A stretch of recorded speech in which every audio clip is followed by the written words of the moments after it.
everyone strive to reach the peak. Zoe is here, participating in every frame, perfecting the view for every battle. From soul to the world, Zoe strives for perfection, knowing that every frame is crucial to victory. As the tournament rages on, Zoe stands with you. Battle.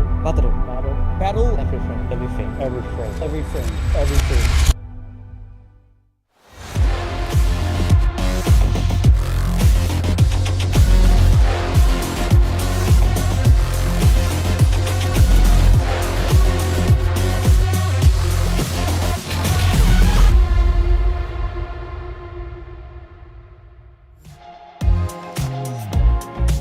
The journey to the top continues here on VCT Ascension. It's day 2 now, and we had some banger matches yesterday. A clear showing from most of the heavy hitters in the tournament as expected. But today, we have some new challengers entering the fray, including some returning faces. I'm talking about Dax, by the way, with me back on the desk here on Ascension Pacific. I feel like, yeah, you should actually be welcoming me because you're the veteran here on Ascension, right? It's my rookie. It's my first time here on Ascension. You're with the sophomores of Ascension today, Mika, but you were there last year in a different role, and I was in a different role. I saw you basically glaze Coach Ewok yesterday. I have to give it back to you, our Filipino pride, world-class talent, complete year of VCT, here today with me. I am blessed. Why did I knew you were gonna do this. I knew you were gonna do this to me. Yeah, Dax always does this to me. But you know what? Thank you very much for that. By the way, I don't say it enough to you, but thank you very much for that. But yes, I think that coming here into Ascension, we have so many teams to be excited for. We met some of them yesterday, but we're gonna meet a few more today. So in the meantime, though, let's take a look at yesterday's highlights because we had some exciting matches. So let's take a quick review. As we saw in our bracket, right, we did unfortunately see Naus tumble to the lower bracket. I've recovered a little bit from the Naus loss from yesterday. How are you doing, Dax? Mika, I can't believe you've done this to the Naus boys. Come on. I did nothing. What just happened there? It was so unfortunate really for Naus Esports. It just didn't feel like they didn't play the same standard that they did. Boom, on the other hand, absolutely amazing. SPG full sense also. Kind of the expectations of many people coming into this bracket, taking the 2-0s, but Revenant especially putting up such a good fight in their series. That's right. And actually, let's take a look at all of that action that happened yesterday in a quick little recap of what went on. Jakarta, it is day 1, and I hope you guys are as excited as we are to get things started because it is now Tier 2's time to shine. Something that I was saying in some of the interviews with Revenant as well, we're back on Vine, and this is one of Centrisa Gaming's strongest maps. We have seen them play this against, when the spike goes down, already on trying to set up for it, but here comes a suppressive fire. A shot through the smoke. Ivy goes down. It's cracked. It's all down to Margaret, and I don't see how this round is going to go any other way. Sultan, the rookie, with ace in round 3, and they are looking to get the spike down. Rotations are going through, and Davy has to think twice about how he wants to slide into this. Actually gets the headshot off the Sultan. Oh, here comes. Davy just to approach from elbow, slowly creeping up. Person might not know what's behind him there, and it does work out for now. Goes zone back. Ivy's just waiting for him to catch up.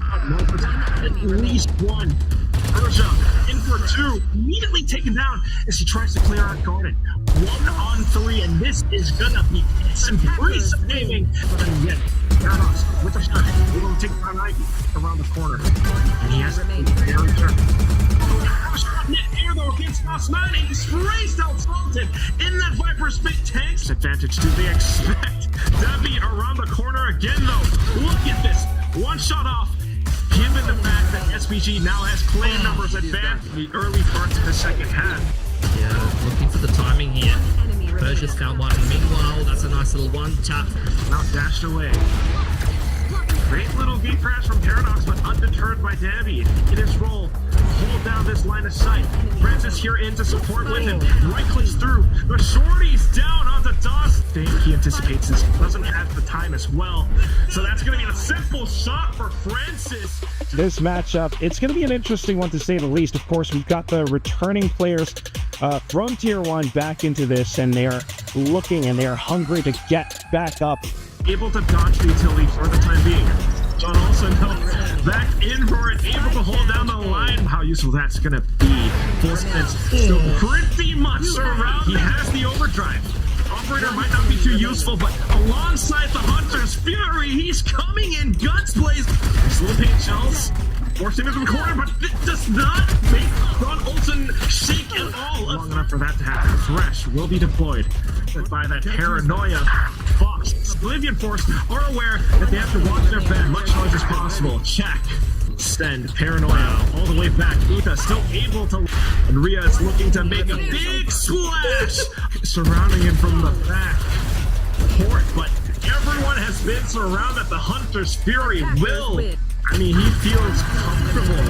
His team is gathered that in. Leviathan trying to mark the angles, providing his teammates with cover off with his smokes. He's always capable of sliding away as well. Really out, he wants to repeat. Dare you to peek me through your cyber cage. Spots him out. Kind of deter John Olsen away, but here comes that kill contract. Sushi Boy stuck inside. Double tap expires and allows for Sushi Boy. He's going to try to stay alive as well. Luring them into that bulldog of Sushi Boys.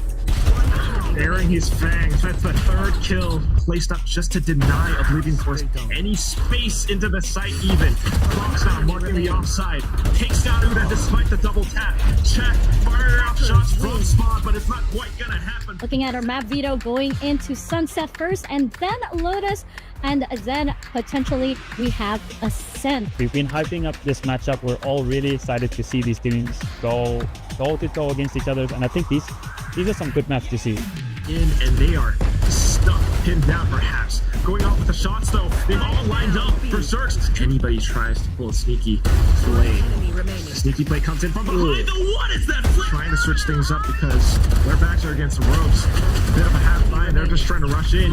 And it's just all alive. Nancy Slasher needs just one kill for that potential ultimate. There it is, gets it, and now he wants to back out. Not enough rounds in the Spectre magazine. Potentially. I mean, it's just not that they were. He just needs to block out with the dark cover.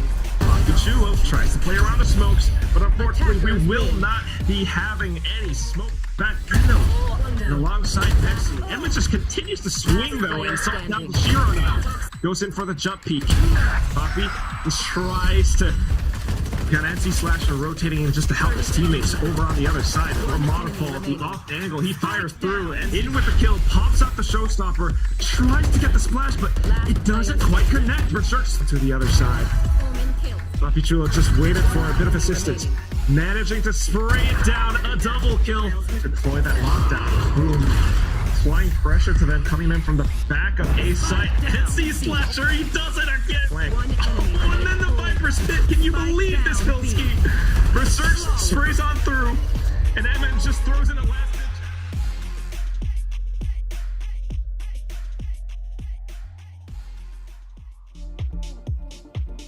Lots of amazing plays yesterday and lots of amazing players too. Of course, we couldn't keep our eyes off of Danby. Actually, you know what? I'll rephrase that. It was hard to keep our eyes on Danby just because like whenever he would go in, there was just so much chaos that was happening. But that's what he does best on St. Prisa Gaming, right? Yeah, I agree with you. Speed kills and Danby is the executioner. We always talk about St. Prisa's executes. Danby usually the tip of the spear. And I really remember how they rallied back on Bind. When you look at that B side, Danby sliding into elbow with that Neon. Big step up game on Icebox there with that Jet also. But we also have other players that played some exceptional Neon, like John Olsen in that second series, Mika.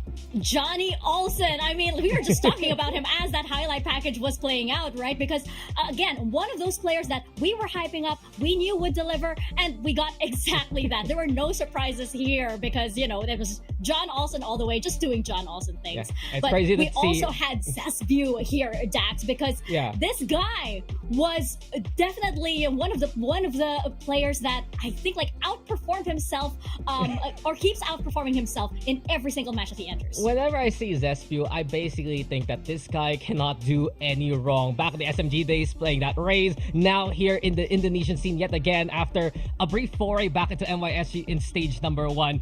20 kills in that first map on Sunset, 17 of them from the first half alone, and we saw that spray down on that map. It was so incredible to see really Boom Esports outclass one of their bigger rivals in Naos in that series. I mean, you know, we already heard it from the Indonesian casters, right? They did say that Zespew was one of those players that transforms. He becomes a Lanimal, and we knew that was coming. We knew it was coming into this tournament. But I think this is just the tip of the iceberg for them. We're gonna see so much improvement actually from so many players. But that was yesterday. We're gonna talk a little bit about today. We have new teams entering the fray here, and one of them is a JFT. They will be up against Rapid Lofi. By the way, I just have to say JFT stands for Justice for Tomorrow. What a team name, right? Let's get to know them a little bit better. We are seeing, of course, the debut here on this stage. So I'm excited to see both of them because this is the biggest break yet for both of these teams. After managing to beat out some of the favorites in their regions, let's first take a closer look at Justice for Tomorrow.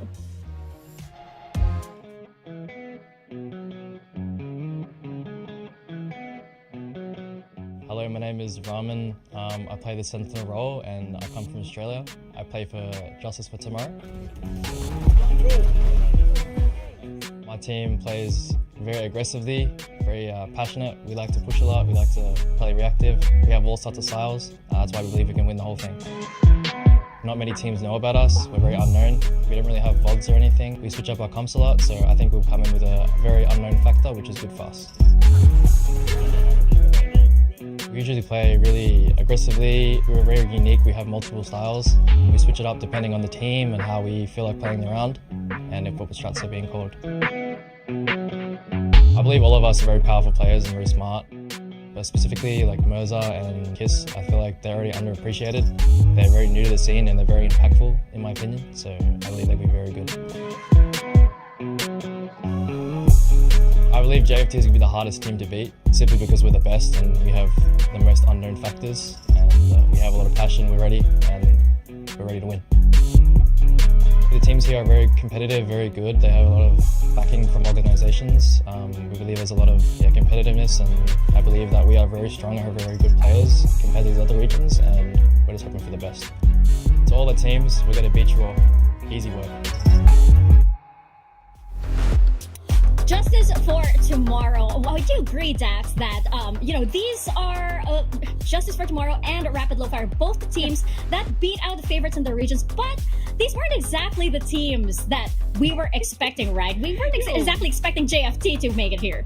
Look, we have some incredible Aussies in our talent pool right now, and none of them expected this kind of results. It's always like, it's gonna be GG How, you can consider Arena, Focus GG could have been one of those teams, but no, JFT defied all expectation, and the way that they play is just, they're just so confident, they're so fearless, and one player I really want to tackle right now is Andy. One of the biggest reasons that they're here, Mika, is because of this guy's ISO play. He played over around 250 rounds total, over 200 were just on the ISO. The last two series that he played against, of course, Arena Internet Cafe were on the ISO itself, and he was just fragging out of his mind. A talent that has had experience even in the Chinese scene. Andy is here to show on up. I do wonder though if it's still gonna be that signature ISO, because he's technically the flex, maybe something else. I'm hearing rumbles of a Neon being considered for JFT2. I mean, I do wonder, does that mean that they're automatically going to bring out the ISO here? I feel like they're going to probably stick with a double duelist since that's what they're comfortable with. But we're going to see, because perhaps they adapted to their opponents. Rapid Lofi on the other side, we're going to take a closer look at them as well.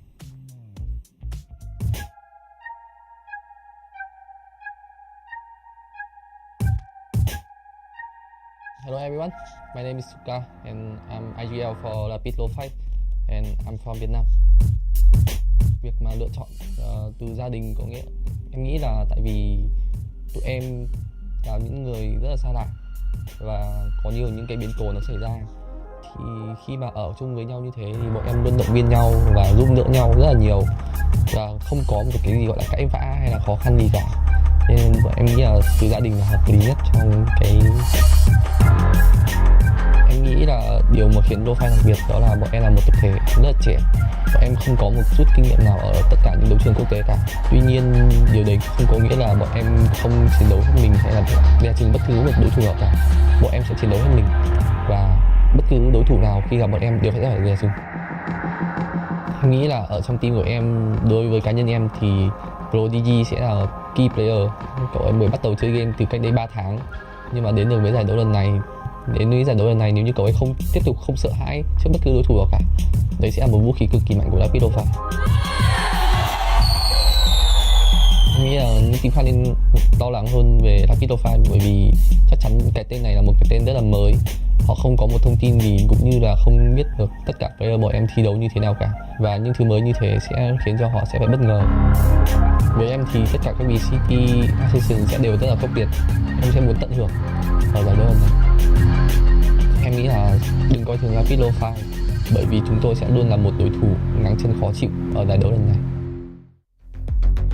We mentioned, much like DFT, these were not the team, or this was not the team that we were expecting. Let's put it out there. We were probably expecting a team like Fancy United, but in the finals, in their region, they took them down 3-1.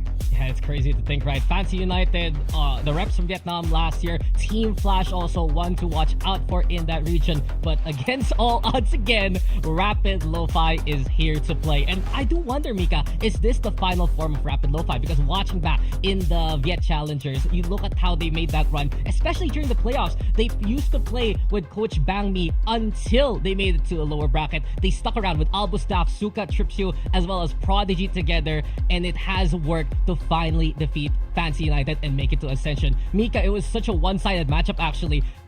During that year, 4 times Fancy United beat Rapid Lofi. Only in the finals did Rapid Lofi get their clutch genes in them and get their win back. Suka, big proponent of that. Veteran player, used to play for Fancy United, used to play for Cerberus, and he has just been representing Vietnam all over and over and over again. Monstrous game number 1, especially setting the kill record for the playoffs then. Yeah, I mean, that speaks to his experience, right? He was basically a part of almost every major team in the Vietnam region, pretty much, right? He was putting up the numbers against Fancy, his former team, by the way. But also somebody who was putting up the numbers for Rapid Lofi was Daft, their duelist. Yes. And I think he's somebody that I also want to keep my eyes on, because I think he's definitely going to be someone to look out for. He's going to be one of those duelists. There's a lot of attention on the duelists right now, and it's probably because of the meta. It's probably because of all of these, flexible roles that are coming in, and you just have all of the teams set up their duelists for success. I'm wondering if we're going to be seeing a lot of that in this matchup in particular, because we did get a heads up as we were talking about is on our sync. We're probably going to be expecting a deathmatch kind of brawly style here in this series, Dax. I mean, it's just battles of underdogs against one another. Only one can move on to the next round. And for us, it's always been a matter of debate, right? That do these kind of teams adjust on the fly for Ascension itself, or do they play back into comfort, because that's what brought them here in the first place? Which side will do better?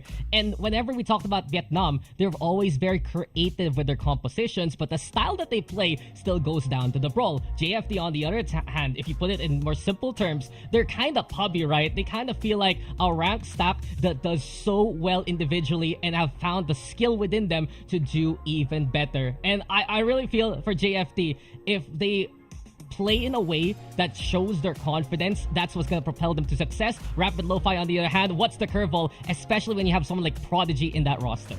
Right. I wonder, are they going to crank it up a notch? I feel like these teams might need to go from 0 to 100 overnight, but let's get right into it. Day 2 starts right now.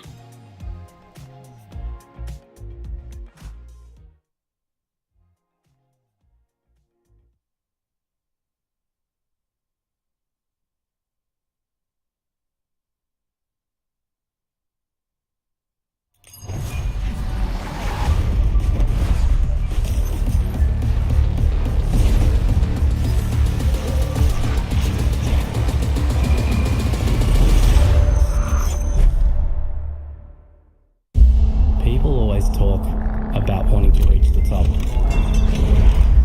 like it's something that's just handed to you. But the fact is, not everyone has what it takes. This goal demands everything.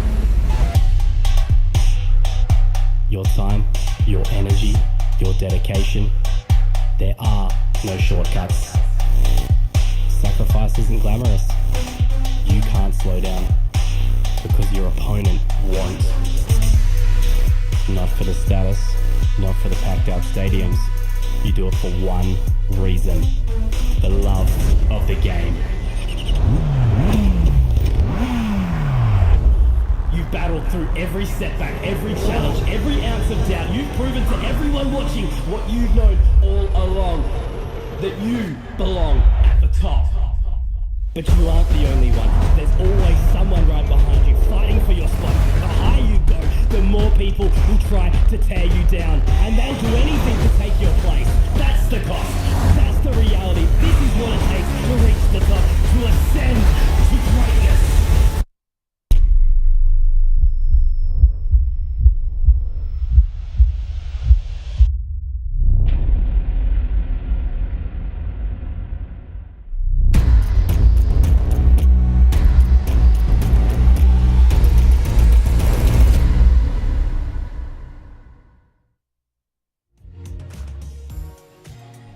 I can't get over it. Come on, are you going to get that audio and just play it? And you know, that's how you wake up in the morning, because that's probably what I'm going to do. Shout out to Conky again, by the way, because like that's my morning motivation every day.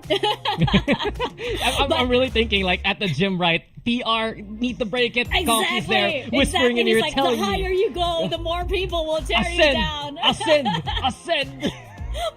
But that's exactly what these teams are also thinking, right? So I hope they've, played back that video and they use it, especially for this match, because JFT and Rapid Lo-Fi, they are making their debut, right? This is the time when they show basically the entire world what they're capable of, why they're here on this stage. I'm really wondering like how their styles are going to be adapting in this matchup, because it's not anymore in their local or regional qualifiers. They're in a much bigger pond this time around, Dax. Yeah, and we saw how that shook up Simprisa yesterday against Revenant. There is always that possibility. But with this map draft right now, I'm so excited for map number 1. I really wanted Icebox to come into this map pool between Rapid Lo-Fi as well as JFT for 2 reasons. One of JFT's best maps. They have been perfect on it ever since Stage 2 started. On the other hand, Rapid Lo-Fi, they love to run this kind of no duelist composition. You play that Gecko on DAF, you have a great time just bringing out that Viet style. You have the stage there from Prodigy,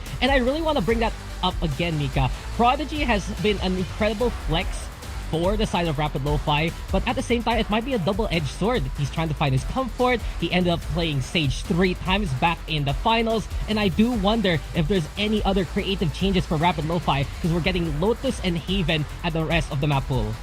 No, exactly. Looking back at, past times that they ran Icebox, it seems kind of confusing, because you will see the no duelist setup, which they are not going with this time around. We are seeing Daft on that jet. That's going to be very exciting, but we are seeing Prodigy bring out the stage that you mentioned. In the meantime, for JFT, that double duelist that we expected, yes, the ISO is present. Yeah, it is double duelist, but I'm surprised they brought the ISO back. That's the thing. They've been practicing with the Neon. They've been playing it in other tournaments, just Neon all day, every day. But this has been the one map that has been key to their success, and putting Andy back in a role that he effectively showed up back in the finals, well, it's going to be good signs for JFT moving on forward. Rapid Lo-Fi, though, you mentioned it. Daf is going to be on the jet this time, and I do agree with this kind of adjustment from Rapid Lo-Fi. If you know they're going to be crack duelists on the side of JFT, why not send out your own? Prodigy, though, still on the stage, and when he plays the battle stage, he will always look for a timing, especially during the pre-plant, to find a way to put that wall during combat. So watch out if Rapid Lo-Fi can put a big blockade in front of JFT there. I'm hyped for Andy, actually. We did discuss like how he's going to be one of those playmakers, how he was even scouted in other regions, right? So I'm wondering how he lives up to that hype, especially since this stage changes people, right? This stage, it adds a lot of pressure. How will they adapt to that? Because that's something entirely new as well, especially for both of these teams coming from regions that may not have much of a competitive landscape, like as compared to South Korea or even Thailand. right? So what form, what form are we going to see these teams in? And with that, Dax, I have to ask you, which way are you going today? You think JFT is going to take it all, or is it going to be Rapid Lo-Fi? It's something to really consider, but for me, Rapid Lo-Fi, perhaps one of their weaknesses, and for Vietnam as a whole, is they're very creative with their compositions, but when it guns down to the wire, right, they do get a little bit more clashy. They like to find that combat, and once that happens, JFT will be in their comfort zone. You look at the map pool to Icebox to start with, you go on to Lotus next, and JFT has found good success in it. I'd say the same for Rapid Lo-Fi, but the momentum might swing in JFT's favor, so I do have to go with the OCE boys in this one.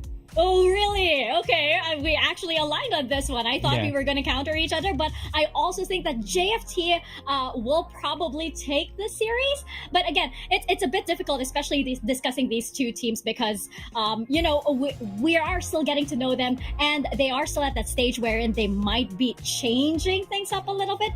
But we know that these players will probably prioritize comfort over adapting like way too much. But you never know. Sometimes Ascension can push you to do things that will be way outside of the box. Are they going to have to do that here, especially in this debut series that they have? I mean, they have to, but I'm also looking at some of the veterans really coming into this one. We've already talked extensively about the side of Rapid Lo-Fi a while ago, right? You have incredible veteranship in their roster. You know that they have this talent. But on JFT, I'm keeping an eye out, and it's been mentioned to me by our incredible casters, Conky and Komodo, for later on, that you have to watch out for Ikana coming into this. He had the fourth highest KD coming into OCE Stage 2. He had the fourth most clutches, and truthfully, he has one of the best mindsets as a player in the JFT roster. So when the going gets tough, you look at someone like Ikana to set things up, make sure everything is all good and all ready for JFT to try and rally back if ever that's the case.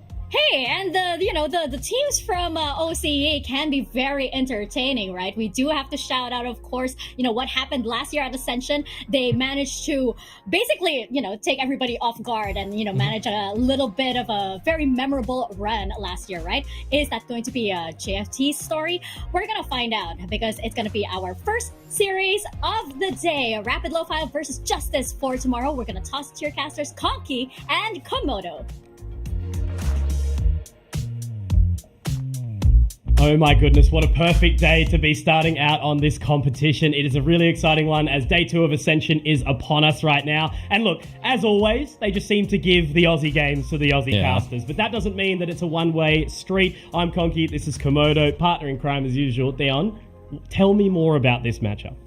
I don't know. This is going to be a weird one, because I'm looking at this, and number one, these were not the teams that we were actually expecting to make it into VCT Ascension Pacific, and these are the two teams that have kind of had some weird trajectories along the way, and the agents, they generally don't draw in towards the meta, so I'm kind of surprised to see that Rapid Lo-Fi are going back over to an agent selection that is a little bit more mainstream, something like Paper X is running. But for JFT, I think the biggest question was going to be, what is Andy going to do? Are we still running ISO, or are we not? And I'm actually kind of glad that we are, because since the post-nerf and everything, it's good to see that they're still going to be deploying their own favored strategies, because I think if we're looking at JFT objectively, they can't be changing things up if what works for them is going to just upset their opponents greatly.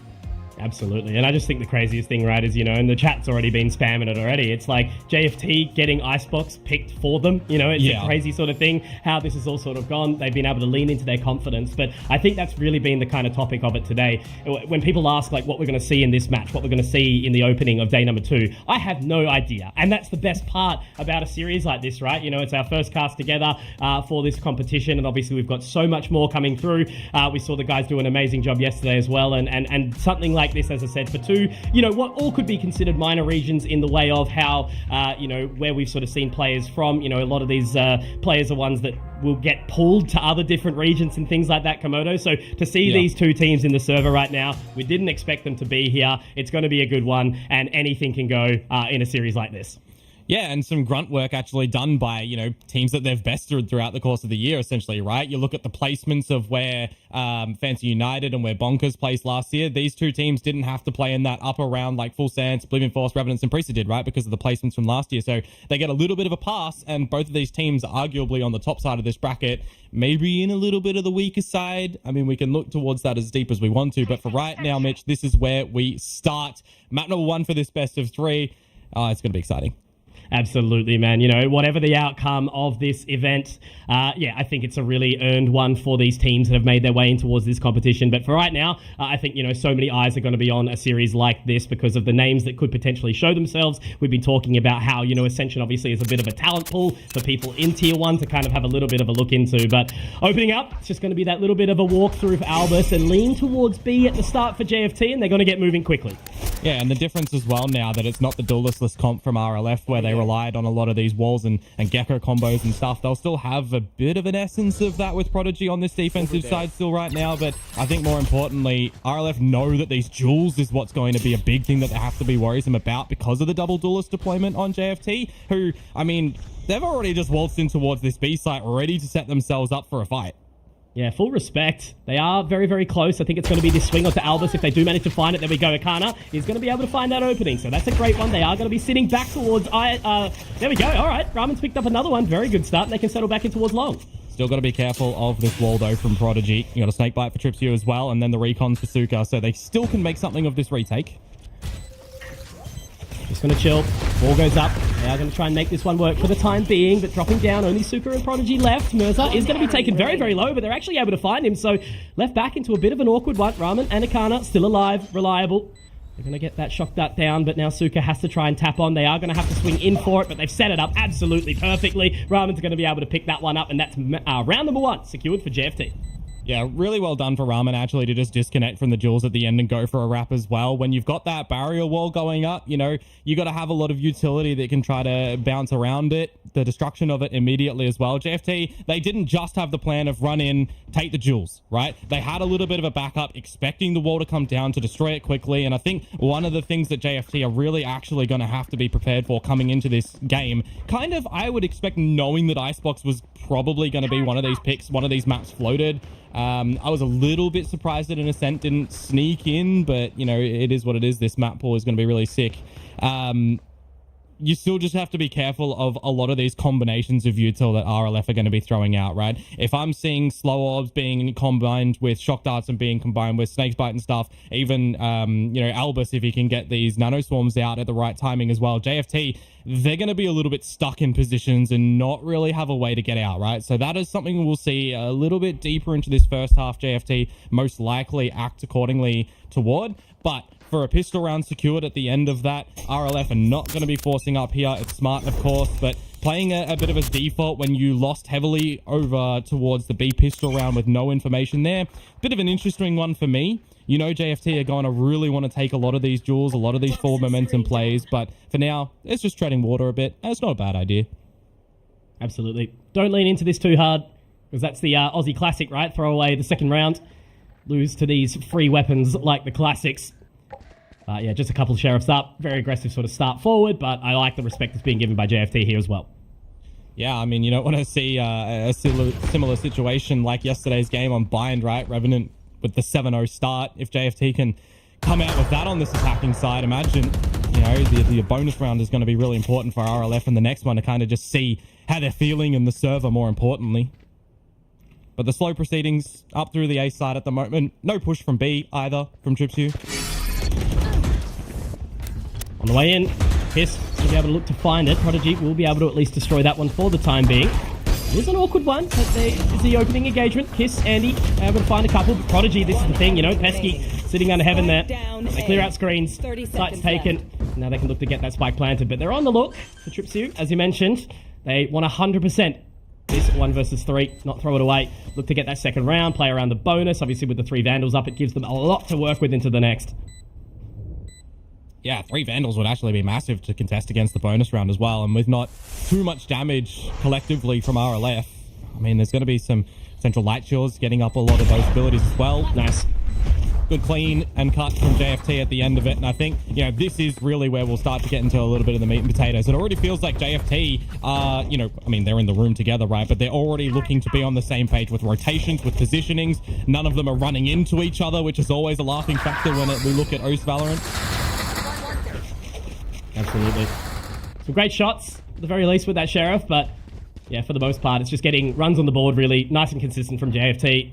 Not wanting to kind of bend away, because the thing that we were talking about briefly, Komodo, was like, you know, JFT, they come into this confident, they play their agent composition, they don't try anything sort of weird or different, and that's where they've got a real chance at this. It's only if they start to bend away from that usual sort of comfort zone for them is where we would have got a little bit worried, because this is going to be a brawly series, regardless, right? Yeah, so they need to lean into that brawl. Yeah, one thing I'm noticing into this first round for RLF is they don't have that wall on Prodigy and only a single shock dart for Suka. So you might see some corners be cut a little bit more proactively from RLF if they want to gather this early information as well. You know, one of the things that we observe from them and how they're playing against one team is that they are very susceptible to, you know, weak against flanks. So they have to be really careful on their over rotations. They can get caught out with this. They're weak against the fakes. So I do like the passiveness from them as well, expecting JFT to really just knock at the front door, kind of explode in together.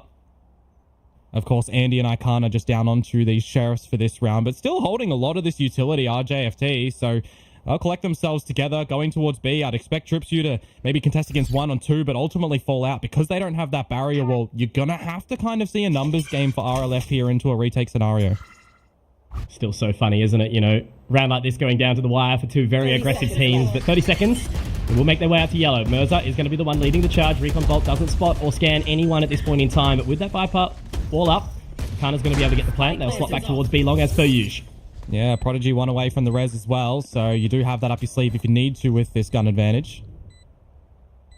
Having a little bit of a look from Snowman here. They're hesitant, but they are waiting for the 5-on-5 on the offense. A little bit of extra damage. Now the smoke in from Daft. Mirza is going to be the first one to spot him on the corner of yellow, and he does pick up one and a second. That's great from Mirza. Now looking back as well, he's going to have to swing further. Having to push around the wall here. Does get the information, but he's waiting. He's being baited out. Alba's going to be able to capitalize on that one as well, but Ramen picks it back. Now Prodigy stuck in an awkward one. Again, Andy hits the shot, but he's already hit a couple. Does have the heal available, but Andy with the Sheriff up the top, the ISO, it rings true, and that's going to be a bonus secured here for JFT on the back of these Sheriffs. Vandals recovered, and the Aussies, they're looking good so far, Komodo.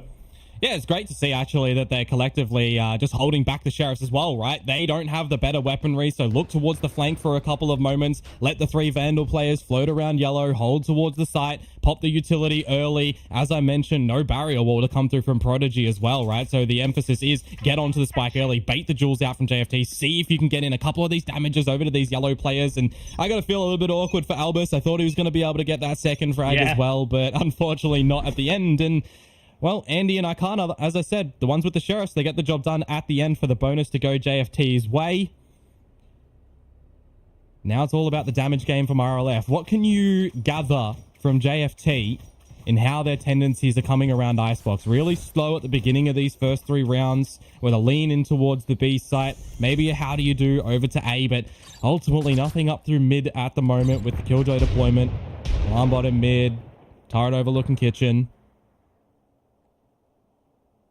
It's really different. It's really different from what we expect from JFT usually as well, who are always a team that just fancies taking the fights, right?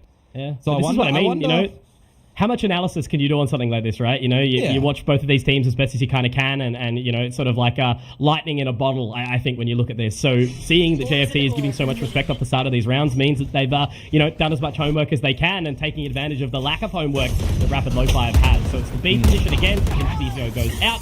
Going to be a good shot there from Albus. Ramen will get it traded back, but still at yellow is TripSU. Going to get a shot off. He's low, down at 67. Makes it a little bit awkward. That snake bite is going to make it even worse for him, but the slow orbs have gone out. Akana will be able to take down TripSU here, but still, again, position is awkward. They've got 3 players here already on the corner. Prodigy hits one. Traded well. Akana will find that one. This is just one of those rounds, Komodo, where it goes all down to the wire, and Ramen, Mr. Consistent, the Killjoy with the 3, and JFT have picked up a 4th there. I can't believe that they haven't let these slip. I mean, the damage is getting done by Rapid Lofi, right? But still, it's just not enough to convert at this point in time. I mean, you got to keep a level head in that scenario as well, right? When you're getting sub 20 seconds, you haven't looked to get the spike down yet. You've got the rotation numbers coming from RLF over to this B site. A couple of sharp sheriff shots and a bit of good utility can actually upset you. So when push comes to shove, it is good to see that JFT do just level themselves out in the scenario at the end. They cover everybody, they get the shots, and I mean, a 4-0 up scenario where statistically, as JFT, you're on your weaker side on Icebox. Hey, whoa. Still pretty good, though. Do you remember what happened to Revenant yesterday? Yeah, I know. That's... Yeah. Slow down. Put the brakes on, my brother. More importantly, though, for RLF, right? Defense is their weaker side, so they do have a bit of an okay scenario when they go over to attack. But a very blind Hunter's Fury for now. See if you can get any tags up, which you don't, which means this lockdown for Ramen is kind of free of charge. If they can combine the lockdown, the kill contract as well, they might actually be able to get in towards the B site pretty easily. That's what I was going to say. Baiting out that Hunter's Fury is kind of crazy, you know? And this is the thing about these slow starts to the round from JFT. RLF are like, what the hell is going on right now? Well, you can see the mid information already being collected by Suka. Wonder how far he would choose to go forward when you've got these shock darts still available to combine on the side itself. Just the stalling utility at the moment. This is where you'd start to see JFT get in towards the side as well, because 40 seconds to go. I think they need to buy themselves a little bit of time. Kill contract. Get someone. And he's done it, and he wins it there. Absolutely, yeah. Well done from Andy. Confidence in. And this is the thing, I just think Rapid Lofi right now is so confused as to how they play this. The Hunter's Fury does only go all the way towards the back. I don't think it got tagged, but Ramen's able to take down Tripsu. And again, this is the thing, you know, they've just slowly walked their way in towards B. They've done nothing exciting, nothing crazy. Kiss is going to be able to pick up another one of the Prodigy, who's been a little bit of a menace, but Suka, okay, we'll give him a second. 2 versus 3 here, Komodo. It was a 2 versus 5, and this is not the one that you want to be seeing. So they drop that lockdown. Absolutely they do, given it the time. But look how scared they are right now. Too hesitant. There's no way they're going to be... Oh, no. I was going to say, just a second. So we're going to have to fight this one a little bit late, but now they've kind of given up these frags. And this is the thing that JFT have to be so careful about right now. Recon Bolt goes out, and oh my God. A round lost that should have never been lost in Komodo. This is why I told you to zip the lip. Because JFT have single-handedly fed that to Rapid Lofi. Yeah, that was actually really sharp from Suka to come out. No utility, no shock darts remaining at the end of that. Just peppered in when the plant starts to go down. But, I mean, I'm looking at what utility was still at the end available for JFT. There were shock darts still in the mix that they could, you know, buy time behind Yellow, sit together. A swing out from Arcana, a little bit unfortunate. Ramen got bopped as well. But, you know, you want a good contest, right? You want a close game. RLF, I don't want to see them just fall by the wayside and not really deliver anything on this map. They've picked it for obviously a reason, right, as their own choice. So we'll see if they can double down and get another round on the board. It is a little bit weaker for Prodigy with that Bulldog, but that Resurrection is still available as well. And a bit of a pace changer for JFT, a little bit quicker up through B, but on the flip again, Daft is now here, actually at the back of Yellow. Yeah, absolutely. They're going to have to clear this one out. Still no info just yet. A little bit of a vulnerability there. Tripsu's able to find one, but then quickly traded onto Daft. So that's an important member taken down off the back of it. But as the swing does come through Snowman, still no wall up. Our drone's going to get that information. Merza does manage to take it down. And they can freeze for a second here. They don't have to go in just yet. This is hard because Kiss is actually gone. So they have to push. They have to play together. If Merza can use these cloud bursts to give a favorable duel for JFT. You also got to consider that with the stalling pressure, is there a rotation on the cards back towards A? There's currently no information over there for RLF. Yeah, and look at that Tripsu, making sure that nothing is happening on that way. They're going to start to cruise in now. Again, you mentioned it. Kiss obviously not there. The contingency is going to go out. They will be able to be a little bit of have some further space afforded. Goes up, they're both down, they go to the fighting. Kara's going to be able to take down Tripsu, but there's the flank. Prodigy takes it, Ramen good for the trace. Be careful, they're still so concerned. Suka up the top finds it, but Ramen, there we go. I keep calling him at Mr. Consistent on this Senti, and he's going to be able to find it with a 3K again. You know, they lost that previous round, even though he put in a big performance, but JFT, they will strike right back, and that's a potential real damager as the money for RLF, it ain't great.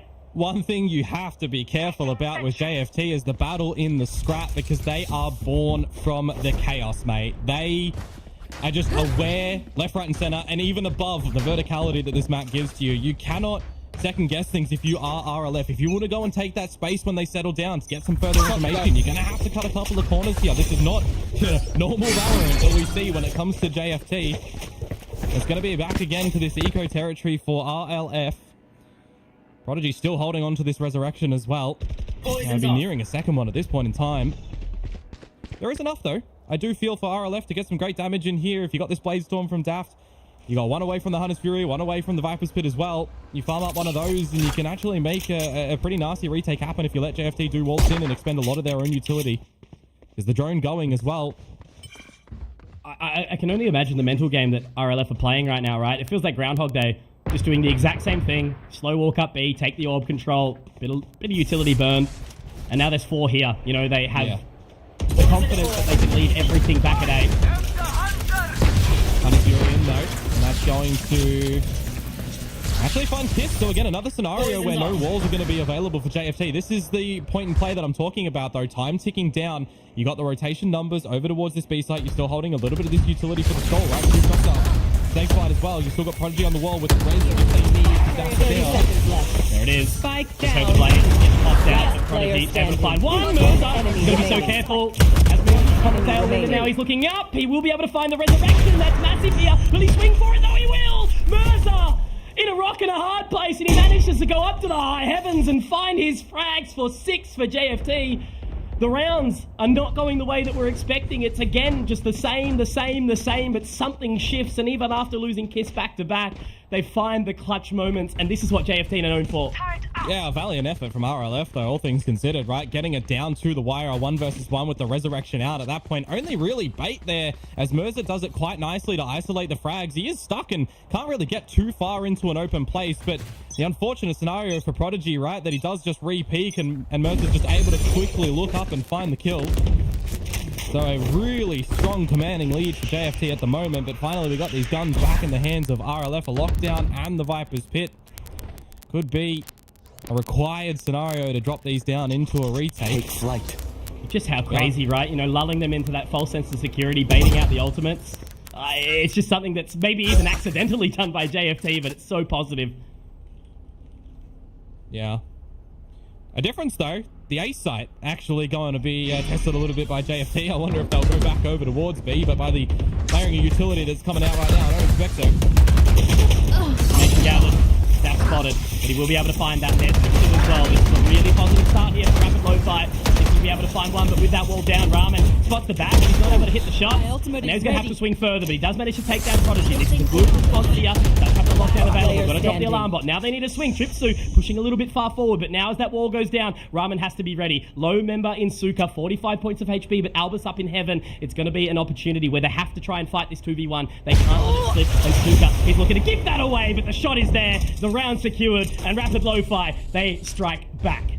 Yeah, that's a sticky one as well. Really good timing from Prodigy on that wall as well, just to isolate any frags coming through the main side of sight and funnel the opponents of JFT in towards the maze too. And even some nice little clinical timing from Tripsy on that wall as well, right? Just these 2 little bits of stalling that JFT have to navigate around. And yes, there's a couple of kills that get collected, but at the end of it, the 1 versus 2 cannot be navigated. And I mean, a required round, all things considered, for RLF, right?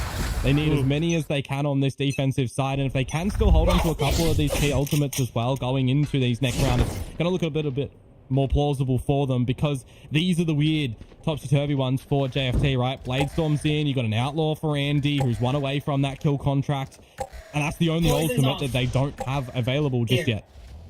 Hugely winnable round.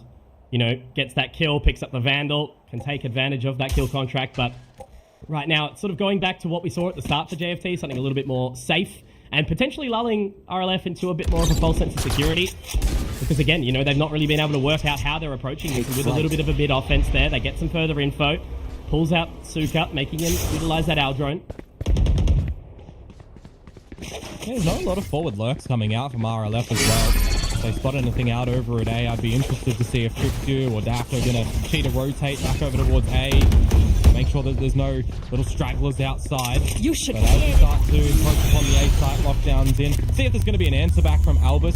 Well, actually, mine's just a full retake to come in from RLF at the moment. You know, they've got their own lockdown. They've got the Viper's Pit when the plant does go down. Welcome to 30 seconds left. Patience is a virtue here. Yes, putting in that Viper's Pit. They're going to be afforded the plant, but I think it's going to be a bit of a chaotic one here. So there's that lockdown.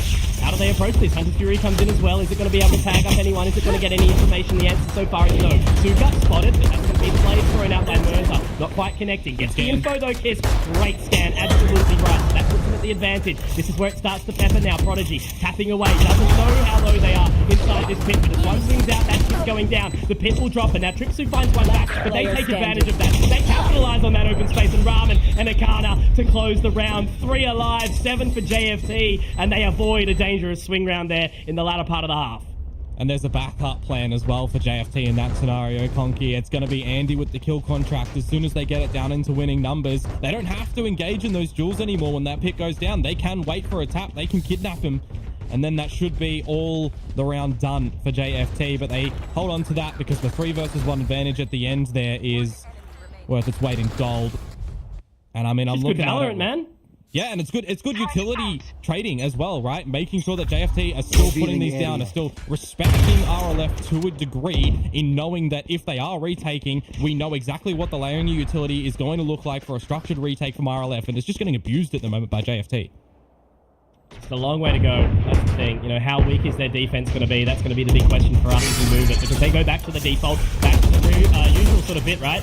The Poison Cloud's going to make it tough, but really missing those shots. Albus actually gets tagged up a little bit, so they have to utilize the slow orb. There is 4 here and 5 right now.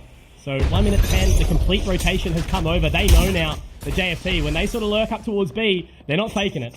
Yeah, well, this is one of those scenarios that I was mentioning earlier, though, that RLF, a lot of times they are weak against the fake plays, right? So with JFT stampeding up through B main, if they did choose to go back to A, it's 9 times out of 10 that you've got an over rotation from RLF. And I think it's even more cemented by the fact that JFT have opted for this B side more often than the A side in this map so far. So this really feels like this is going to be a B ending from JFT, and ahead position we can tell that it is. But you've still got these like the pistols from RLF that they have to play in with. Aussie rent prices, man. 30 They're paying at the premium here, RLF. They have to just go in for the full time. 25 seconds. They do manage to get out. That's a little bit lucky. On that side, Tripsu getting the peppered shots back in, but they've still got to fight this fight 5v5. Yeah, you got a nano for Albus, you got the wall, you got a tap to see if this gun can be won. It again. Absolutely. He's already put in work. The Merza and Kiss, they're able to trade it out. Okay, we can relax. We can chill out. 10th round. Definitely look like it's going the way of JFT here. I mean, Suka, look, I'm not going to count him out just yet. There's a little bit of lowness on this HP position, but he's got so far to go, tagged up to 20, and this is where the confidence comes in. But I still can't believe what I'm seeing right now, Komodo, right? The opportunity to swing there off the back of the relay bolt, but, like, recon bolt. Race into the spike site. I don't know. It just feels like the JFT that I've never casted before. I don't know. It's wild. Yeah, to a degree. I mean, we know that locally in our region, Icebox is one of their favored maps, right? They bested 2 of the teams that we thought were going to be an Oceanic representative into Ascension, being Arena and Focus. Bested them quite nicely, actually. But apart from that, I mean, JFT, it did have a question mark over their heads on how are they going to perform together in a room, in this environment. Are they going to change how they play? Because this is the kind of competition that is the biggest competition that majority of these players have ever played. Definitely. Yeah, and pretty much every player in the server, right? Yeah, they're not letting it get to them, though. That's the biggest thing. They're just playing their game. They're taking it round by round. They're figuring out where RLF are weak, where they themselves are strong. And they're just playing on the back of fundamentals, right? Clearing out B main, stepping up towards A, rotating on the back of what information they find, right? Suka, it's you and me in the last round, but it's kind of all for naught. Now going into the A site, there's the kidnap, and look who they've found. Tripsu, the pick, oh, he's one of them. Wow. Okay. That's big. That's really big from Tripsu, because at least they've taken advantage of it. And he's actually come out the back. One enemy remaining. Tripsu, this is incredible right now. Swinging and dinging. This man is going in and doing it absolutely all. What an incredible round from Tripsu. We were just talking about it, how the pressure goes on, but then being put in the crossfire into that kill contract, and then to spin around and get it done, that is insanity from Tripsu. Bro, I need to see how exactly he's managed to find that second kill, because if you know exactly where you've kidnapped them from, there is an identifier on the floor, right? I know there's a pit there, but generally that's not hard to miss. That is unfortunate for JFT, but that is a saving grace for RLF, because if you can convert this into an 8-4, you get the pistol, right? You're talking about a game that you might have been blown out the water of a recovery now. Damn, son. That's wild. Because it is going to put that little bit of extra pressure back onto JFT, but they're comfy, right? 8 rounds, pretty big. They're looking for 9 here to try and make it that cursed 9-3 scoreline. But now as they get that info, our drone goes up. That's already going to be a little bit of control, and whether or not they actually want to offense on into this. That's the thing about JFT. Even when they show their hand, they don't hesitate. Well, Suka still does have the Hunter's Fury as well, so if the plant does start to go down, he can buy a lot of time with this utility with his teammates as well, but free plant actually, and it'll come a little bit late, which should be good for one, you would assume. Nah, absolutely not. Just 80. They do get the corner. Yeah, information is given onto Andy, but that's not really going to be that important at this point in time. He's the only man leaning forward. Still has the contingency up as well, and the undercut if he needs it. It's going to be really important. Straight onto the line there. Screens. Mirza will be able to trade it out. But Suka also good for another one. Prodigy doesn't quite have this res. He would need more, and Ikana's going to be able to get that back. So 3-on-3 still continues here. Komodo, absolutely.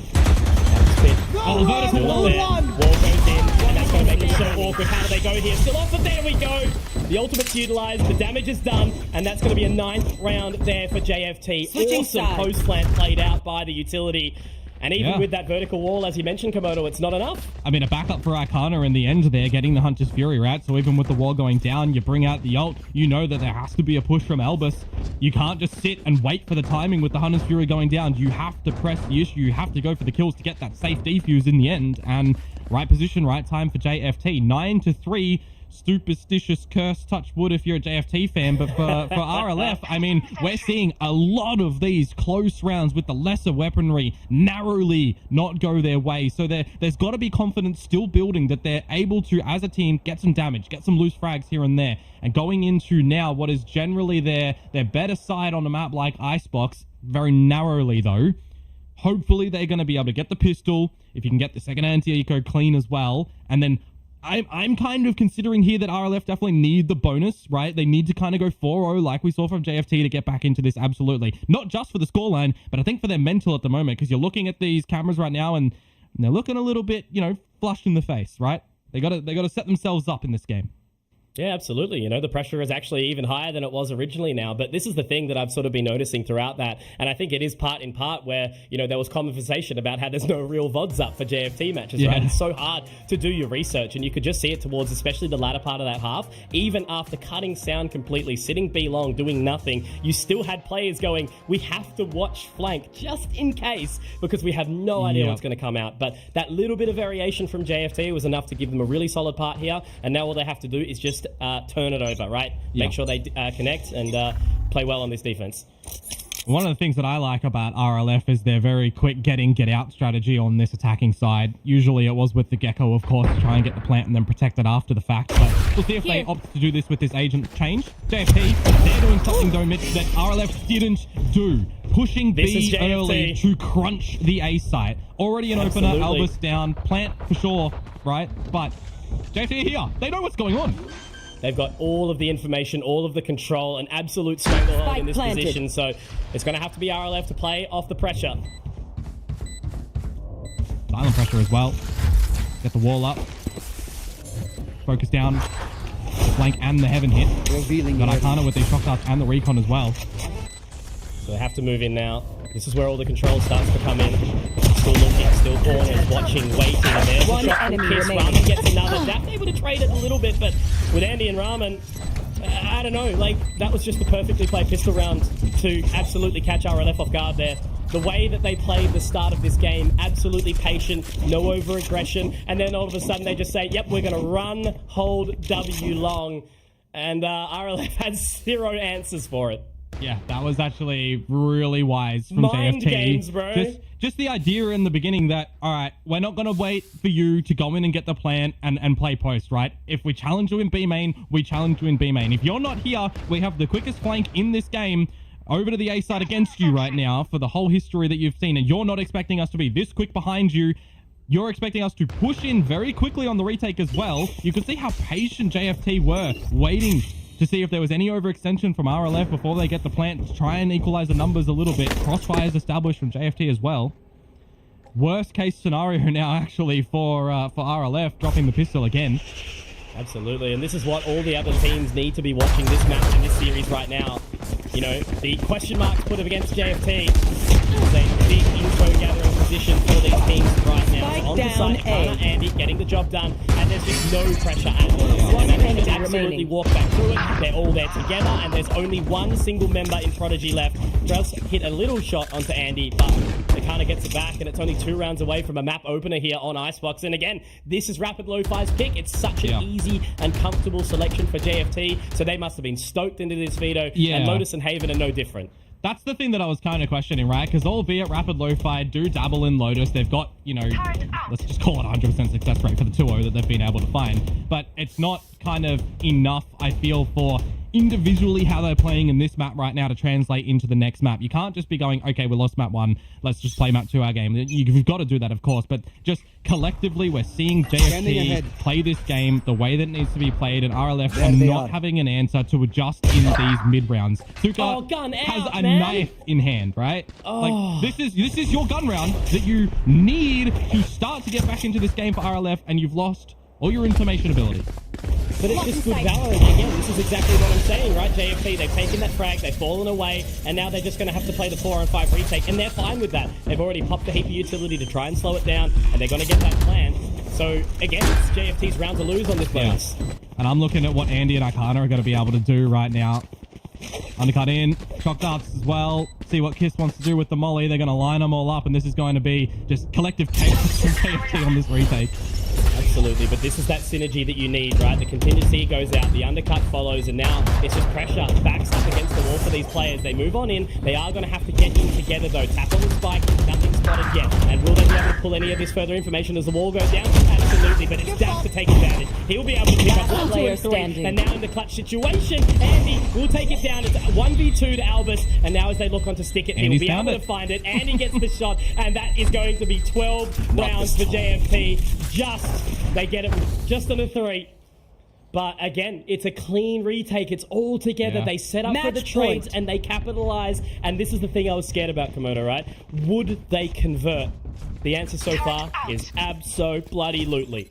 Yeah, I mean, you got to feel for RLF, right? You feel like they're just playing a completely different map of Icebox right now, and we kind of expected that was going to be the thing because JFT don't play this map normally. You have to be very proactive in how you do it. You have to adjust so quickly if you're RLF. You can't just play mainstream, mundane, layered Valorant, right? Drone, recon dart, get daffed in, try and create some space. Prodigy with that wall as well and hold out deeply. You can't do that. If you're losing a player early because you're not expecting JFT to be in positions, I mean, you got to expect them to be anywhere, right? You cannot doubt them. You cannot expect this game to go normally. And I'm looking at what the rotations are looking like from JFT already, right? You got that drone going in from RLF over at the B side. You got a very slow creep in towards it, but you got nanos that can be popped. Alarm bot there as well. The numbers are here for JFT. They're just sitting still. Yeah, they're just sitting perfectly still, no pressure. And this is the thing about what Pilski kind of really broke down into, right? He said nobody here can adapt, nobody here can overcome, and that's why JFT won Oceania. And we're seeing that RLF, again, they've not been able to adapt. The kill contracts come out, that's Prodigy gone down, and now they have to play this potentially last round of the map in a 5v4. And even if you want to try and get an ultimate online right now as RLF, it's only the Bladestorm from Daft. No one else is close. Trips you, sure. Get him on the plant, get 2 kills, you've got the pit. Maybe that's an avenue here, but with 30 seconds to go, you still got the right numbers for JFT as you wait for this Viper ball just to go back up. Yeah, no wall. It will be a risky open plant. Undercut goes through, and a second. Mercer's going to be able to pick that one up, but that's the fight for up. Tripsu will be able to get it back, but there's Suka. Okay, pressure's on. We'll give it a second. Tripsu has been shot. He's been hitting shot. And knows the snowman, but Kiss will find it. And now it's on to Suka in this 1 versus 2. You're exactly right. The time is ticking. The pressure is on. And look at them, just falling away, grouping up, holding hands, hop, skip, and a jump. They drop the sight, they get the trade, and that's the position. And that is why JFT have secured map number 1 so solid, so secure, with a 13-3 here in the opening series of the day. I mean, questions surrounding both JFT and Rapid Lo-Fi coming into this tournament, right? Are you the teams that are going to be able to deliver something in towards this for Oceania? The answer is yes. For Rapid Lo-Fi, there needs to be a huge discussion to come in towards this break between these 2 maps because they chose Icebox for a reason. They were extremely absent. I think, you know, a different game plan is required in the next map. Absolutely, man. And this is always the thing, right? We can look at this series right now. We say JFT absolutely dominated because they did. There wasn't really many moments where we got to see RLF really put on a good game plan. They seemed concerned. They seemed scared. They weren't really kind of confident. And this round, perfect example where DAF managed to get all these frags, right? They just gave it to them on a silver platter. And that was one of the rounds. And then I think another round was off the back of Suka hitting like a 3K with the Sheriff. Yeah. So it's opportunities that are being given in these individual performances as opposed to where JFT, they just played very, very simple, straightforward Valorant. It was confident, their rotations were perfection, and it just worked for this series. So I wonder, what's the next map going to look like? What's the next opportunity against the next team going to go? But for OCE fan Komodo, I say, we've got a map on the board, baby, and that's more than what we're used to at times. And Bonkers, Order, and now JFT, obviously they're doing it all. So I'm just hyped to have seen what we've seen. Yeah, absolutely. But for RLF, I mean, what are they going to be going in towards Lotus next with, right? Because you know that JFT can come out with any different agent lineup. They're just going to take the battles to you. Are you going to play, aggressive against them? Are you going to play slow against them? Because I don't think there's too much we can actually take from RLF in this map right now. They just got overwhelmed, really. Absolutely. And the thing is, we talked about it, right? So I want to hear what Dax and Mika have to say after that one. What do you think, guys? Don't you just love how Conk and Komodo are just like, well, are you entertained? Are you not entertained? What is it? I am absolutely entertained. I know that the predictions earlier basically had us all predicting JFT, but I think this was still a very, very pleasant surprise. I think JFT definitely took RLF off guard. I don't think they were prepared for how quickly JFT would react to everything. I'm very impressed with how much synergy they have here, Dax. Look, did you just see the smile on our OCE boys' I faces? know, they were like, well, what do you have to say? This is who we sent. We're looking good. And truthfully, JFT is looking good with something that we were considering a while ago. They're playing back to their composition of having that ISO, right? Mirza, Ram, and having some incredible multi-kills. I'll still remember how Mirza just re-peeks over onto B Heaven and just takes down the Reds, takes down Prodigy. It was just JFT having momentum. And not only that, it was a little bit stubborn from JFT, but there was also reservations. Sure, they could rotate to the other side, but they still pushed themselves into B, and they still win anyway. They reel back, they have that layered utility for the post plant, and what most impressed me about JFT coming into this map has to be the fact that it's just what they did back in OCE with improvements, with these small little tweaks that they know when to play patient. And coming into the second half there, Mika, it was more of the disrespect that we kind of expected from JFT. Aggressive defense, being proactive, and RLF was just at a complete loss. Yeah, JFT now reminds me of, somebody basically challenging everybody, going, you want to go? You want to go? And then when you're actually there in the battlefield, they actually do deliver. And that's what's so impressive about these teams from OCE, right? You can tell that they are hungry for this kind of environment. And when they're here, they actually, they really do perform. And, unfortunately for Rapid Lofi, there weren't much rounds there where they were able to take initiative. But you had that one good round from, Trips U, I believe. Yeah. There were some good shots that were there, but unfortunately, it wasn't enough, especially when, you take down one from JFT and then they strike back and they take down 3 on your side, right? That's basically what happened. It's like Rapid Lo-Fi, they picked this map and we expected something akin to what they ran back in their locals. But look at this composition. There's just no flashes anymore. You don't have the Gecko, you don't have the KO. Sure, you're gonna run in the Jet, and Daf is pretty good at it, but Rapid Lo-Fi, beyond the clutch rounds, it just wasn't a good showing for them, unfortunately. And I do hope coming into Lotus they play something a bit more comfortable moving forward. But that is going to be JFT's map pick, so a lot of questions need to be answered. Is this a first map thing? Is this going to be better on Lotus? We're going to find that all out as we step into the second map right after this quick break.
Justice for tomorrow leading with 1 in the series against Rapid Lo-Fi, looking more like Justice for today because that's what they have to focus on, especially if they want to close out Lotus in a 2-0 clean, basically sweep. So I think like with Rapid Lo-Fi, they do definitely have to pick up the pace. I did bring up earlier, is this a first map thing? Did they need to shake up some, some nerves or anything? What do you think, Dax? How is Lotus going to be looking like? Honestly, they had clutch rounds. 2 out of 3 of those rounds were from clutch performances to begin with. It's just the discomfort that we saw there from Rapid Lo-Fi, and even though there were a few things that JFT might have even done to do even better, they still were showing up on that map. And JFT super happy about this map draft.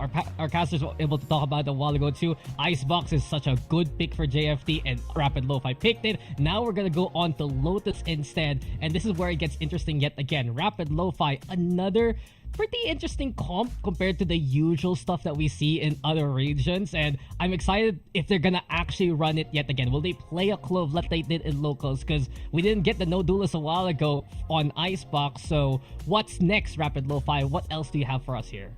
Yeah, both teams kind of they don't exactly have, I guess, a set composition just yet because they did shuffle things around, right? We do see, like as you mentioned, the Clove come out from Rapid Lo-Fi.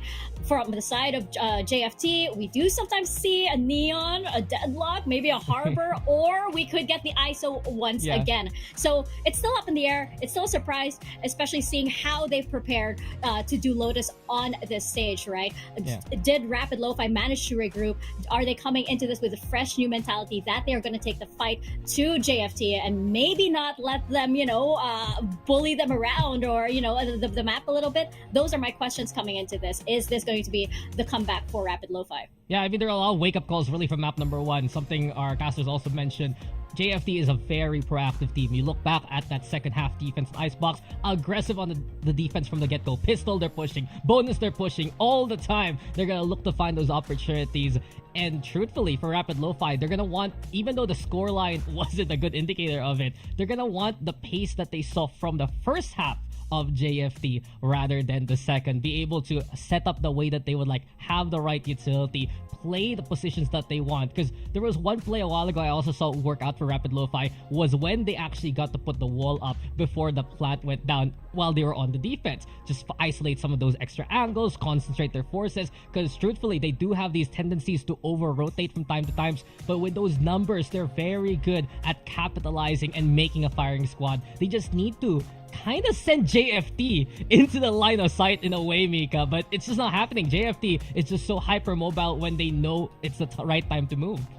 Yeah, and if they bring out like the composition with like the Neon, you talk about hyper mobile, I think that they're going to be even more hyper if they get onto Lotus. But talking about the synergy that these two teams have, right? I just feel like JFT, they're very, very momentum heavy and everything. So if they, if Rapid Lo-Fi does not, have any backups, or if they're still uncomfortable with this stage, that's a 3-site map. They're probably going to be easily falling out of whatever kind of chemistry, or they might not be on the same page for many of those rounds. So going to be really looking closely at those first 2 rounds to determine like how they're going to attack this. Are they going to be able to again take that fight to JFT? Because I don't want to see them like kind of cower a little bit behind, because there were some fights that they did get a leg up on. They just couldn't continue it. Yeah, they're just going to capitalize realized right when they finally found the frags in the first place. Interesting enough though, coming into this map, Rapid Lo-Fi chooses to start on defense, and there you go. The Clove is out for Prodigy, but you see it too, Mika. JFT have brought out the Clove of their own. Andy, this has been being practiced throughout effectively the time between OCE as well as Ascension. Neon is finally out. Omen for Kiss there, so double control as you mentioned, plus the double innie too.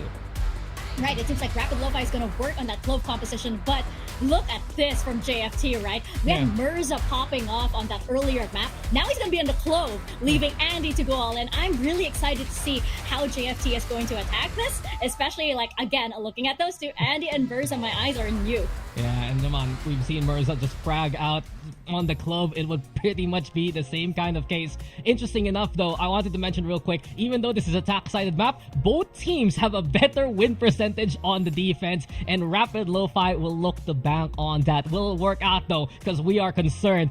This is the Neon being brought out. This is a Clove too. JFT can be super aggressive here. Very exciting stuff, so let's toss it on over to our casters, Conky and Komodo. Now, I'm going to educate you guys a little bit about the Australian way of play, right? Don't get excited. It's a 13-3 start, but that doesn't mean it's going anywhere 2-0 just yet. So I think seeing this new agent composition, obviously we've seen Rapid Lo-Fi play something a little bit more of that comfort as we were sort of listening into there, Komodo. But what a different throw-out for Lotus for these guys on JFT, right? Yeah, no, I'm absolutely excited about this one, right? We've seen you're exactly right, this exact Rapid Lo-Fi composition before already, but I think from JFT, they've done a little bit of the groundwork. They're leaning into what kind of the rumblings are and everything, and I'll give everybody a little bit of a how do you do. EDG won champions, and this is EDG's composition from Lotus, so JFT, you know... Yeah, hey, maybe, look, Clove is a duelist, okay? So we can understand why that's happening, but look, I think this is a really good one where they've clearly done their research, they've clearly been practicing, they're leaning into it nicely. But yeah, at the end of the day, as you sort of said, Rapid Lo-Fi, they are back on their comfort zone. So they know how JFT have been playing. They're going to be able to capitalize on that. Yeah, absolutely. And I'm going to be excited to see not only just the Clove, but the Neon to run through as well, right? Because we know how we have proficient Neons. We know the buffs coming through. You're going to take space. You're going to be very fast. I think that's going to be something that JFT might look to illustrate a little bit more so on this map as opposed to Icebox, because they were a little bit, passive, a lot of the times over on Icebox, which is a very big difference. But here, I don't really expect that. I'm keen to see what Prodigy is actually going to do back on the Clove, because last time we saw him go very large in the kill department against Team Flash when they played this one. But again, different ball game because Team Flash play extremely different to JFT. So there's a lot, right? There's a lot. And not to mention, right, Ramen back on towards this breach. I've always been fascinated by him going away from the Sentinels, because this one is definitely a Sentinelist comp for them, right? So there's going to be a little bit more proactivity that they need to be going in for in this one. Yeah, can't rely on any sort of solo site hold like we're going to see from Trixu. So at the start, it's just a very, very basic default. They're just going to try and feel it out, see ultimately what gets brought through. They've already found their way up sort of mid. But two members B here, so it's going to be a tough one to overwhelm if they go there. Yeah, absolutely. But we'll have to see what is going to happen, because it looks like a challenge nice and early. Do they expect Kiss to have already been over on the cross? He can get out of dodge. Got the sharp hurt. Yeah. Looks like absolutely spotted for sure. Okay, so that's a big starting opener here for Rapid Lo-Fi. We're going to have to see if they can convert this opener. But it looks like so far JFT, they're happy with A. They're going to make their way out. Dark cover will give them a little bit of space. Yeah, he's still got the paranoia here to buy some time for Daft to get in towards the site as well. But are we going to see any shenanigans afoot when the plant does start to go down? Because Ramen's got the aftershock, the flashpoint as well to try and set up his team. Great for the ruse there as well. So that's going to be the opener there for Andy, but quickly traded out by Suka. Massive stuff. How are they going to look for it here? Already up very, very close. Karma is going to be able to save the close there. If Alpha gets another, Mirza also going to be able to use that pick-me-up as well. So nicely done. Back to 1-on-2. Trixu, is he going to be able to find it? Gets the dink over, but it's awkward now. Spike still yet to get planted.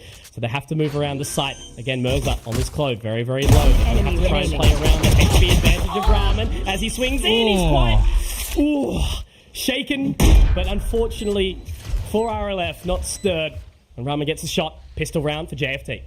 Ramen coming through with another clutch though. We saw a couple of those really large moments from him over on Icebox, so where required at the end. Yes, it's a 1 versus 1, but you got to remember this was a deficit scenario when that plant started to go down, right? You've got numbers that are lost from JFT. They grew apart when the plant gets denied, and then they're just very, not too hesitant to get the plant, but they switch their narrative from we need to plant to let's get the kills to settle down to get us back into an advantageous scenario, which they managed to do nicely. And there's going to be no big investment from RLF on the back of this one. Some upgrades, sure. 1 player alive for JFT at the end of it. 4 players on RLF getting a killer piece.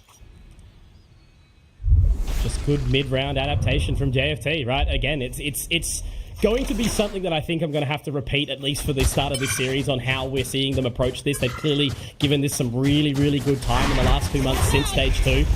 JFT have been practicing, and it's been so nice to see. So Shrouded step out. They're going to try and take that control nice and early.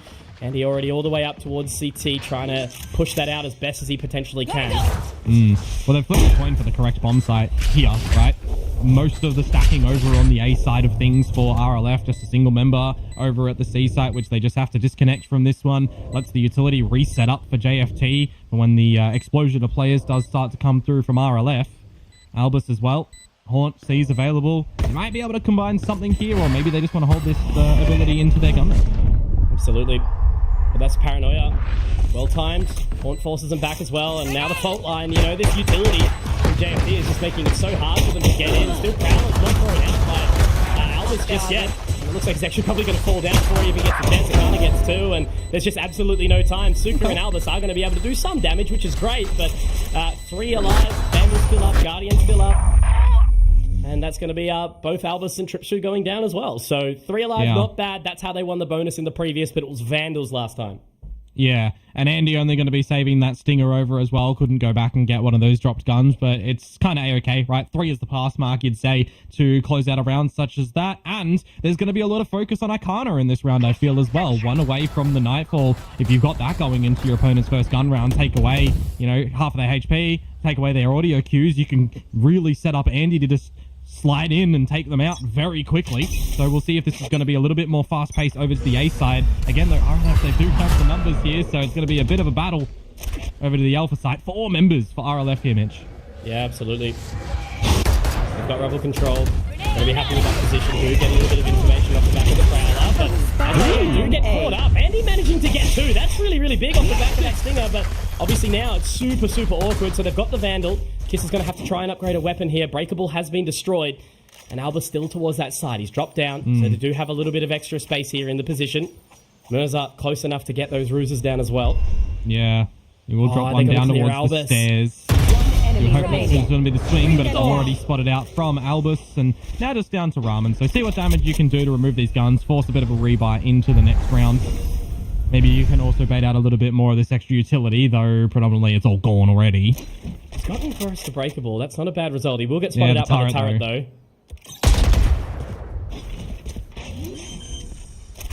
How does he choose to approach this? Just try to take Heaven. Wants to fight these 1v1s, as you mentioned, right? Noses on the line. Fault line goes through. Narrowly misses it, and they play the double up. Awesome stuff there from Rapid Lofi. And this is exactly what I meant. Sure, just the bonus, but the proactivity we saw there from Rapid Lofi, right? The opening start to the round to get those opening frags at Rubble, and then also the post-plant, playing it smart, the 1v3 in the end. Well done from them. Yeah, to win the duels over at the A-Rubble side of things as well, right? Really required, even though Andy was able to answer back with 2. Just the numbers advantage that they have there. Ripe and ready. As soon as the door goes open, Prodigy is fragging through. So it's good to see already we're getting a couple of these players over on RLF just being engaged and actually hitting their shots. Because I think that was one of the biggest awkward things over on Icebox. The amount of times that we spectated them and they're using, the Vandals or the Guardians specifically, the bullets just going everywhere and they're not even hitting their shots. So they've had their warm-up map. They've had a discussion in between these two. And RLF, I mean, they know how to play Lotus, right? It's not like it's one of these maps that these two teams haven't played whatsoever with these agent lineups. But now, quick shift out in towards the C side of things will bring some rotation for RLF towards it. And they do have rubble control from Suka, but C is definitely the prize position now. Look at Andy, though, already up in that position up towards Hall's Waterfall. Has been scoped off by the Ruse. And now Andy looking to go in. That's a great use of the Nightfall to try and take that additional control because Albus has to absolutely get away. Merza's holding down the flank. Spike can now be planted, and it's open for Rubble as well. Yeah, but the thing is, there's not a lot of this stalling utility anymore for JFT, right? A single flashpoint for Ramen. Eventually, the fault line will come back on. Maybe you want to combo something with Merzer on the metal, but he's disconnected. Look how far towards the spawn. Going to pop through now. Ramen's having to open up with 1 and 2 again. Oh, Talk wow. about him on this stage. We bring in Straight through the smoke. Disgusting. That's incredible from Ramen. I would serve him up on a platter any day. Delicious man on the breach, getting it done in Waterfall. But And yeah, now they can start to cycle a couple of these extra ultimates as well, right? Because you got really great success on the Nightfall to push RLF away from the C site. Ramen one away from the Rolling Thunder. Andy's one away as well, and you can get really electric in towards the server. So it's just this flowing momentum from JFT, really taking the space quick, but sometimes also not taking the space, right? Making you over-rotate, making you second-guess themselves. They're just playing very touch-and-go Valorant right now. I just want to give it, right? Like, how do you get 4 1v1s there? Obviously, one was through the smoke, but just the fact that RLF weren't able to do that, and there's another. Kiss is found straight through the dark cover, takes down Prodigy. So already, that's one of their smokers gone down in the controllers. Now they can reapproach, head back towards Mounds, see what they can find.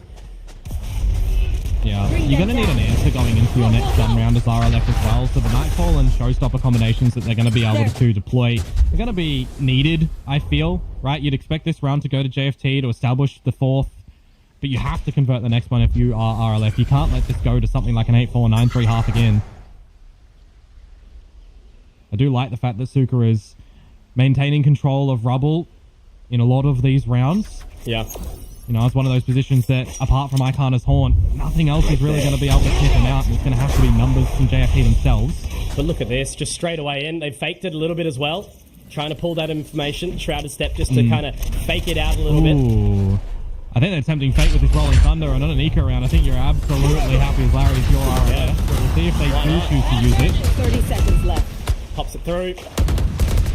And that's already site taken. They are up close though. It is going to be a little bit awkward. They have to make sure they overwhelm these pistols correctly because inside that dark cover, exactly right. The Kiss, he doesn't care. He wants the ace anyway, but this is the main thing. They still haven't spotted him, and Tripsu's found 2, but that's going to be all she wrote. You're done. Probably got a little bit too excited there, but you always, you know, do sit on edge with a man inside the smoke.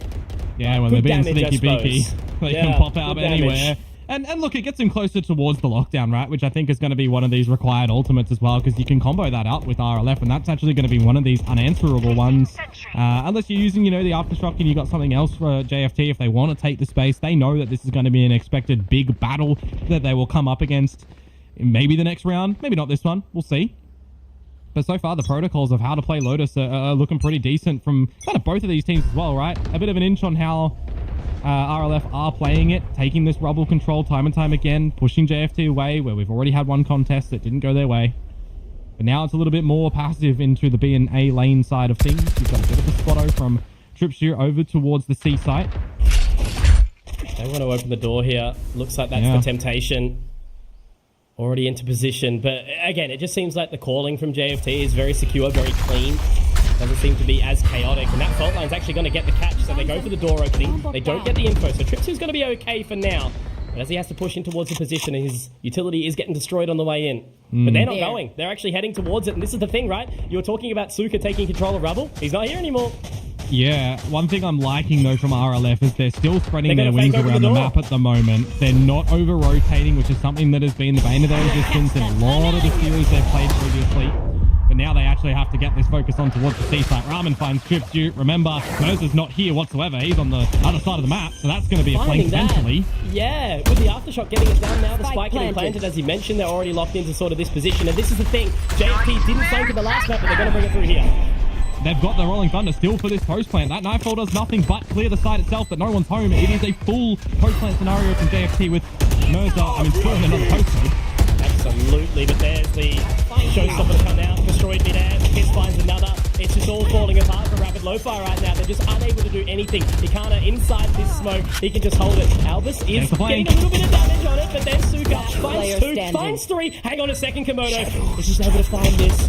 Dark cover goes in, gives himself a little bit of space, but now he's going to try and fight the fight. And with 2 different angles, it's going to be a little bit too hard for him to overwhelm. So even with Suka's big individual performances, it's still not enough for Rapid Lofi to convert these rounds. Well, that's That's kind of the thing at the moment, isn't it? It's just individual performances that we're extrapolating from RLF time and time again. It's not a full cohesive team brutality force coming on through that JFT is looking right. All this utility being combined together to clear the corners, clear the space. You've got Mirza. You know, you're thinking about this C site, what it is before that aftershock kill comes through. It's an advantage scenario for RLF that then gets pulled back. And they're looking for this retake. They clear the site. They get on towards the site. But hang on a second. Moses' flank is actually working a treat. Completely unexpected. Because we've not seen JFT go for really big flanks yet so far, right? So and even with no frags, it still converts. Yeah, they're changing things up time and time again. And now we finally actually see a bit of a difference from RLF with the deep one-way smoke, taking a bit of this mountain control. But it's not an eco. I would like to see this on a proper gun round where you get a good idea, where you can try to push JFT into a tricky scenario on the B side or the A side now that we've gotten this control. But again, you know, JFT happy to just wait, bait out information, mound control not taken by RLF. Just similar sort of thing, having to watch Tripsu sit on the C site with limited utility now. If Prodigy does get one kill, not dead yet available as well, could catch JFT up, which would be a nicety.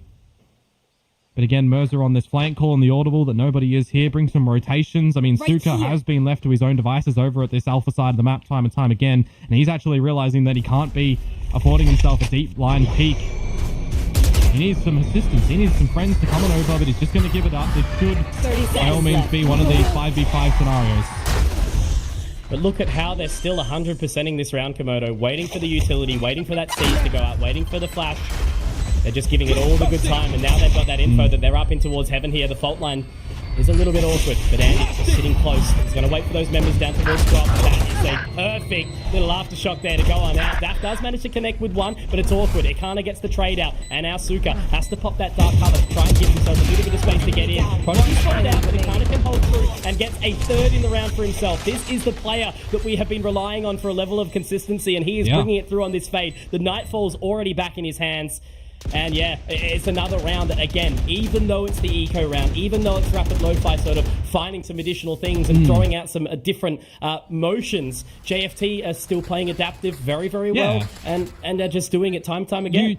You remove the guns from the equation in this round, and everybody is coordinated on JFT and where they need to look and dance around the site, right? You've got the covering of the three angles, you've got the flank watch, even before the plant starts to go down. You've got all these protections, and now you've got 6 rounds on the attacking side, which you've checked that box, right? You've gotten kind of as much as you need. Anything else now is bonus territory for JFT.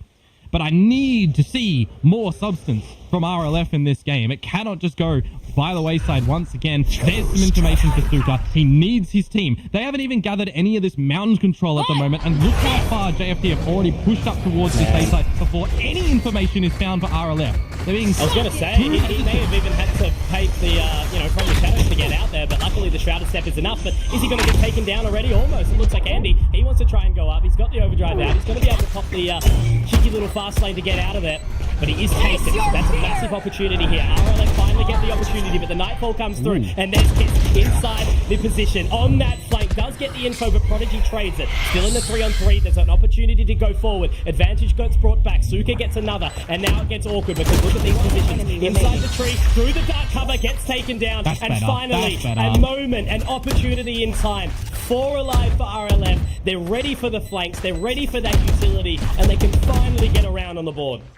Big flood from RLF at the end there as well with that plan, kind of knowing that the deeper push has already been ticked off, that everyone's either going to be remaining over at main or in the tree. So grouped together as a unit, shooting together, that's better for RLF. And with 4 players surviving as well, we need to see this answered back yet again, right? It can't just be one round isolated here and there. They have to start to actually make something of this defense. And in this round, I mean, it's a little bit of an awkward one at the beginning too, right? Because as I mentioned, they didn't get any information over at the C side to see if there's any stragglers from JFT. They only got the info when Suka actually pretty much had a handshake over at the A site with JFT. So how do they approach here? The setup's the same. The utility is ready. And that C's Paint Shells combo could be massive for them here. The second that alarm bot's popped. Something we haven't really seen from JFT too far is when these one-ways have gone over to the A site, how have they gathered the space back? Generally, you'll start to see the Prowler clear over towards rubble if you want to get the Haunt to come out as well, right? But you're only running the one round of reconnaissance.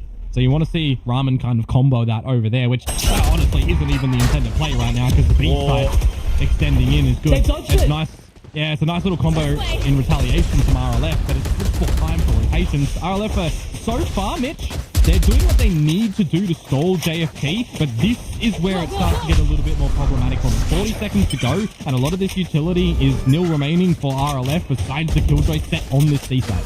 The Kiss is in sight already. Look at the way they've just managed to flood him out, you know? Simple utility, just being used, but it's Prodigy to bring it back, so I'll lean that for a second.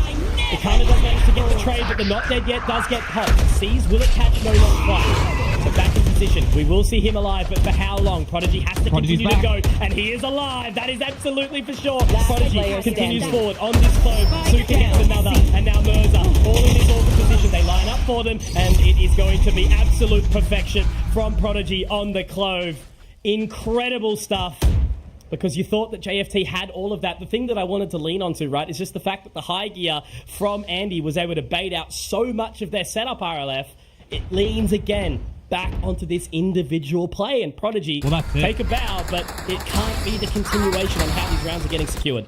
That's it, isn't it? The change in style when he goes from the stage over towards the Clove, he can get a little bit more aggressive with these duels, a little bit more protectorate with his team as well. But it is this storyline of we're seeing individual rounds, you know, one here from Suka, one here from Prodigy, a couple of kills left, right, and center for sure. But there's no really big cohesive unit that we're feeling comfortable in seeing so far that RLF are going to be able to answer back with things.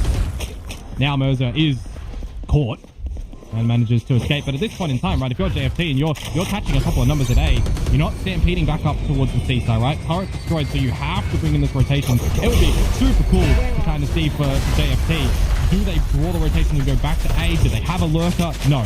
Their intended target is C here with Mirza on the Not Dead Yet. They can fight. Initiated. Tripsuit gonna pop that lockdown as they try and get this spike plant. It does go in, and there's that utility usage. Andy knows. That is incredible. All the way in to destroy the lockdown to get to, and Kiss finds another as well. This is incredible from JFT. The confidence behind them to be able to go for this. That spike didn't even get planted, and they fought anyway. They knew what they had to do. They understood the task, and they took advantage of it. And Suka sitting there going, what the hell has happened to my team? Yeah, I mean, for Tripsu, right, you think, all right, we're going to play this, we're going to drop the lockdown, we're going to wait a second, JFT are going to fall back, they're going to play post-pant from Mounds. No, they're going to run at you. Your C's is going to do jack, and they're just going to slide and shoot you, and there's 4 players alive for JFT at the end of this round. I cannot believe they put sprint into Valorant. Andy just making it so awkward. The tracking, you know, it's not usually something that these players are used to, but Neon being so strong in the current meta, it is working out for them. But just again, the timing. Just caught out on timing, really, for all RLF. together as well, you know, the utility, like the second it got thrown out, obviously we saw that Season Paint Shells combo go in, but they were straight through that. The relay bolt was in, and, you know, 2 frags and then destroying the lockdown. Like, what the hell did RLF do to respond to that? Yeah, I mean, I wouldn't mind first seeing a timeout. We haven't really seen too many to have a big discussion as RLF at the moment. I don't think so. We've not seen a single tack timeout, I don't think, from either team yet. No, I mean, look, not unexpected between these two teams, but still. Yeah, this is another round, though, for RLF, right, where you have to be converting this one. One away from the showstopper. If you're pushing Mound and you're gathering the control of it, then, again, you know, you've been really successful as RLF gathering Rubble control time and time again. You can get this orb, and you can set yourselves up, actually, for a proper retake. The only thing I think that we can sort of lean on a little bit is the sense that we still do have another half, right? You know, it's going to be tough for JFT on that defense, but Relay Bolt doesn't quite connect. Still got the nano. It's going to go down to try and give them this extra space. And once again, you know, it's Tripsu having to fall away, having to play that full 5-on-5, and Ramen's going to get that spike planted. We go again. Well, the plant just goes down, so there's a couple of seconds for the B players to rotate. The A players are already here. You're now playing it for the scrap on the side itself. Holding that utility all the way back. Izikana trying to have a little bit of a look. That goes in. That's the second time the showstopper hasn't quite connected. Destroyed mid-air, and you've got to be hurting right now. 5-on-4, pushing in towards the side. Mirza, Kiss, they're just getting it done. Tripsu will be able to find a couple, and we'll give him a second. Hold on. That's the last 2, but it's perfect from Mirza. Very nicely done. Exactly right. The Not Dead Yet was there. It manages to make it work with the pick-me-up, and man, I don't know. This is just very, very clean Valorant coming out from JFT, and all I can say as a humble Oceanic caster is I cannot wait to see if they close this, what it's going to look like against some of these top teams in Ascension. Well, something that I'll highlight from, you know, what we've seen globally right now is over in CN Ascension, we've had a team come back from an 11-3 deficit and win it out in an overtime, right? We've had just recently over in the Americas region, the first 2 maps go to one team convincingly, and then the other 3 go back towards M80, right? So you're not out just yet if you are RLF. We've had monstrous comebacks, but I just feel like we need that switch to just be flicked a little bit to get everybody aligned, for the shots to be collected. Still do really feel for Daft a little bit because those 2 showstoppers have just been, you know, clotheslined before he could even release them. Absolutely. You give it time. That's the thing about this game. You never want to count something out, but Tripsu actually did get caught off the back of that fault line, so he's going to have to fall out for just a second. Andy already in position, Prodigy up close. This is the thing. This is the first time they actually haven't been able to force them completely off the side, but that Caesar's going to catch, so it's going to make it really, really awkward. But now they get let to set into this post plant once more. Look at all the util though from RLF. Like this Rolling Thunder has to be drawn in as soon as their util starts to go, and this is go time for JFT to fight. Absolutely, it's going to catch 3, and Kiss is going to capitalize on that right now. He's got the focus in. Ramen actually doing it himself. He said, I've got the ultimate, I'll get the frags with it, but there's Prodigy, the player we've had to keep our eyes on again. But as he's taken down, there is no single chance, and JFT, same as what we saw in Icebox, 9-3. And there is no curse behind this one from what we've seen so far. However, will the defense shock the core of the Oceanic side? Yeah, and I think, you know, the defensive side is where the strengths have usually came from for RLF on this map specifically. So the fact that they're only gathering 3 rounds just is a testament to see how JFT are actually navigating around the attacker's side, which I'll flip it back over the reversal. The attacker's side on this map has been their worst performance in majority, in all of their maps, right? In all of the maps, Attack Lotus was their weakest, and they've just done that. Yeah.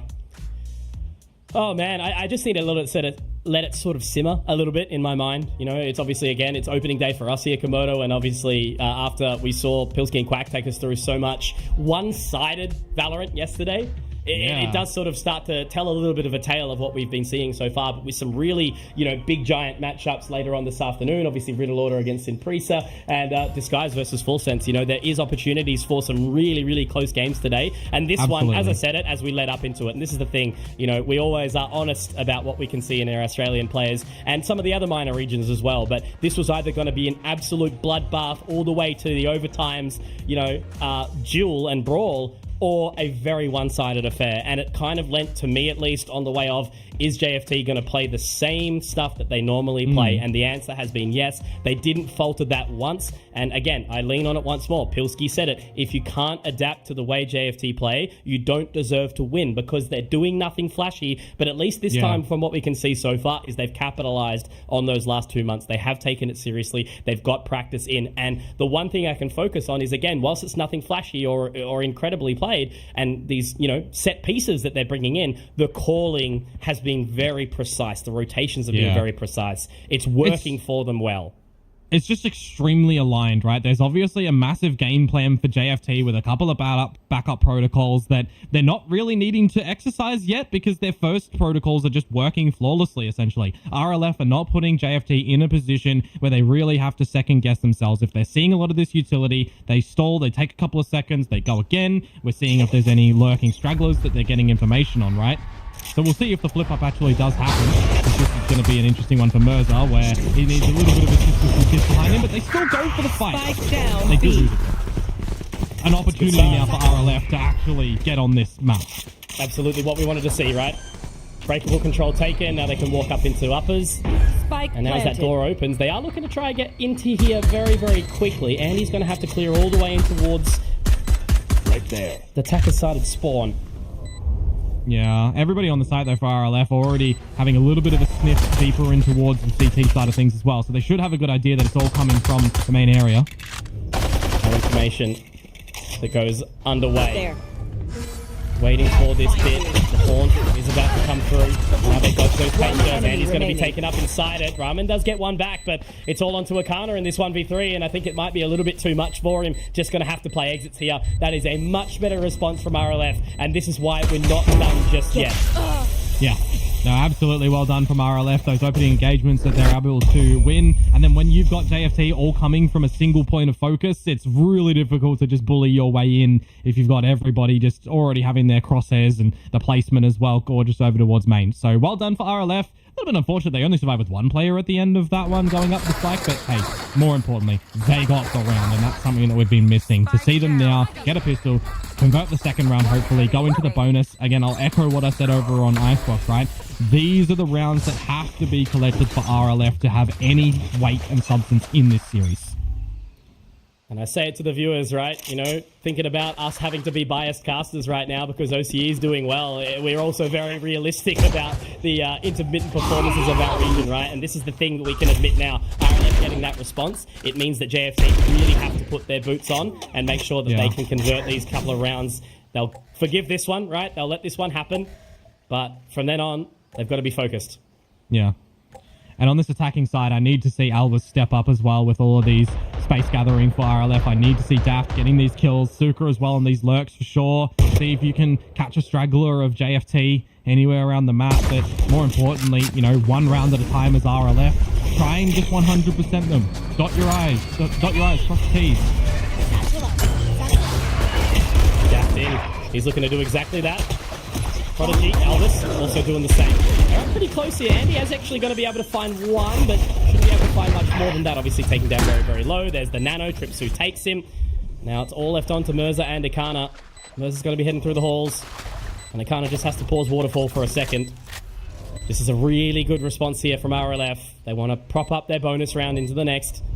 Just make sure they've got that momentum behind them, because that is where it will start to get scary for a JFT enjoyer.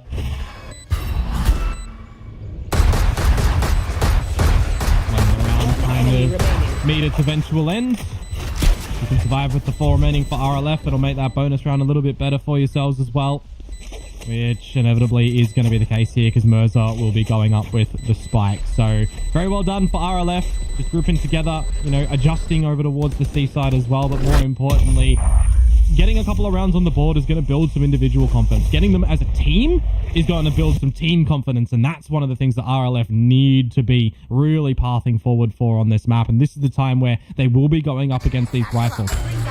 We're going to see JFT go for the rubble control like we were seeing Suka and Co.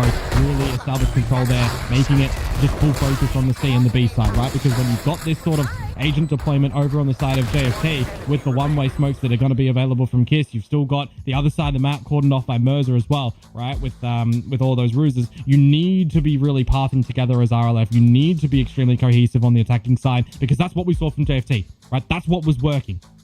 RLF, I don't feel like they can play their game here. They have to meet JFT at their game, which is this adaptability that we have to see coming. And hopefully this timeout will provide them enough time to just have the discussion on, all right, are we realizing where our weaknesses are on this map so far from what we've played over on Icebox as well? I think it's just so important to kind of get that mental reset, right? Hey, we lost a pistol. Let's chill out for a second. Give it to them.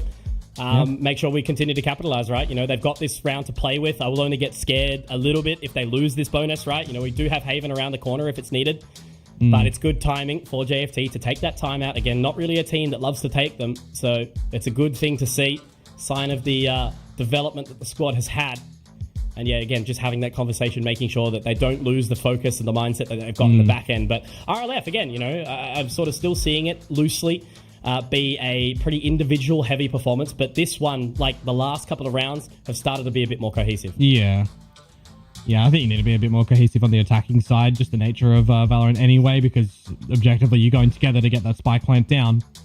But in this round, is that going to be the focus? Because I'm seeing a lot of light shields from JFT come into it, where you've got these Bulldogs and this Guardian as well. If you're taking a couple of these fights in the scrap, it's quicker.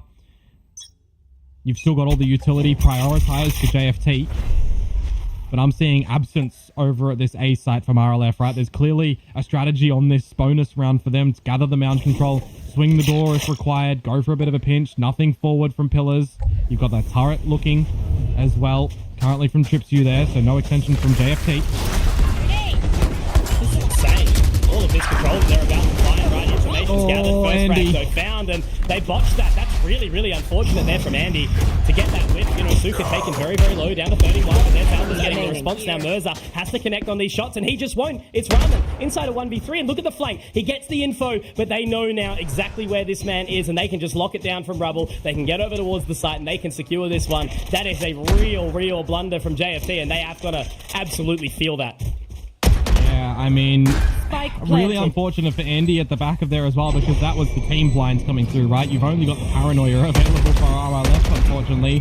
So a little bit of mistiming from JFT will actually forego this bonus round over to RLF. So this is what we're talking about, Mitch. Unless Ramen comes out with an amazing 1 versus 3, it's Rapid Lo-Fi getting back into this series now. Absolutely, and that was exactly the thing, right? You know, we are a sort of region that can lose the mindset. So let's hold it for a second.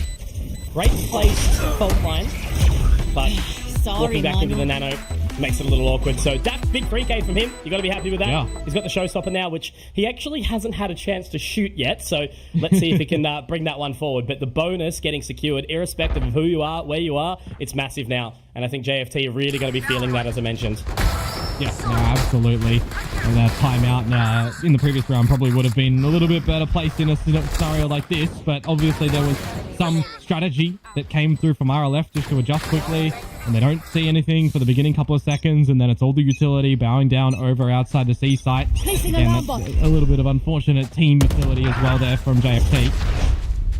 Mirza immediately dispatched off. A little peek from Suka. Got to be happy with that opener.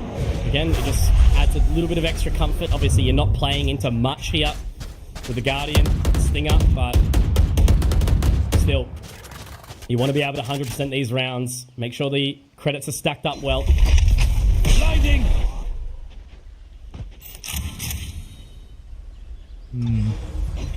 Bit of a rotation coming from Kiss at the moment right now, but you're going to have to see when these smokes do start to fade. It's the calm before the storm. Rapid Lo-Fi to navigate this round. You want to be surviving with 5, right? You want to build up Albus, getting this Nightfall.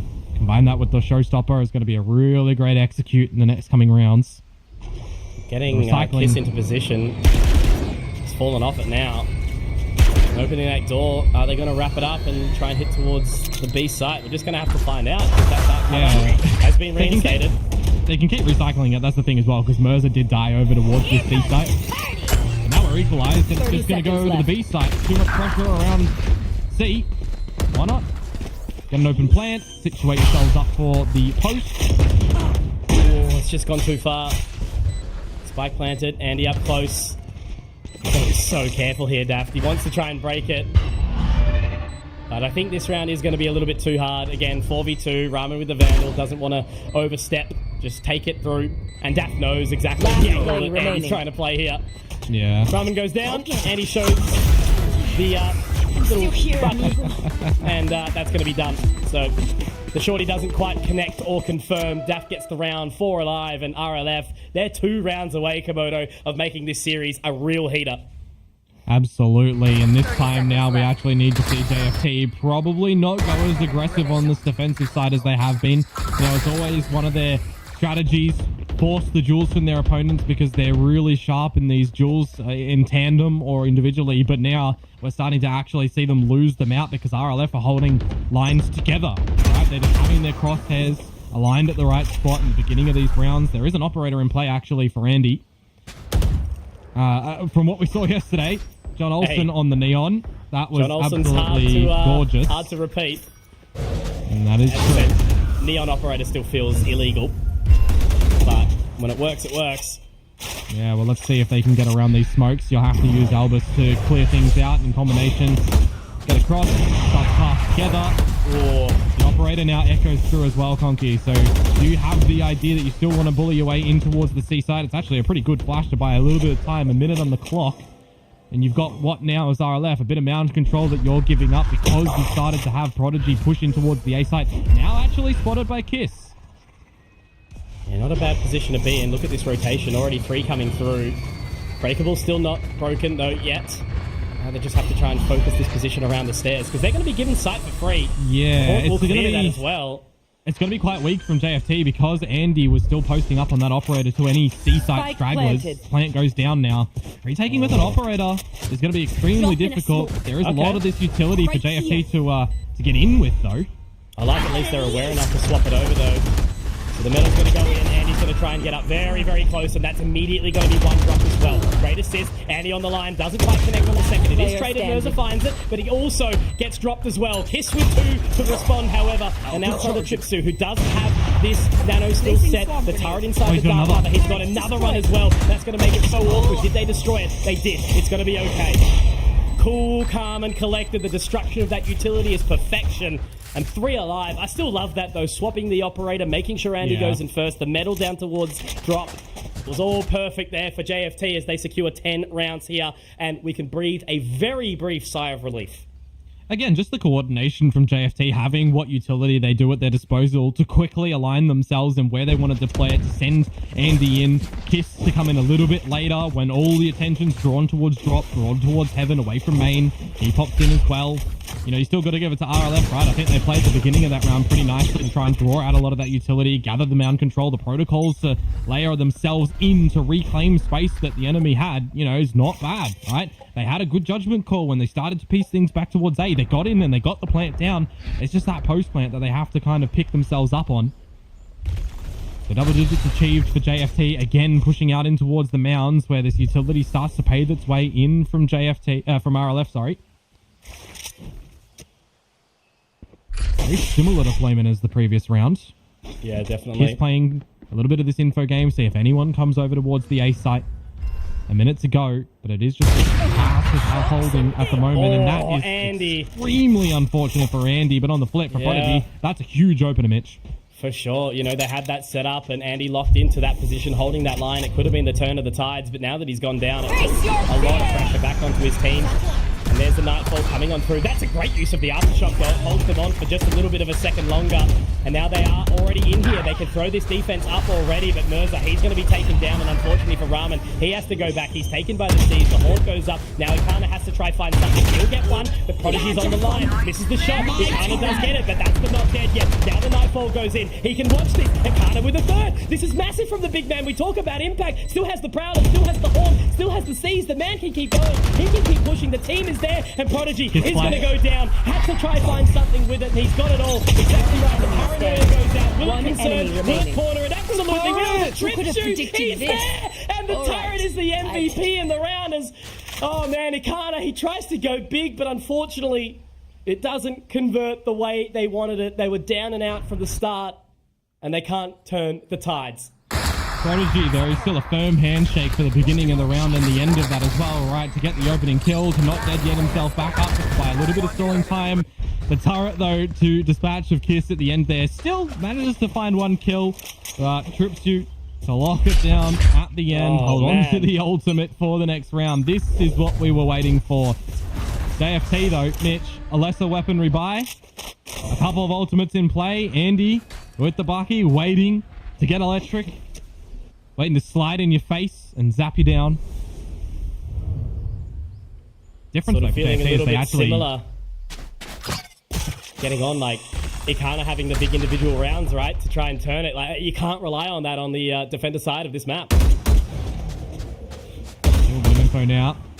Prowler will spot out Merza. How do you get out of this scenario as well? An exchanging of a bit of utility for sure, but you are vulnerable. You are stuck.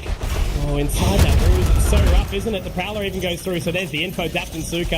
Merza had to try so hard to get him out.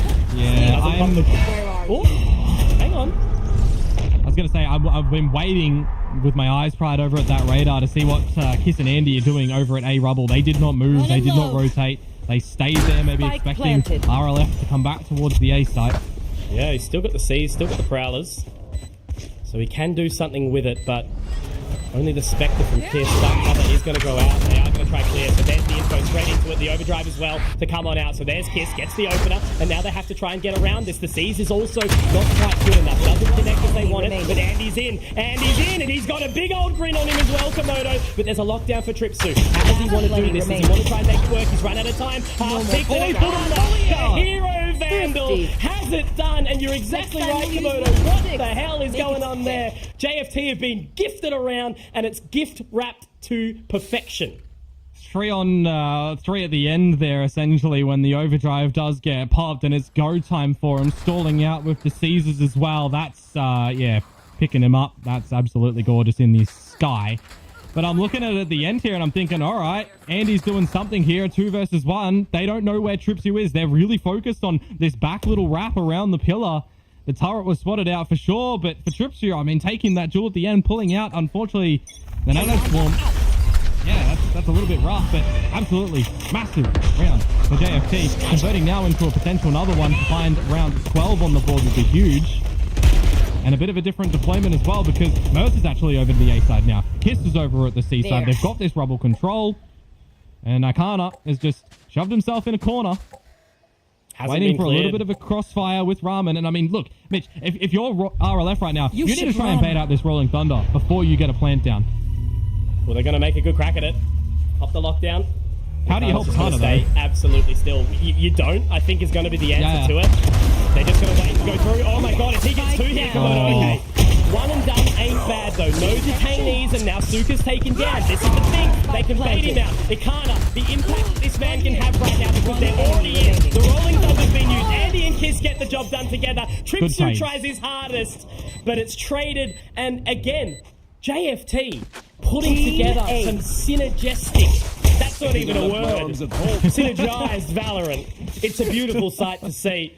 And as they secure match and series point here, oh man, RLF are going to be feeling the burn. Sweating a little bit at the end there for Akana as well, right? Because you imagine, what if they don't run in until the lockdown goes off, right? There's no smoke over towards Breakable. There's no smokes on the side itself to get any protectorate. So Akana, I guess he at least gets 1 at the end of the day in that one. But then a masterclass of a retake from JFT. The Rolling Thunder in, the trades coming out. I think that's importantly what JFT needed. The trades there, RLF, that was not the last worst buy that they'll see themselves. It's a very similar buy going back into this round now, 21. Merza, what have you been thinking with? You do have your own res. You've got Andy here too. Dash wants to go in. And he's just not connected with a single one of those showstoppers. He does get at least a shot back. Prodigy responds, but with the pick-me-up, Mercer's going to be a little bit healthier for a short while as Kiss goes in for another. And this could be the final round. Komodo Mercer. He's alive. He uses the not dead yet. It's all on Prodigy. Absolutely. He can't do anything right now, and all he's got to do is just wait for the inevitable, and that is JFT winning the opening series, just like their forefathers Bonkers did up against the Korean side in that previous one, right? It's amazing to see that the Aussies have actually got what it takes to walk that one through, despite the eyes on them, despite the pressure. We always thought this was going to be a little bit of a chaotic one, right? But look how happy Andy is right now, and you just can't blame him for it, right? No, absolutely not. JFT have actually just played some absolutely brilliant Valorant. I mean, from Icebox, a landslider flare in towards Lotus, where they're collectively together, just dotting I's, crossing T's, holding each other's back, individual moments from them as well. And I mean, I'm still going to give a bit of a shout out to RLF. I think in the very latest stages of this map, they started to get a little bit of a momentum way with the team, right? Because we saw, you know, individually again, a couple of moments from Suka, a couple of moments from Prodigy for sure. But the missing element was actually just the team working together to explode into these sites, to get these plants down, to try and set themselves up. I know that JFT are a massive different team to go against in a tournament like this, but now they got to set themselves down in this lower bracket, because they do go against another team now that is going to be extremely different, but more aligned with what they're used to at home. Absolutely. But yeah, look, again, at the end of the day, we had a very, very good half of Valorant towards the end of that Lotus part. We got to see some good sides from RLF, and we also got to see JFT dragging it forward. Again, as we sort of said, right, Bonkers, they took down a Giant and D+ Kia in their first run in, and it was just, yeah, great to see, right? You know, we can sit here and be a little bit biased for a short period of time, because all we want to see is, you know, some really, really good Valorant at the end of the day, and that's what JFT managed to bring forward. Their practice has been proven, and we got to see some of that majestic synergy, and I can't wait to hear what the desk has to say about it. Synergistic. It's a word, Dax. Synergistic. It's on the dictionary. From OCE. Conky has put a new word in the English language, and I agree with him, Mika, just because we did see that synergistic play from JFT. Yes, we absolutely did, and it was also a little telling that Conky, began that game saying like, oh yeah, but you know what, the OC experience is that, you go 13-3 one map, and then, something happens on the second map, and to credit to Rapid Lo-Fi, you did see some of that come through, right? Yes. You can tell that they have a plan, but it's just that the pace at which JFT are on, it's much faster than Rapid Lo-Fi can implement, in that short amount of time. Dax. Look, JFT has a Neon. They're of course going to be much faster. But jokes aside on that fight, I do want to tackle RLF first real quick. It's a lot better coming into map number 2. This is a comfort composition for them. They understand what they want to do. They know their plan. The casters mentioned it, that it does feel like the team has really stepped up a lot more compared to map number 1. And this was some good promise from Prodigy. Many have been touting him to be one of the newest faces from Vietnam to really be an upcoming talent. They're still trying to fix out some of the kinks, figure out what role he really wants to play, what agents suit him. But you saw there on the Clove, when he's given the chance to be active, he can absolutely frag out multi-kills, and that shutdown a while ago onto Andy, taking out the operator, giving a big chance to RLF in that second half. But on the other side, Andy the MVP, synergistic, yes, but very speedy. A lot of the space taken, especially on the first half there, Mika, was thanks to Andy waiting on the call from either the breach or the fade. They used the nightfall, they used the fault line, Ramen doing exceptional work on the breach too, allowing Andy to get in there and cause so much chaos. Yeah, I love that you brought those plays up, because you can absolutely tell the synergy that this team has, because you can see how clear the decision making is from JFT when they decide to go in, especially spearheaded by Andy over here. You know that all 5 players are on the same page and they have the exact same thing in mind, right? I still sense a bit of hesitation from the side of Rapid Lo-Fi, and it's just not the same kind of sync on the other side, right? For JFT, you can absolutely tell, wait in and we go in 3, 2, 1. I can almost hear the comms myself, and that's very, very impressive from a team that we've been hearing a lot that maybe they don't have enough belief in themselves as well. We saw Andy's reaction too right when the game concluded. He was like, what, how did I do that? And it's quite fun to see, especially from these teams from OCA. You got to give yourselves more credit. Well, he's got a friend in us, man. We are big fans of Andy and the rest of JFT right now, and I'm looking at JFT and basically saying that this team,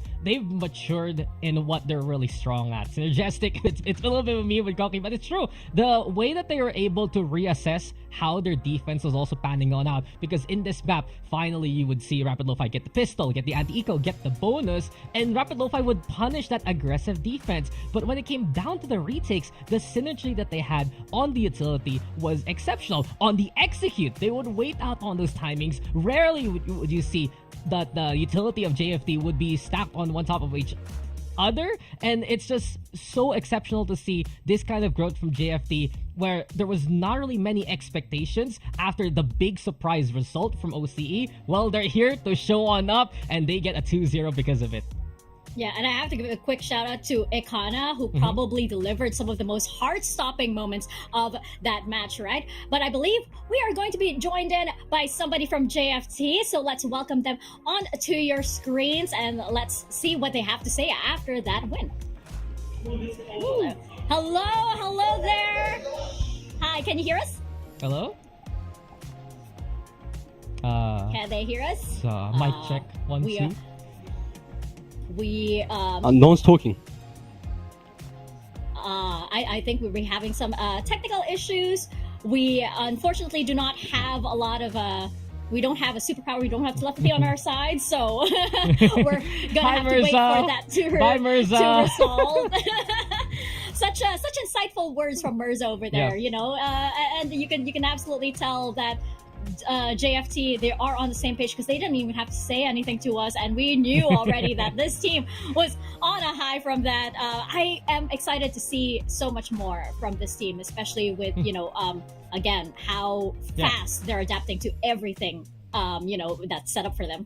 Yeah, and I'd agree with you. JFT, they kind of have a loose shot calling system. Even our OZ casters wasn't completely sure who'd be taking the reins. You have Ikana sometimes doing it. You have Kiss sometimes doing it. But Mirza also very proactive on the club. We didn't see much flanking from JFT in the first map. You would see it actually from Mirza as he crept into A, went for the cycle around towards C site, right? He's also the one contesting, I believe either was Daft or Suka for Rubble. It was always something for JFT to try and utilize, and Mirza was really a big part of having more in the toolkit for them.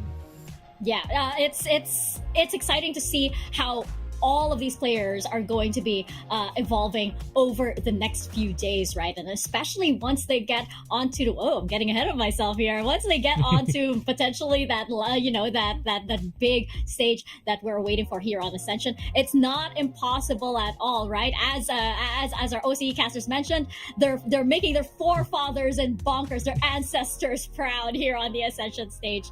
For Rapid Lo-Fi, it's not over just yet, but you can tell that they don't exactly have the same kind of, they can't adapt as quickly as JFT. Not just yet. Maybe not today. Perhaps it's going to be a different story, another time. But for now, that just seems to be how it is. So we are going to see how that will play out. But for now, we're going to go into a very quick break, and we're going to have our second series of the day coming right up.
You are back here on VCT Ascension with myself, Mika Favs, and Dax here on the panel. And we just saw 1-2-0, a clean sweep happening on the side of JFT versus Rapid Lofi. Are we going to get another one now that we head into our second series of the day? Riddle Order versus Synprisa Gaming. Dax, if it's anything like Synprisa Gaming's previous match, potentially. Mika, come on. We've had too many 2-0s already. To the unexpected surprise of many, the last two series we'd had over the last 2 days have been 2-0s. I think it's finally time to get the ultra banger 3-map set, and I'm looking forward to it if we get it here. Synprisa versus Riddle Order. This has been a matchup everyone has been waiting for. You get the best of Korea VCT, you get the best of Japan VCT to do battle right here, right now. I am so excited for a myriad of reasons, and I don't even know where to start. Like, we saw the potential of Synprisa in VCT KR, and we saw it yesterday, how they rallied back so well against Revenant. On the other hand, all the hype about Soldam and the rest of Riddle Order, oof, the stories write themselves. That's absolutely right. This is an interesting matchup because we have, Synprisa Gaming, who, as we saw the other day, they've proven exactly why they're one of the favorites to win it all, essentially. Not just each match, probably win Ascension itself. And then you have Riddle, who have some very familiar names on their roster from VCT Pacific, and even originally, way back when, we have the original Korean Jet too, right? Yeah. So I feel like right now, it could be a toss-up. We're still not sure how we're going to see these two styles match up, how these two styles have evolved as well, which is always the question as we see these new teams. So let's take a closer look first at one team that we all know from yesterday. We're going to take a close look at Synprisa Gaming.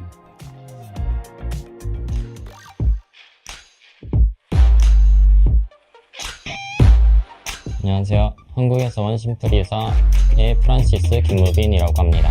미드2A를 할 건지. 저희 한국 지역에서는 되게 공격적이면서도 노련하고 플레이 스타일에서 유연하게 대처할 수 있는 것 같습니다. 저희 감독님께서 팀 분위기를 되게 친구들 대하듯이 되게 편하게 해주셔가지고 팀 분위기가 되게 좋아서 특별하다고 생각해요. 저희 팀은 한마디로 야생마라고 할 수 있습니다. 이유는 되게 플레이 스타일이 공격적이기 때문이라고 생각합니다. 상대팀 입장에서 저희 팀은 되게 예측할 수 없는 플레이들이 많기 때문에 조심하셔야 될 겁니다. 프리사의 키플레이어는 저라고 할 수 있습니다. 왜냐하면 저희 팀원들이 잘 총을 쏠 수 있게 만들어줄 수 있는 리더십과 노련함? 제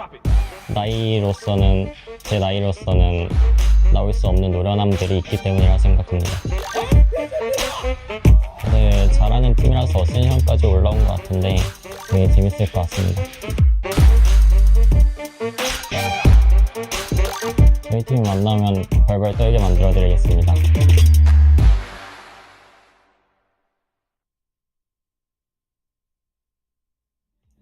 Mika, you've been taking Korean in Duolingo, right? What'd you get from that interview? I understood some of those words, okay? I understood only some of those words. I can tell, though, that Synprisa Gaming, they do have that bond. They do have that friendship, because I understood the word chinku, which means friend.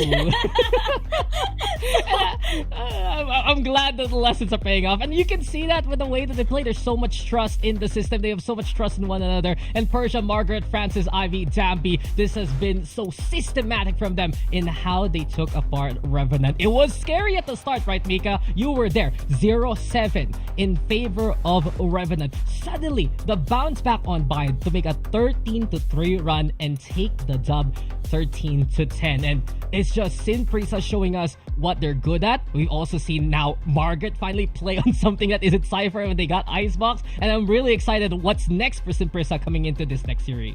Yeah, that was the most exciting thing for me. It's like, whoa, Margaret on the Killjoy after so long. But yeah, you're absolutely right. They did take a little bit of time to warm up, or maybe it's just Revenant, really doing extra homework for that map and for this team, right? But I doubt we're going to see something like that today. I really think it was just a first day thing, and perhaps difference in the style of their opponents, but with Riddle, I feel like they might feel more familiar. I don't think SPG have any reason to hesitate at this point. Danby really, really delivered yesterday, and you don't want to see him not hesitating at all, because I love the way he plays the Neon, especially, right? Really in the faces of all of the opponents. And for him, actually, you can tell sometimes it doesn't really matter if he gets the kill or not, because the point is he creates so much chaos, you can't even tell who's shooting at you anymore, right? And I believe he's going to keep doing that.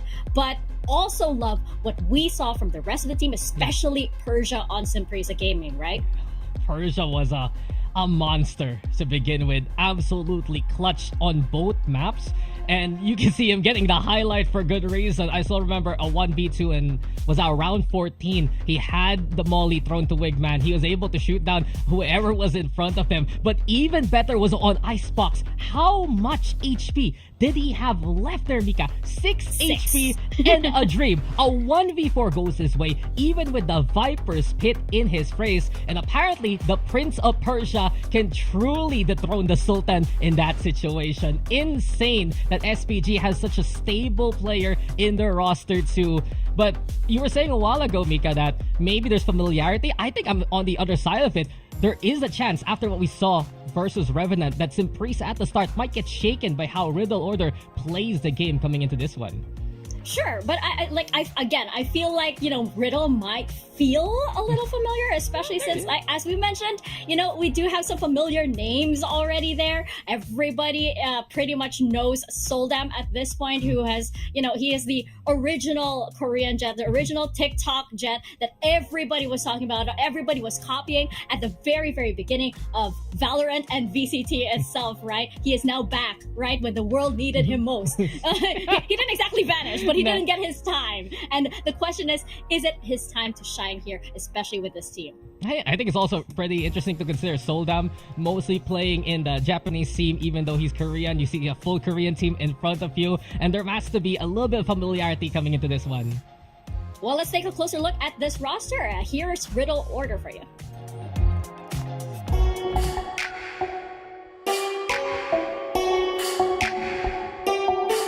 リドルオーダー所属の、楓です。ジャパンリージョンから、今アセンションのジャカルタに来ています。チームメイト一人一人もみんな元気マックスで、一言でまとめろっていうなら元気っていう言葉になると思います。チームメンバー全員の、仲が良くて、本当お互いを家族のように思って普段から接しているので、仲の良さがその連携とかにも、関わってきて、ここまで上手くなれたのかなと思います。日本リージョンの、特徴としては、他のリージョンは攻撃的なプレイが多かったりするんですけど、チームプレイみたいなのが多くて、そのチーム、いろんなチームがあるんですけど、そのチームプレイの連動をどれだけ高められているかが勝利に関わってくると思います。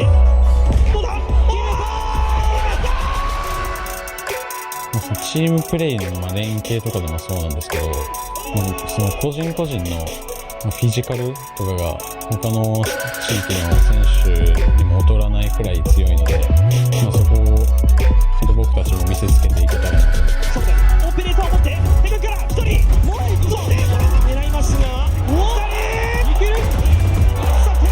もちろん1位を取ってインターナショナルリーグに行ってパシフィックの強いチーム、お互い楽しんで後悔のない試合を送れるように頑張りましょう。Riddle Order, this team has been a relatively recent team, right? They've been holding their own against the best in the Japan region. Teams like Northeption and Fennel. These guys were able to take them down, which definitely means something. Probably has something to do with Jojo and Soldam on your roster too.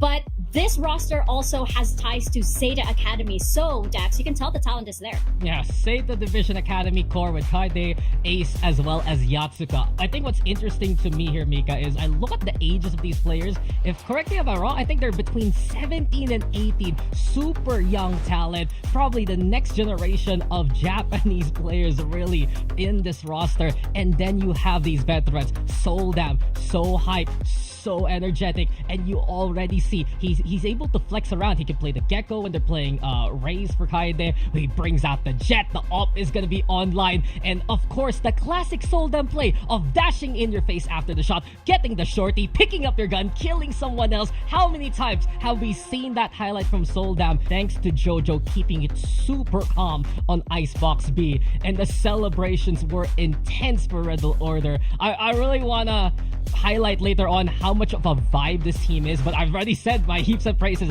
about the OG Korean Jet. Soldam is back, and he wants to get back into the tier 1 scene.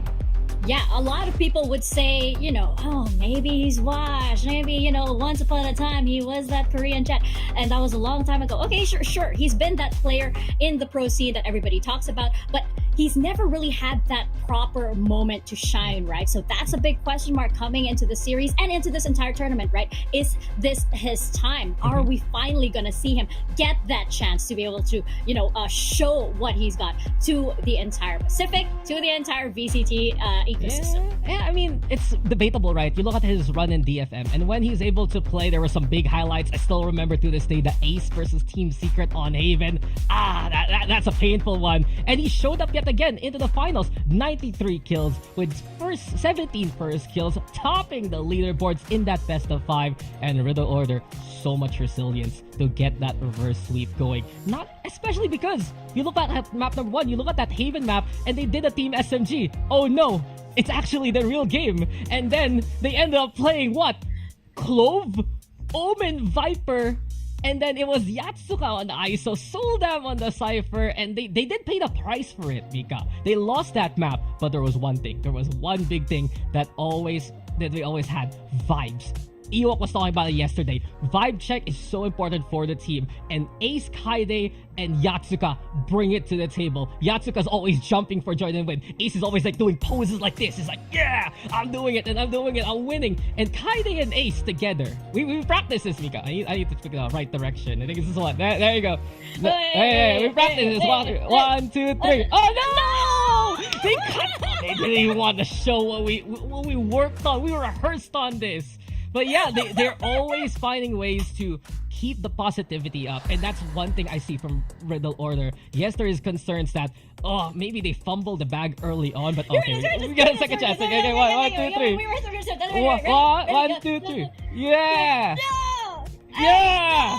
And then, yeah! They're always doing that, guys. Yes, ours is worse. Our version is 100% worse than what Kaede and Ace do. But they're always doing that, especially that bind play from Ace when he got that Guardian to get the 1v3 there on bind.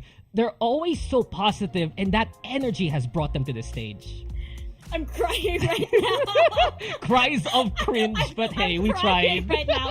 No, but it's that energy, right? Yeah. Some things like that definitely go from just being in that same mindset, just sharing the right energy. It can be so powerful. We've seen so many teams in the entire VCT ecosystem that have relied on those vibes this entire year. It seems to be a thematic. You can't understate that. If a team is feeling good, it can be very, very dangerous, right? Yeah. And for Riddle Order, if they're keeping up those vibes, hey, that's excellent for them. I mean, I think that's why their logo is like, really chill and smiling the entire time. Yeah, if you guys want to do what you do with Zeta Division, it's a little bit more difficult for Riddle Order because you kind of need I think you need a katakana keyboard for the smiley logo, but just 2 parentheses and then that one symbol. Someone in the chat will probably provide for you for everyone to copy pasta, but it's so fun to see Riddle Order. And one thing I'm really banking on coming into this one is perhaps that surprise factor that Revenant did against Sinprisa. Japan as a whole is very proactive around the map. I dare say sometimes too active. Sometimes the defenders already look like the attackers, and they're not even into post plant as of yet. And Riddle Order, if they can get that space, they're gonna look for these kind of angles. And if Sinprisa isn't ready for that, there might be a similar run to what we saw in that opening matchup between Revenant and Sinprisa. There is that possibility. it's a possibility, but I would still say it's a very slim possibility just because Synprisa, they've been incredibly confident this entire time. I'm really curious just how far the experience of the Korean players on Riddle can take them, right? And just how much SPG have prepared for them. Because for SPG, their confidence, they haven't been shaken yet. You look at the post-match interview on the Korean challengers, and they're basically like, hey, we're winning everything. We are so good. Oh, yeah, we're going to dominate every single match that we're on. And so far, they're undefeated. I mean, it speaks for itself, right? The question is, how long can they keep this going? And is Riddle going to be the first to break a streak like that? Yeah, I agree with you. I look back again at how their runs came from that previous series. From 0-7, it was 13-10, so that's a 13-3 run. You look at Icebox, and sure, it was 7-5 at the start, and then they got 6 rounds in a row. Once it comes down to the second half, they just tighten their belts, and they get so much better as the games go on. They adjust, they apply what they learn on the fly, and it's really the structure that these Korean teams have, especially Synprisa. The executes are so fast with Danby at the helm. Fun fact though, Mika, both teams actually had the same road to Ascension in a way that they didn't really qualify for the main stage of their VCTs on Split 1, made a few roster adjustments, and coming into Split 2 took it all. Yeah, it's that we need a little bit of a change, implemented immediately, and then you see the results pay off, just like that.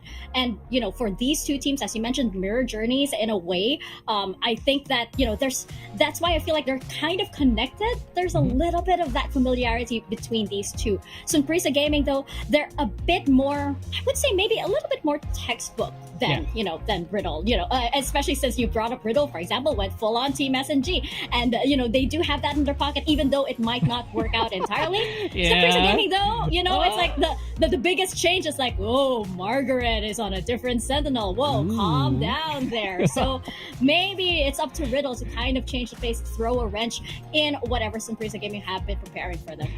Daring, aren't we? Making a change to Sentinel. What a surprise.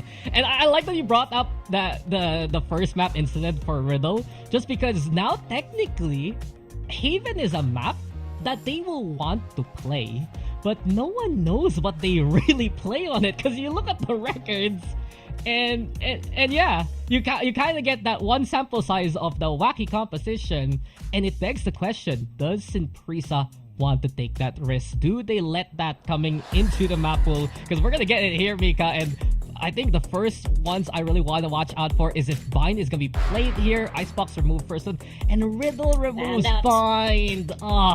Unfortunate. It's smart though. Really smart though. Really smart for Riddle. I don't think you want to give Synprisa Gaming Bind, but do you want to give them Sunset also? Because I feel like if it wasn't Bind, it was going to be Sunset. You look at the previous record that they had, right? Synprisa Gaming had a very dominant Sunset against Nongshim in the Korean Challengers Finals, 13-5. And then you look at the attacking side, Nongshim was only able to take one round. Yeah, and not only that, that was the first time that they brought out that neon composition with the Breach Fade together. SPG, they know what can work. I like the respect bans though coming into the second part of the draft. You have Haven removed by SPG, they're not going to take that risk. Riddle Order, I don't think they've actually played Abyss in their history, and they know that SPG is so good at it, so we're gonna end up on Lotus. I do feel though, with this map veto, it can get a little even. Maybe I'll lean a little bit more for SPG coming into this one, but I really feel like both teams can take their map picks. But Riddle Order at the start, Pika, Soul Davs on the Neon to mirror Danby. I am really, really excited for that. We know that he is very well known on the Jet. We're going to see him now on the Neon. We're going to see if he's going to bring that kind of explosive play to this agent. I'm expecting nothing less, of course.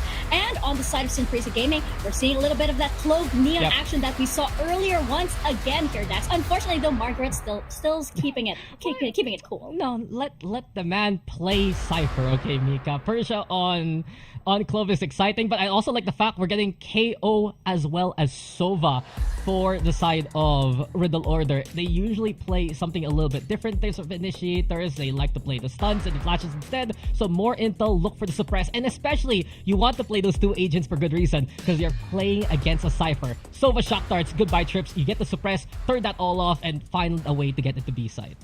Yeah, but that's nothing new for Margaret. I don't know. I feel for Margaret just because it's like, I feel for the one-trick Sentinels, right? Yeah. That's me. So represent Margaret. But Dax, I have to ask you now, which way is the series going? Are you favoring Riddle or are you favoring Simprisa Gaming? Yo, this is such a toss-up, and I'm really toiled about this decision, but I believe in Simprisa Gaming coming into this one, and we'll also get to know what everyone else has here. But SPG, just such a well-oiled machine. The momentum that they have from VCT Korea has been unmatched, and the Scrimbucks have been resonating throughout the leagues. Everyone knows how scary this team can be in practice. And you mentioned already, they're shooting for the stars, looking ahead at VCT Pacific. They're probably looking towards those teams to get those lessons in the first place. So SPG, I think it's a 2-1 for them here.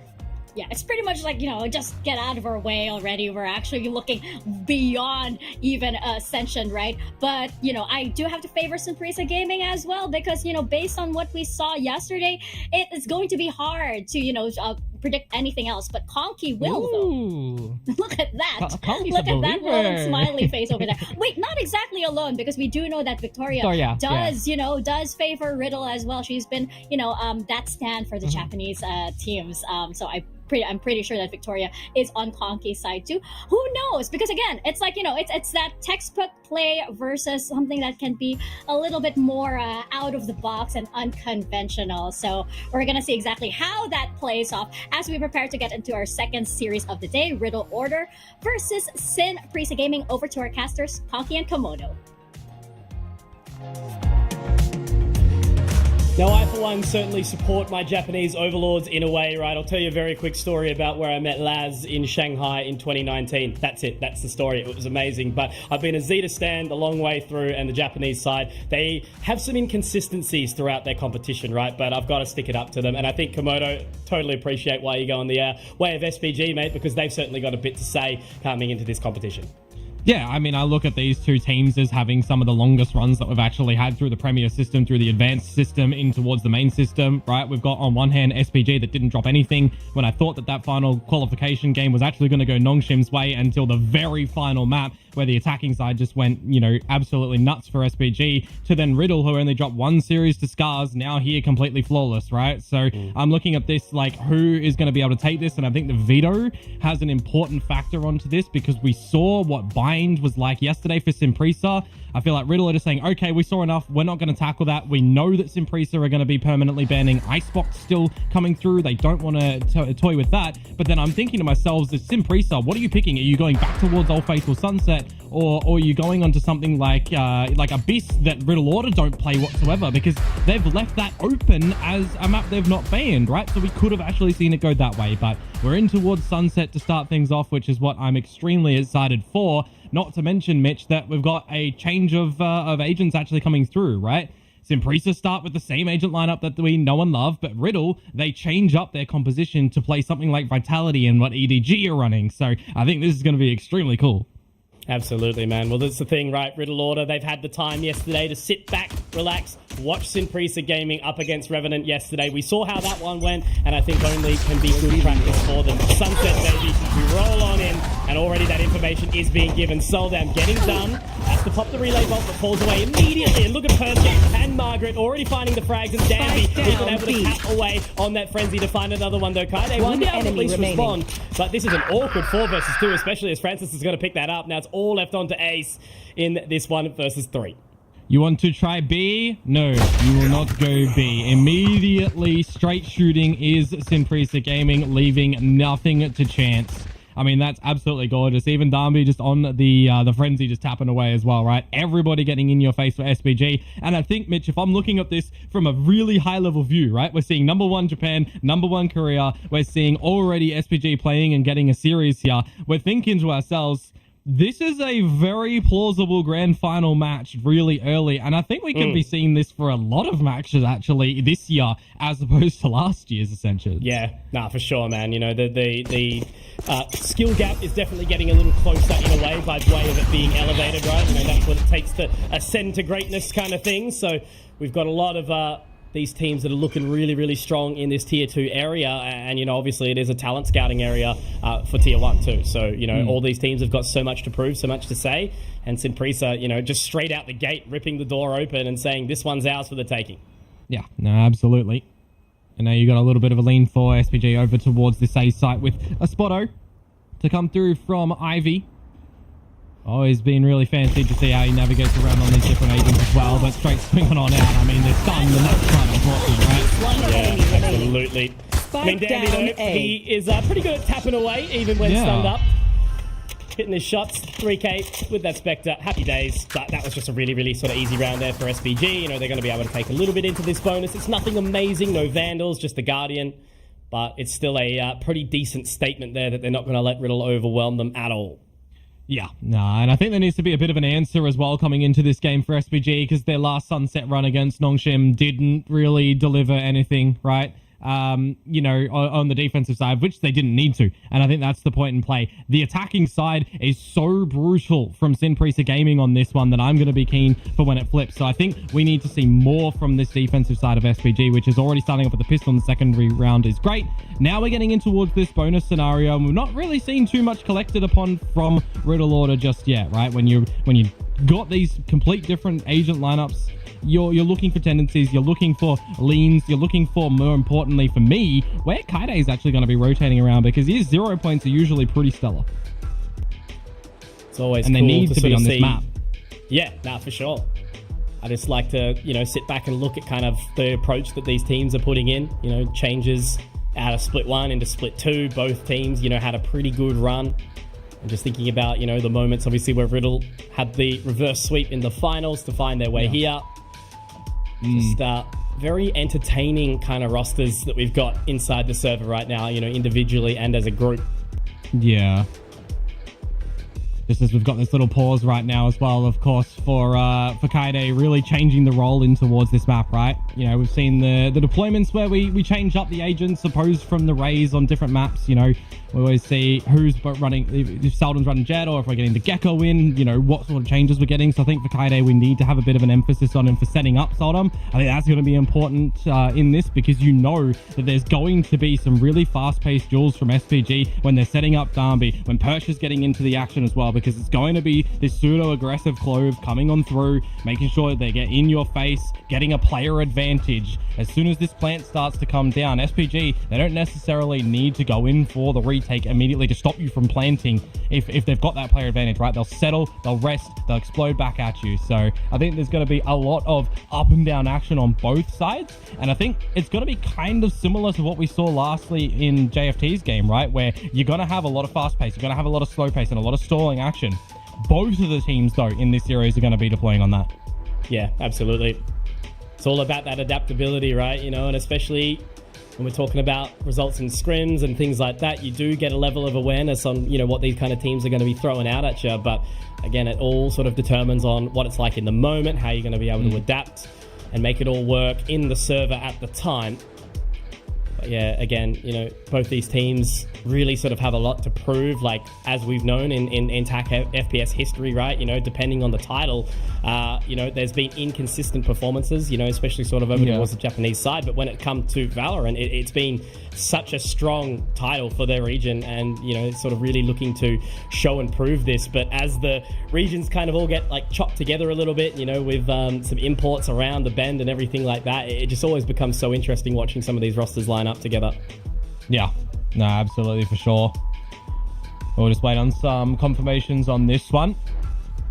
Tell me though, dive in a little bit deeper, right? So all of us on the panel, majority of us, I think maybe it is just you and Vic that have gone for Riddle Order, right? But you've not picked them to win the whole thing.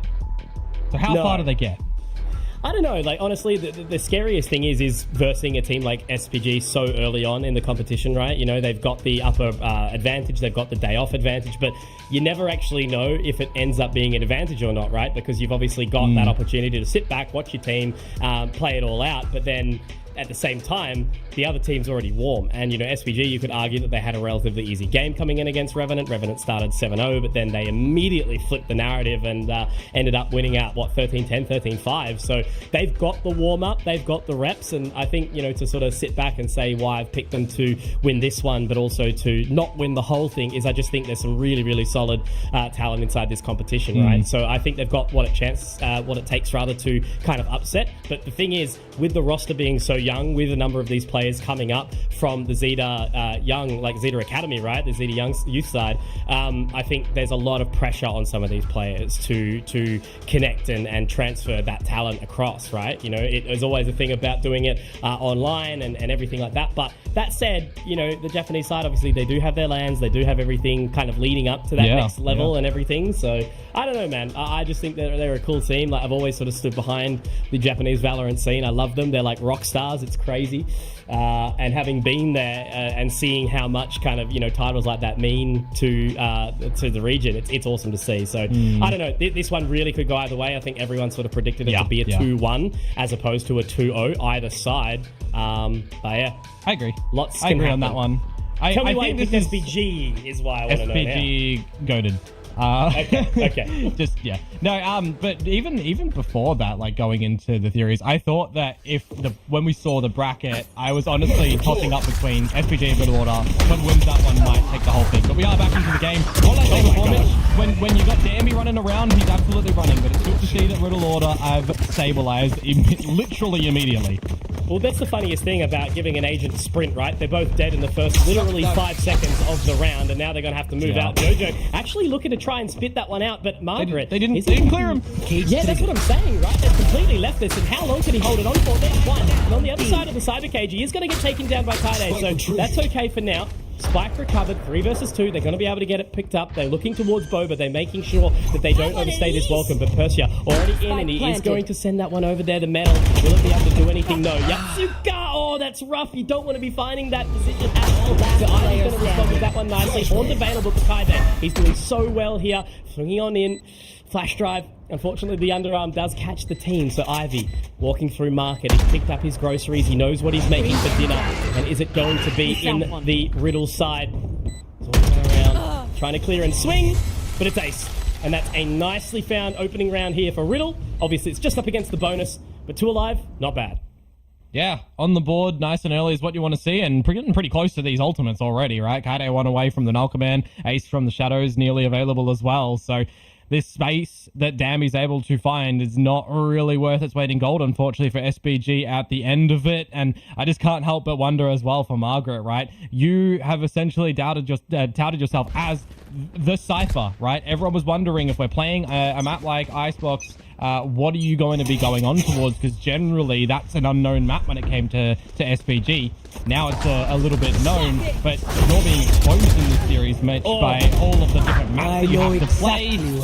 This time, speed shut down once again. It has to be respected. It has to be respected.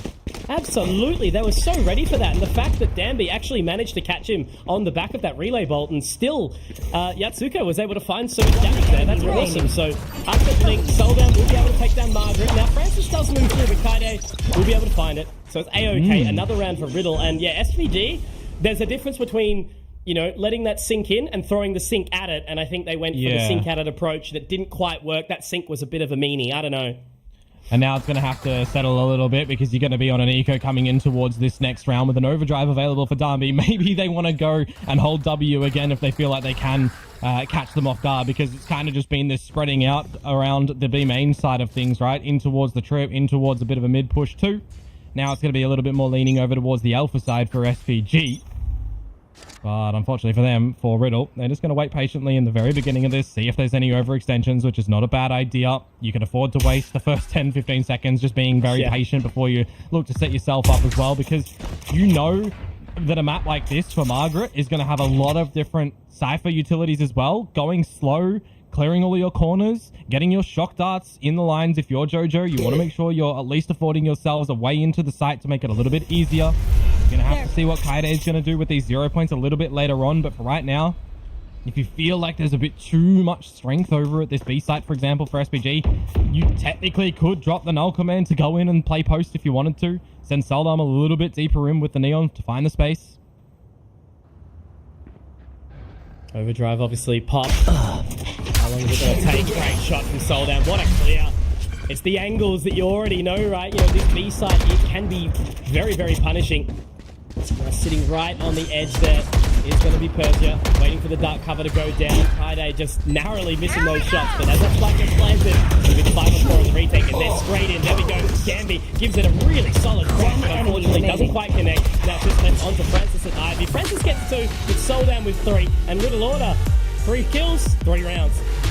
Okay, not bad so far from the Japanese representatives, but now that the weapons are going to be back for SPG, and it would be expected maybe not to be as quick as we saw previously, they've got a little bit of this extra retake utility available now with Francis having in on the Rolling Thunder. They've also got that neural theft in, but the immediate protocols from actually, you know, a round that doesn't have a death in the first 2 seconds is looking good for Riddle, right? They've got a little bit of this deployment from Ace over towards the other side of the map just to see if there is any of that overextension, grouping up, playing methodically, exploiting out with this util layering, where you can be drawing more on towards your defaults you might expect with the mid taking. No trick to top mid actually, so you have to see something from Darby come into it. Because look at him go! Sodom's in boba, mate. He's just drinking on ya. Absolutely. I wonder how he takes his tea. But Kaide is going to be able to find one. Oh my god, damn it. Okay. The trade out of the Neons. And now it's going to be the Rolling Thunder pops as well. Margaret manages to get one back in. It's going to be so awkward. They are absolutely clean. And now it's just the last member in Ace, but it's Danby. It's Neon Diff. My god. Soldan. He was sipping, but unfortunately spilled all over him. That's incredible of a response from SPG. That's one of the problems when you've got a Neon on your roster and the rest of your team can't really play pickup with you, right? You do get a little bit isolated if your team gets exposed over the market and they're in towards the site, because then you yourself are split in the middle, right? Your opponents can just focus on you for a second, but it's great to see that SPG don't get too focused on where Soldam is, because the remainder of the Riddle forces are still trying to break and enter in towards the B site. They need to be still keeping their focus on towards the site itself to stop what's happening there. Again, oh my god. On action in towards it from Darby. Jeez, man. Absolutely, at least it is the one-on-one though, as you mentioned. Now Soldan pops the overdrive, but running out of time. Hasn't quite been able to use it exactly right. Look at that positioning. How's it going to go? Ace has to try and get out of tiles there. Margaret is going to be able to find it. Soldan gets one back, but so does Kaide. And now, all of a sudden, it's turned on its head. But Ivy inside the tiles. Kaide is going to be the one to pick it up and trade it out. So it's 1 on 2. Oh my god! What an animal this guy is! Exactly right. Big brain, overwhelming Megamind. It's happening, and Riddle take it back. And that is a decimating round for SPG's economy. The timing and awareness on that one, and maybe you'll throw in a little bit of luck there for Kaide on that rotation back towards B, because you've been double flanked, right? When you've got Persia pushing up from the back bottom and mid and towards tiles, you've got Margaret that's coming all the way through your spawn as well. You're feeling a little bit claustrophobic as Riddle, but with Kaide just coming out with the shots, I mean, no angle left unchecked. You did technically see some of that breach utility over to the A site, so you kind of had the idea that he was going to be rotating from there anyways, but just the timing on that one. Oh my goodness. I mean, we blink and we miss it into the beginning of this round because Riddle have already found 2 kills. Make it 3, probably just give them 5. It's going to be done. Sunset and Neon together is just too much. I don't understand, man. It's just being absolutely everywhere. Like, I'm already losing it all out. Yakuka is in spawn. Like, this is what I'm talking about, though, right? The pace, the confidence. Riddle, they come in, they lose out the pistol, they lose out the second round. SPG also had that really solid round, obviously punishing the Soldam's push into Boba, but overall, Riddle have just been kind of winning out this dual game when it comes to it, and the trades have just been super successful for them. Yeah, I think this will put a little bit of a damper now on the speed and aggression that SPG are going to have to try and run out with, right? Because Riddle are collected together, they're grouped up, they're all watching each other's angles, and they're not focusing on too much of their utility after their initial set. And this is what I was talking about, though, right? The reset of the economy. They're on pistols again. Yeah, not dead yet available for Persia, Nightfall, and Neural Theft as well. So they've got a little tricklings here. If Darby finds one, he'll have the overdrive. Ooh. Yep. But I like this slowness from Riddle, actually, right? They again don't see any over-aggression from SPG. They've got a flank watcher in JoJo. They're counting utilities. Soldam was not known that he was too far up already in front of this. A good play from Riddle in the beginning of this round. Jojo's found Persia. Persia does actually pop the not dead yet, but that's Soldem finding it. I don't even know if Persia's going to be able to find anything off the back of this. Information gone. Dead. That's the ultimate waste completely. And Soldem is just... How do you play against this, man? Margaret left alone 1v5 just for the Sheriff. And the level of confidence, like... Spike planted. This is TikTok gameplay at its finest. And it's working out.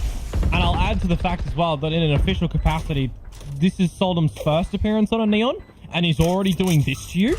Yeah. If you're SPG and you actually expected this agent lineup, which I doubt was going to be a thing coming into it, you've not really prepped too hard against the Soldem Neon, because I don't think you can. No, exactly right. When it doesn't exist, how you're supposed to prepare for it. Margaret does manage to get 2 in the end, but Soldem will be able to take it down. So he is absolutely popping off right now, and it is a very humbling moment for me as a long-time fan to be able to be casting his game right now with this level of quality. And that's the thing. Soldem doing Soldem things in the previous round has got nothing currently on what Kaide's done, right? You know, he's at the top of the server. So it's very, very good Valorant coming out right now. It's super quick, and SPG are struggling to adapt to it right now. I'm wondering that after we get the first half come through, is anything going to be able to change on the defense? Yeah. But Sinprisa Gaming, they're going to call that straight away. They don't want to lose it out. Bit of a timeout to have a talk here. I'm just thinking in my head, right? Soldem's coming out with this on the EDG comp. Imagine if we got a world where Riddle Order played EDG, Mirror comp, Kang's just zipping around, Soldem's zipping around. I can't even imagine it. It would 1v1. That's crazy. It'd be absolutely chaos. But a big crucial round coming forward for SPG now. A couple of ults still trailing on this defensive side, however. So this timeout really needs to bring your focus point together. Well, one thing, mate, at least, look, 5. Absolutely, but this is the craziest part to me, right? You look at Persia, who had such a good series yesterday, 1-9, like hasn't really had the chance to activate, and obviously popping that not dead yet in the previous round as well. Just it's been super, super awkward. So this is the thing about some of the individuals stepping up. Danby, Francis, Margaret have been doing good things so far, but Ivy and Persia, they're not, playing poorly by any means. They've just been punished and haven't been able to kind of get into the server just yet. Meanwhile, on Riddle Order's side, everyone's kind of doing their part so far. Yeah, and it's a bit of a comparison against the grand final, right? Where in Korea's region, we saw Danby and Margaret become really flat, and it was someone needing to step up, and it would just so happen it was Persia and Ivy that did it at the end of the grand final. Now you're getting a bit of a change-up, right? Where Danby's doing all right, Margaret's doing all right, and it's Persia and Ivy that have stepped down. So we know that we've got these different deployments on SPG that you can bring the team back up. Now we just need to step into the realm of realizing where are we weak on this map. What are Riddle Order doing good? We've tried aggression. We've tried slow pace. And Riddle Order are besting us in both of these. So back towards a numbers game for SPG towards the A side. A bit of a how do you do to come out from Persia with the beginning utility disappearing. And that can give a rotation now for SPG. Give some alertness over towards Margaret. You can be pushed in towards B main. Careful in towards mid as well. So it's just these little small steps that SPG are making around the map that they need to ensure that they're finding either an opening kill and falling back or doubling down on these kills, because I'm looking at the ultimate territory still from Riddle Order and all this utility available. It can start to get problematic. Absolutely. Persia's in a really awkward spot now, and that Hunter's Fury is going to connect on one, not quite the second, so he just will be tagged up for a little bit. Danby and Ivy finding frags at the exact same merit, so 5 points of HP for Danby. It's enough for now.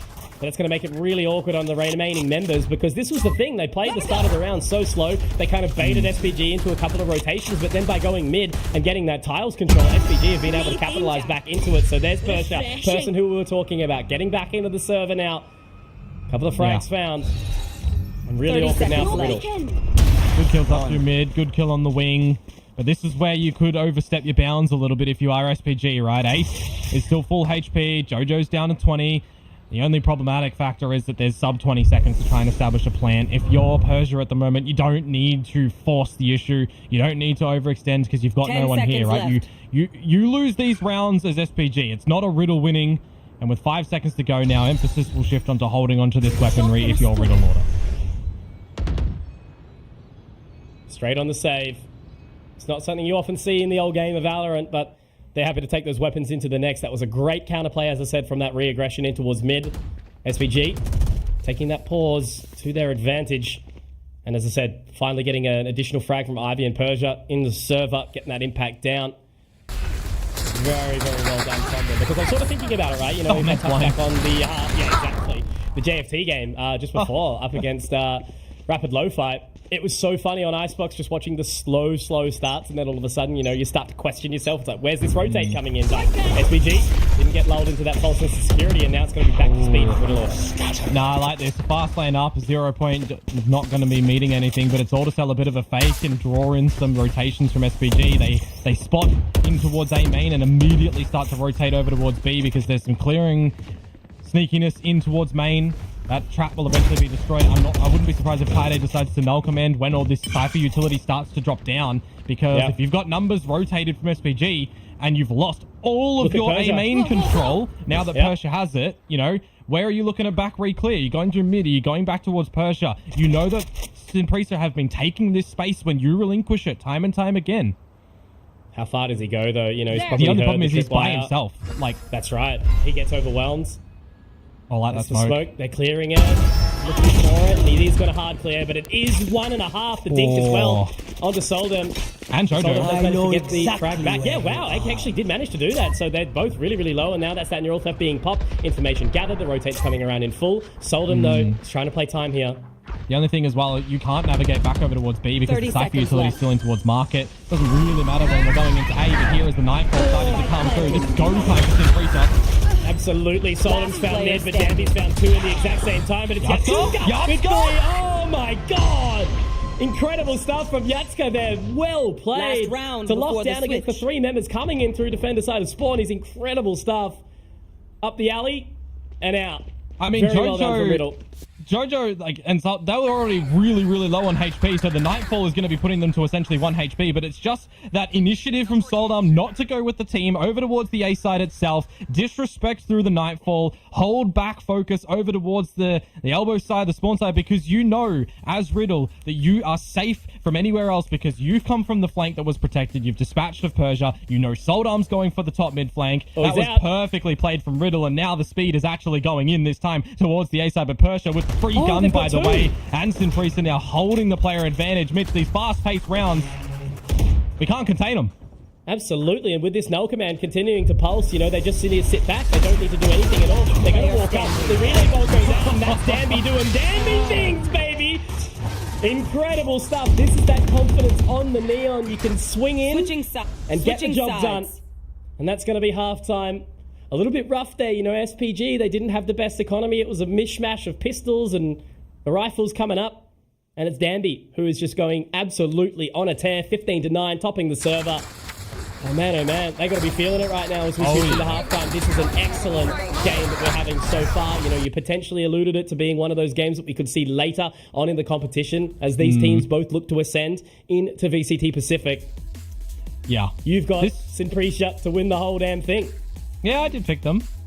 We'll see if it's going to happen. I've been pretty awful with my predictions in general, but we'll see.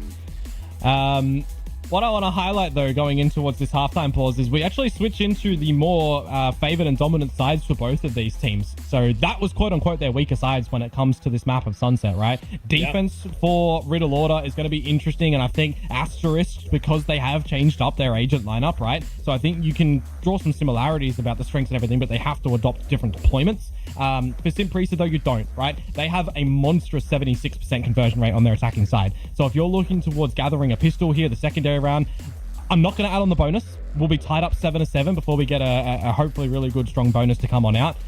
I don't think we're going to get as much haste from Riddle Order in the very beginning like we saw from SPG. I think it'll be a little bit more measured and tempered. But we've already just seen Seldom absolutely, you know, go through the brick walls as well, right? So I don't know. It's hard to kind of put your finger on the pulse because this is something new that's coming through from Riddle Order in this new environment as well.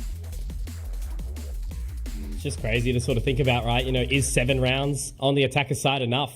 You know, the way that this map kind of operates, the way that these teams kind of operate. We're just going to have to see how well that Yatsuka especially, you know, going to have all that pressure on him on the Cypher to try and deny this offense that's coming out from someone like Danby, who's just having a great game, but you can already see the lean heading towards tiles. That mid control is going to be overwhelmed quickly by Riddle. Yeah. I think for me as well, there's a lot more importance on Simprisa getting Ivy involved in these duels as well, right? Because if you're fault lining one side as Francis and getting out these flashes, you need Ivy to kind of be prowling out, haunting and seizing for you. He's very reactive to set up arms for success. And we're getting aggression. We're getting it. Oh, absolutely, but look at the response. They were so ready for it there. Yeah, sold him. Ace managing to deny it completely. Danby was in there getting the frenzy popped out, but he couldn't do anything with it. How do you get a plant down when there's 3 players surrounding this site? Well, maybe you find one, maybe you can find another, but caught out with a bit of utility. Okay, they're somehow still looking to hold it on down, and they've overwhelmed at Mitchell. They brought it back. They were at a disadvantage at the very beginning, and now it's a 2 versus 1 Yatska with no utility to assist them. Absolutely, Jojo really rough whiff there. He peeked the utility out, but that's Yatska able to take down the healthy player. 13 HP. Exactly. He's going to check that flank, but he's so concerned. He manages to get back into the alley again for just a second. Has to wait for so long. Persia repositioning here, but the peek out was a little unnecessary maybe. And it's enough for Yatska to get the round done. This Cypher is doing absolutely fantastically for Riddle Order. Winning the pistol round is such a big statement here, right? Simprisa obviously winning out the pistol and the second in the previous half, and Riddle getting that response back now is so well needed because on this defensive side, they need that pressure early. Honestly, that was a crawlback in that round, right? First 2 kills going the way of Riddle Order. Pretty convincingly, nothing answered back, and then you've just got a bit of a scrap around the side itself. I can't help but feel that overextension from Ivy was the nail in the coffin in this round, right? Because you got 14 HP then at the end there for Persia, and you can get pushed from 3 different angles at that point in time. Yeah. It becomes really difficult, so Ivy, a little bit unfortunate, got to reel him in those sort of scenarios. Now you're giving Riddle Order a huge chance. The response between, Jojo made the mistake to lead them into that position, and then Ivy threw the round in the exact same sort of light. So it can be really rough, these little micro decisions that you try to make in the server.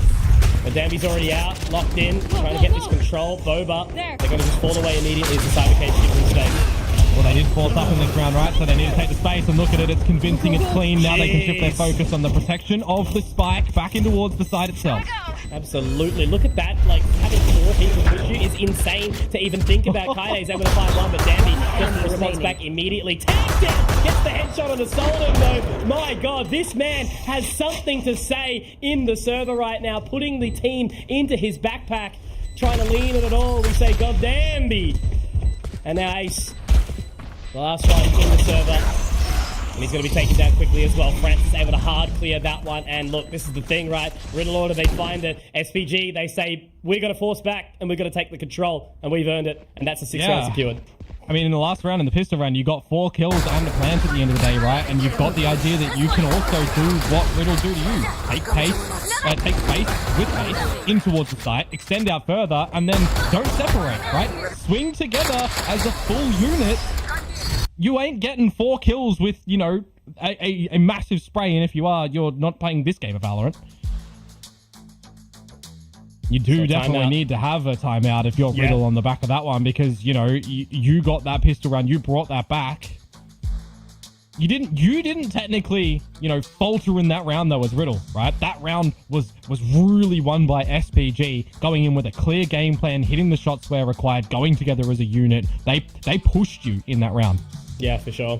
It's such a hard position to overwhelm, right? That's kind of the thing about these defensive sides. When, you got 4, 5 teammates rushing at you, taking control of Boba before you've even cared about getting that spike planted. It's so hard to respond. And then when Danby's hitting shots like that, it's like, what do you even do at that point? So I think this is, exactly the perfect time for Riddle to kind of take a knee, sit back, decide how they want to approach this. Do they force back in? Do they try and sort of take that one back from what effectively feels like it was stolen out of the pockets directly by Simprisa? And this you think about it, right? To talk about it. With what we saw in that pistol round, we would have thought that when it was in that 2 versus 1 scenario, that we would be at a tied score now 7-7, right? You get the pistol as SPG, you get the secondary round, you'd be going into this round as your bonus. But it throws a spanner in the works with what we've just seen in those 2 rounds, where now you're kind of questioning, all right, what is this next buy going to look like for Riddle Order? Are they going to be able to answer back with a Thrifty to stave off a bit of a tied scoreline? Are they going to be able to bring in their own, greatness on this defensive side to be able to block things? Because I'm looking at Jojo, I'm looking at Kaide. You've got these reconnaissance responsibilities over both sides of the map, right? You can 0 point over towards main, which is where Kaide is predominantly putting him. You can have Jojo hold that dart if you need to. You can put it over towards mid in this round, for example. There's a lot of these different strategies that this double initiator comp for Riddle Order is going to be able to run in with, as opposed to the double initiator that Simpriest is running with. Now on the attacking side, can be a little bit more explosive with the breach fade combo. Oh, and Margaret already finding Kaide as well. That's a massive pick inside mid. Cypher Outlaw. You see it, you believe it. And now as they try to sort of retake this position, exactly right, you know, they just get it done. Yeah. Hitting those body shots, nice and controlled. Group up together as well. You know, you have sniffed out no real Cypher utility just yet in towards the deep side of main. Of course, you might expect that there might be some entrapment on the side itself, but you slow it down, you let Riddle overheat. It is just an eco at the end of the day on this round. You should know that by now, right? It's just, you know, got nice cross and tees again. Clearing corners with breach util, with the fade util. Margaret lurks. It's something that he's super proficient in doing. Yeah. And all of this control secured. That's going to be another shot. Will it be a fourth? He's going to have to try and fight the fight here. He actually wants to get away from it. That's the thing. The Outlaw, you know, the newer addition into this game, it's been around for a little while now. It can be so scary to run against. And Ivy trying to hit a couple of little pot shots. Will get taken down at the end by Jojo. Soldem gets one back as well. You know, they're not going to be too stressed with this. I'm not going to call it just yet. But damage is damage. One and it's enemy good. remaining. Margaret wants to find something more. Dandy's going to steal it away from him. Now the last man standing in Soldem. Margaret's going to secure it. And that's a 4K for him. You've got to be happy with that, right? It's the little ego boost that you can kind of need. 7 rounds for Simpriest. For sure.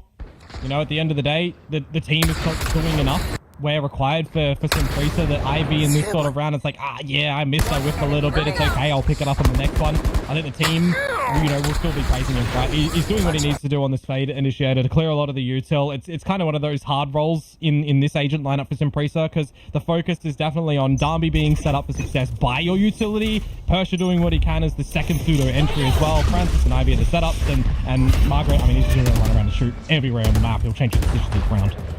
We've got some B-main control this time for Riddle on their purchase, however, Conky. Yep. Flip it over, though. Simpriest have an open mid. What are they going to do with it? The Ruse is down. It gives a little bit of extra control. Yep, finds that, but there's Jojo inside. And he's able to find it as well. He does hear the little pitter-patter of the footsteps. They don't know that A's empty, though, which is the problem right now, even though there's a player advantage for Riddle.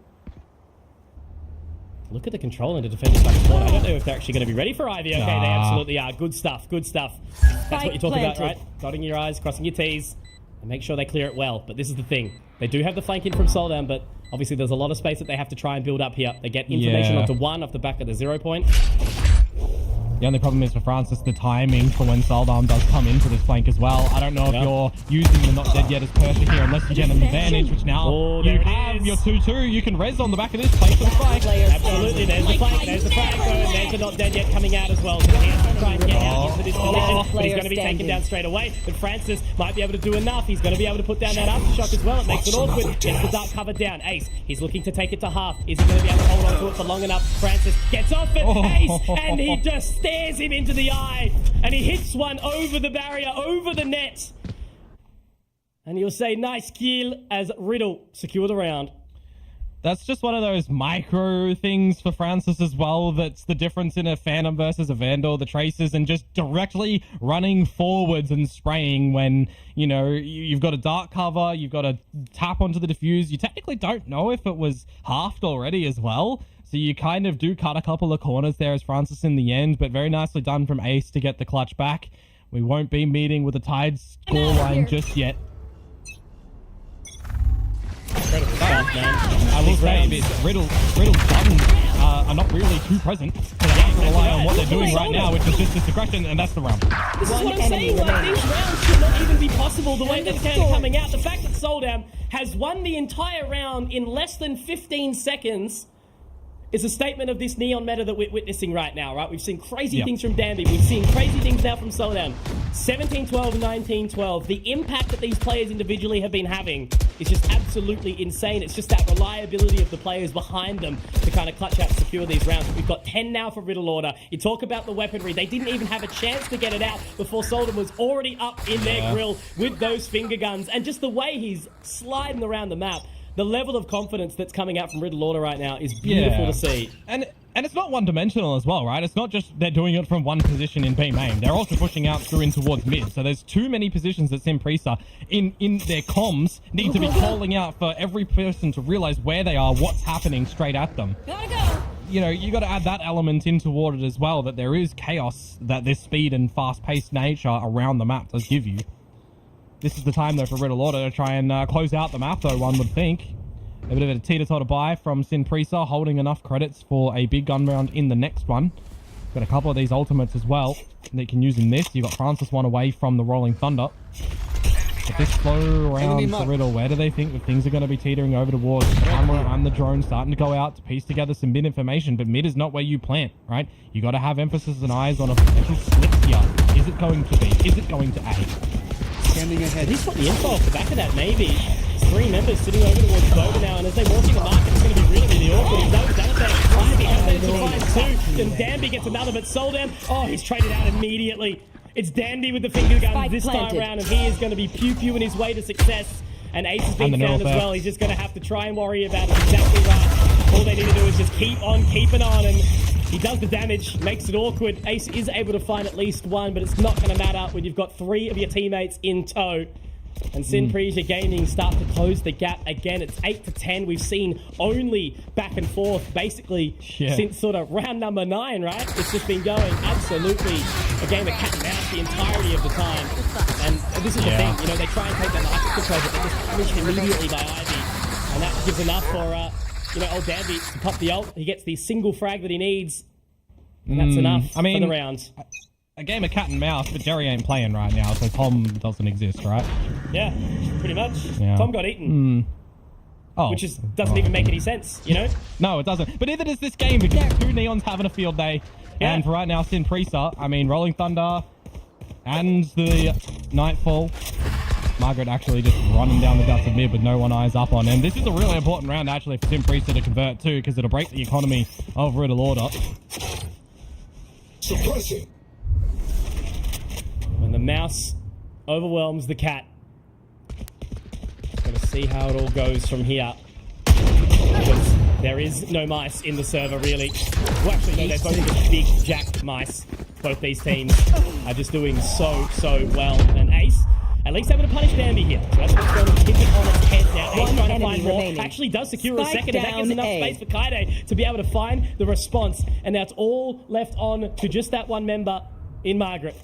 He's got the Outlaw. He can hit the body shots, but with that full shield, it's going to make it... Oh, actually, half shield on both, but still, a toughie. Yeah, it's hard. You can consider as well for Yasuke here using the neural theft to just 100% the remainder of this round, but you've got a 2 versus 1. You know the damage has been delivered. You know with 20 seconds to go that there's eventually going to be a plant. You can trust in your own Cypher utility on B. You can trust in the fact that Kaide's over towards A and you're starting to lean here as well. You really need to see some heroics from Margaret here to find round number 9 for Sinprisa. But you just know when the plant goes down, they'll group up together and I'll push him. Spike. Down. Oh, jeez. It was a little awkward there for Kaide for a second, but securing the round is all that really matters at this point in time. Sinprisa, they have money, but again, it just continues to be this game of back and forth, tit for tat. No one can kind of get the foot down, but the ultimate thing is, right, if Sinprisa can't turn the tides, Riddle eventually got to get 13 just off the back of the back and forth. Yeah. And I'm looking back towards this veto that Ascension will be providing us as well, right? Because remember, this was the map pick of Sinprisa. To highlight, right? This is the map that they're feeling that they can best Riddle Order against in all of their research, in all of their preparation going in towards this series. And Riddle Order have come out of the gates with something new, something, you know, just unexpected and something very powerful in how they're navigating the rounds in the very beginning, how they're picking up when they're at a deficit, but also the timings in these rounds, keeping Sinprisa on their feet. And yes, there's the essence that Sinprisa are changing their own pace and getting their own rounds and everything like that as well. But there's a lot of these times where Riddle Order's game plan is just executed a little bit better. And you look towards what Ascent is going to deliver. It's not really too stellar of a map historically for Sinprisa, right? The map that's been around the longest is Data is not one of the favorites.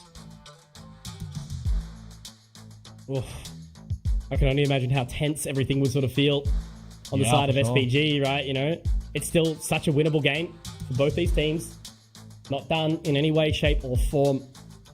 as that timeout does come on through. You know, they've effectively used them the whole way through. But this is the thing. You know, if we continue to go back and forth, it's just going to end up in the camp of Riddle Order. So we need to see Sinpricia somehow kind of break the mold here and turn the narrative, steer it their way.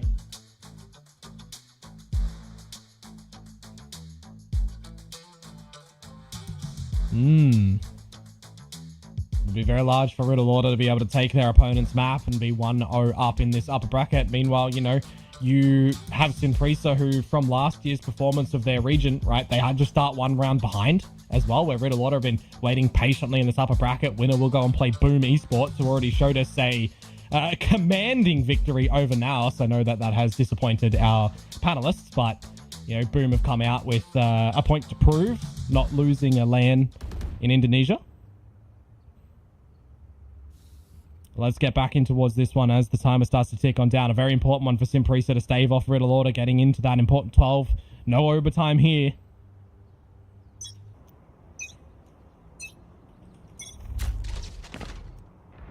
Patience now. A little bit of a different turn here. Soldam is trying to still take that control, but by not overstepping his welcome, not looking to clear that trap wire. Ace is doing exactly what Persia was doing over on that A side as the controller player.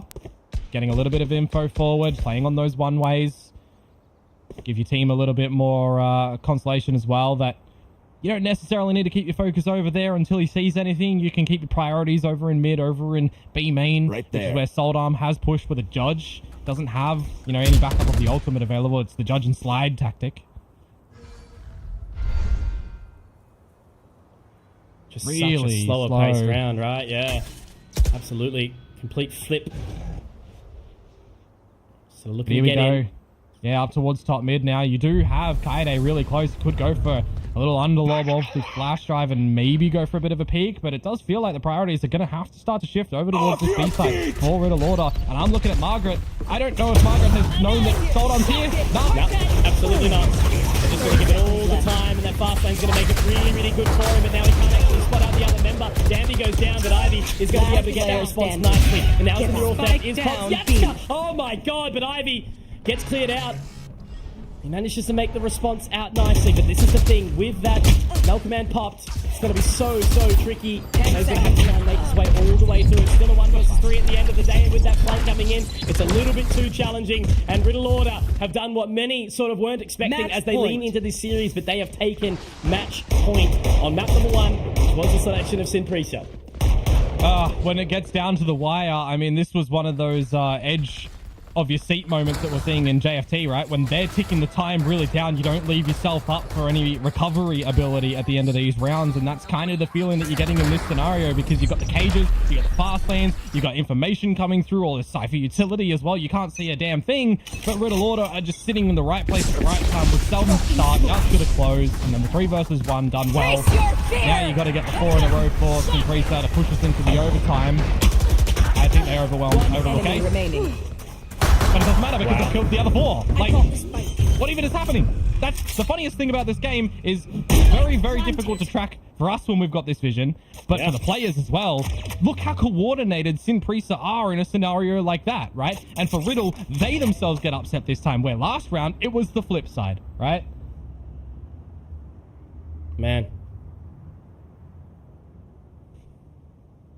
Just imagine sort of the thoughts going into Soldam's head right now. He's just going to have to play it cool and take a breather. You can see exactly that, right? He's just sitting in position. He's going to save this weapon into the next round. Not wanting to let it get to him here. Because, you know, do we dabble with that double word, Komodo? That's the only real option if Sinpricia want to make it there. I already said it. I didn't say anything. I know. We don't talk about this. Oh. Well, look. It would certainly make a good day for us. You know, a JFT win, an overtime here. It's all great Valorant that's been coming on through between these two teams, two giants of the Valorant industry. Japan versus Korea. Yeah, again, a quick overwhelm here. Appreciate we're able to respond so quickly. And there was just no option for Soldam there. So 3 more rounds is what they need to try and connect here and bring it back. But ultimately, it looks like Soldam is going to rip that overdrive very, very quickly in the round here. The thing is, you just never know how quickly these rounds are going to get done. When I see 3 groupings from Riddle up at the top of mid, they're waiting for any overextension, I feel like, to just assault you.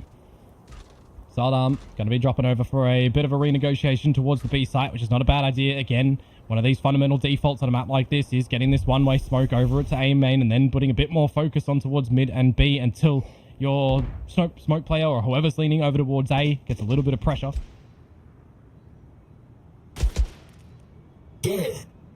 Okay. Walking on through.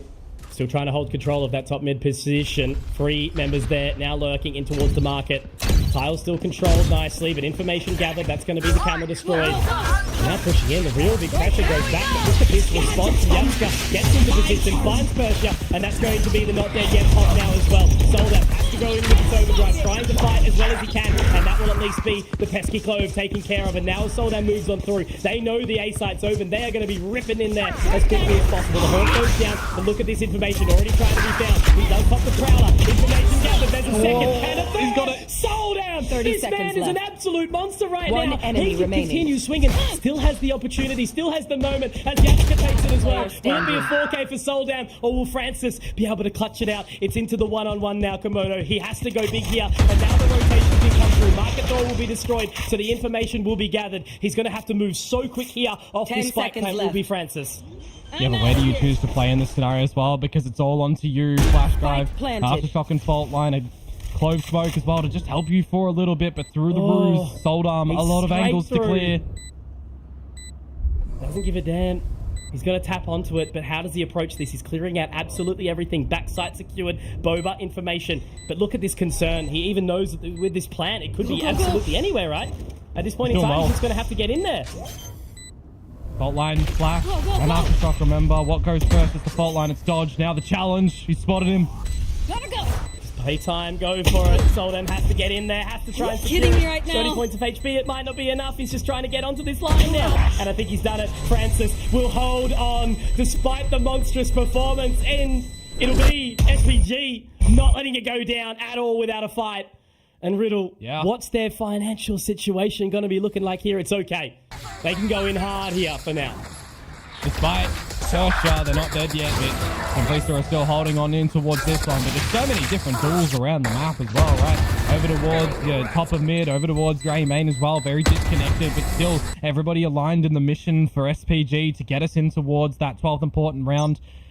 I would like to say they can take a little bit of a breath in this round because it's only light shields, a bit of upgraded weaponry for Riddle Order, but with what we've seen in this game so far, teams have done more with less in a couple of key important rounds, and this one, again, the 1-3-1 deployment. Jojo down for the count, though. I think that might have even just been before the smoke blossomed.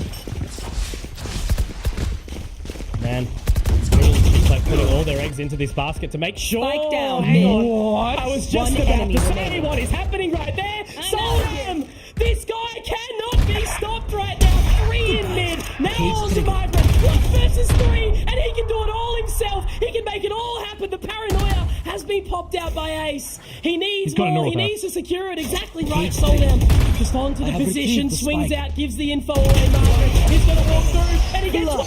Oh! And a second! That is absolutely monolithical from Margaret. What a venture back, and Simpreza keep fighting. That is absolutely unbelievable when you think it's done, because Soldam has done the unthinkable with shooting around like a pepper storm with no weaponry. Margaret comes out. That wasn't even 4 1v1s at the end of it. That was a 1 versus 2 at the end there with not a lot to play for. Both cages used. Neural Theft not popped. He's got the full HP, but man, oh man, if you're Ace, that could have been the time to seal the deal for a trade Bro. onto your teammate. Wow.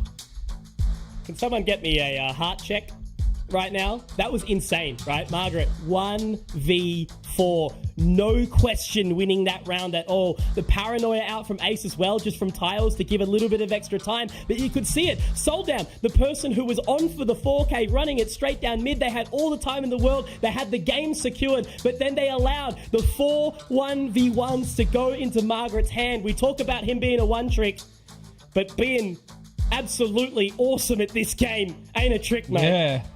I mean, would you rather be pretty okay at a multitude of agents or pretty damn good at one? I think for Margaret, Everybody knows that Cypher is absolutely in his wheelhouse, and he's just showcased why around the cages.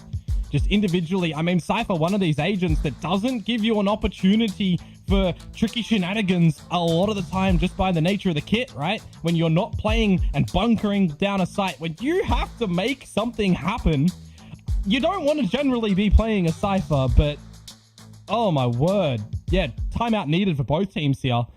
For Riddle Order, get yourself just back on. It's okay. That was just one of our eco rounds. We didn't fully invest. It's fine. It's fine. We'll win here. But for Sin Prisa, that is, all right, we've got another round. We need to get this into overtime, set it ourselves.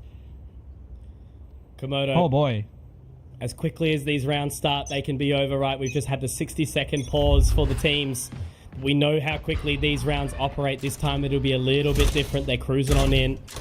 Cam is available, just trying to get that information. Soldem so close. It's going to be all onto this here, Komodo. Soldem, how good can he be? Not good at all. The timing is abysmal. And Danby has opened up a can of worms on this round. He will have it denied from the null command, but it's not going to matter when Jojo's in a 1 versus 5. Will it be his bizarre adventures, or will this be Sin Prisa taking us to overtime right now? He's got the owl drone, but it's just, where do you go with this? The second you pop that, the second you give away that information, he's into market. He's got so much to clear. There's no ingredients that he can find at that stall to try and close this one. Look at the darts going out, the information. All they need to do is just swing as a unit. And baby, we are going to overtime on day number 2. They have dug absolutely hard to be able to win that one into an overtime scenario. Sin Prisa. You look at the scoreboard, we've seen 1 to 2 to 2 to 1. We've never seen so many rounds structured in a row for one of these teams until the ending phase here. 4 in a row on this attacking side, and now we're into our first overtime. Oh, what a treat. Like, what an absolute reward we've been given right now. You know, as you sort of mentioned, it was 2-0, 2-0, 2-0, 2-0. And now we're dealing with the first map between Sin Prisa Gaming, Riddle Order, and we're just seeing it, the amount of people who are mentioning that this is a grand final style matchup, right? You know, it's the opening, it's the upper bracket. We're not dealing with anything where there's elimination or qualification on the board. This doesn't get you to playoffs. This doesn't get you to elimination. But it does take you to a very, very high octane and energetic moment where Soldam unfortunately gets punished, and Jojo now this time also the first to go down. Francis will take that opener. Absolutely. That's a little bit of your drone ability gone for Riddle as well now, right? Because they were very reliant on having that drone to clear those angles, that dart as well. Now you're going to be putting a little bit more focus on what Kaede and Seldom are going to be able to do. And they, you know, are a little bit stretched around the map, right? In this rotation crawl towards the B site. Meanwhile, Sin Prisa are just waltzing up towards mid. 4 of them. Unbeknownst to Ace, he was not expecting that one. And now things go from bad to worse. You've lost Jojo. You've lost Ace. Yeah, you might be able to get into a B site. But will the remaining 3 be able to hold it? Yeah. Pressure's on now. Spike planted. This is the opportunity for them to secure, you know, the lead that they've really kind of been begging for. Sin Prisa haven't had it since the absolute start. And now they're clearing it all right now. Kaede getting it done. Able to find that information, but he's taken so low in the process as well. Has to get the 0 point out. There's no information. Yatska able to control it. Finds one. And Soldem. He's going to go down as well. And Kaede has only got the 8 points of HP. He's caught. He's enthused. And he is vulnerable. All eyes on this man right now as Sin Prisa Gaming. They take the lead since they were up 2-0 for the first time. Yeah, that's 5 in a row, transitioning over into the overtime, adding that as well, and that was pretty commanding from them as well, right? The opening kill goes their way. The ability to all disconnect after Francis gets Jojo, and then shift the narrative over towards A, right? Catch a straggler, you know, Ace is generally not with the team when you're lurking back in a later stage of the round, and that works to a treat. You dispatch Kaede at the end as well. You don't get the kill, but you push him off the duel to put your focus back in towards the site retake itself, and now for Sin Prisa, they have their first time to win this game, Mitch. Riddle was sitting on 4 of them. Absolutely. So they can taste it now into this last round. Where they get the overtime, it's Ivy, who's done not a lot in this series on the kill department, but where needed. This position now. You know, Yatsuka's already found the opening frag, and now there's going to be so much importance onto this utility that he set down on towards the site. Gotta go. The trap wire. No, they're spotted. Both are up on position, and now Danby caught. That could be really, really rough. But no, it's actually broken. He's going to be able to get off that one immediately. So it's A-OK for now, Komodo. 4 versus 4 in this position. Will it be Simprecia or will it be Riddle Order? That's going to be K there. Down, out. Persia finds that response, but Yatsuka again on this Cypher, continuing to put in work, trying to do everything that he can. But as Solden goes down as well, it's onto the youth of Yatsuka and Ace, and all now to Yatsuka. 1 versus 3. We'll be able to find another, but it's Francis to secure. And it's Simprecia with the comeback, with the overtime, and with the opening map in this series. You've got to be absolutely ecstatic if you are Simprecia as well. It's your map pick of choice for sure. It was floated out. You could have picked something else, but you stick with your guns. You're down 12-8. You save off 4 times. Margaret comes out with a 1 versus 4. They get both round overtime.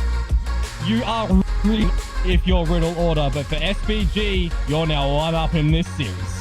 Man, yeah, I spoke about it literally like in the pregame as we were getting into this one, right? You know, you think about the pressure of these younger players who, you know, come up from Zeta Academy, 3 of them to get that opportunity to go to the next stage, to go to the next level. But there's a thing of the calm, the cool, the collected nature that you need to be able to bring on through in a series like this, right? And having these members of Simprecia Gaming so experienced, so good in the server, right? Obviously still, you know, new for a lot of them, sure. But at the end of the day, they're able to bring this up and they're able to show what they've got, because a team that has the confidence and the composure to bring it through from being 8-12 down to win it in overtime without dropping a single round after all of these moments, man. But all I can say is MVP moment. It goes to Margaret, the man with the hat. He gets the job done with that 1 versus 4. And yeah, as you said, Riddle Order, they got to be reeling right now.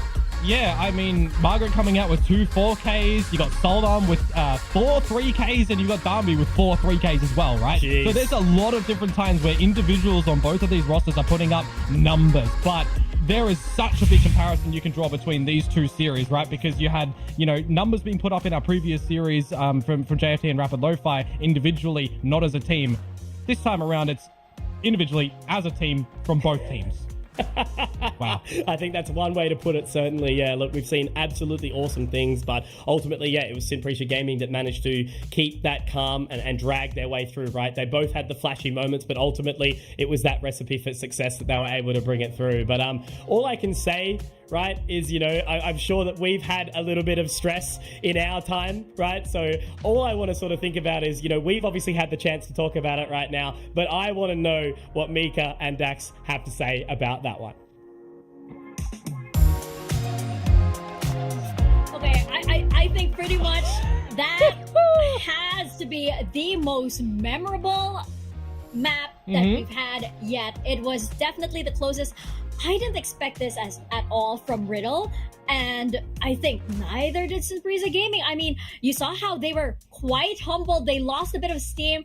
You saw them suddenly second-guessing themselves, which is not something that we've, I think, ever seen from Simprecia Gaming, Dax. Where do we even start, Mika? Where do we even start? 1v4? No, we put that at the very end. This map was already such a sweet surprise from Riddle Order. As Komodo mentioned a while ago, Soldan, first time we see him ever play Neon in official competition, and he just brings out an absolute banger on this one. 25 kills to his name. Dambi, his counterpart, there with 24. And Riddle Order and SPG trading blows, pound for pound. Unstoppable force versus a movable object. And I really want to point out how fast some of these rounds really came to fruition. Immediately from the get-go, Riddle Order, SPG, they would just fight. They would just send in Soldan. They would just send in Dambi. And more often than not, at the very start of the game, Riddle Order was the one having the advantages in those scenarios, but SPG, they would find the bounce back. They would also eradicate Riddle in the same way. And I really feel like a small adjustment SPG did, especially coming to the second half, was they were willing to play Riddle's game. Riddle, I don't know how to really term this correctly, but they love to swarm together, right, Mika? They like to group up, and they're so synergetic. When they do so, they're always on point. And SPG gave him a taste of that medicine too, coming down the line, and Dambi was a master of control using that Neon also. Yeah, and you did have some rounds wherein it felt like he was he didn't get those opportunities. He didn't come online as much, especially next to Soldam. But in the end, when it mattered, you really saw Dambi go full force, get back that confidence. But of course, we're talking about Dambi as MVP. Gotta give it to him. But the most memorable one for me had to be Margaret Dax. Yeah. I mean, that 1v4. I mean, I think everybody's coming from like a scary highlight, right? We're like, we got to do scary from last year. Let me do a 1v4 too. Look. If Dambi was the MVP, you get it. But Margaret was the hero SPG needed the most. It reminds me again of how it was in the finals versus Nongshim, and instead on Abyss, right? It was Ivy who did that. When SPG get a monstrous clutch out of nowhere, they're just gonna take the dub. That was 4 rounds in a row for regulation, 2 more rounds in overtime, and they took our first ever overtime here in Pacific Ascension 2024. Yeah, and this is the kind of matchup where you definitely want to see more. Fortunately, we are going to see more because we're going to go into map number 2 in just a bit, right after this very, very quick break. So we'll be right back.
안녕하세요. 한국에서 온 심플이사의 프란시스 김무빈이라고 합니다.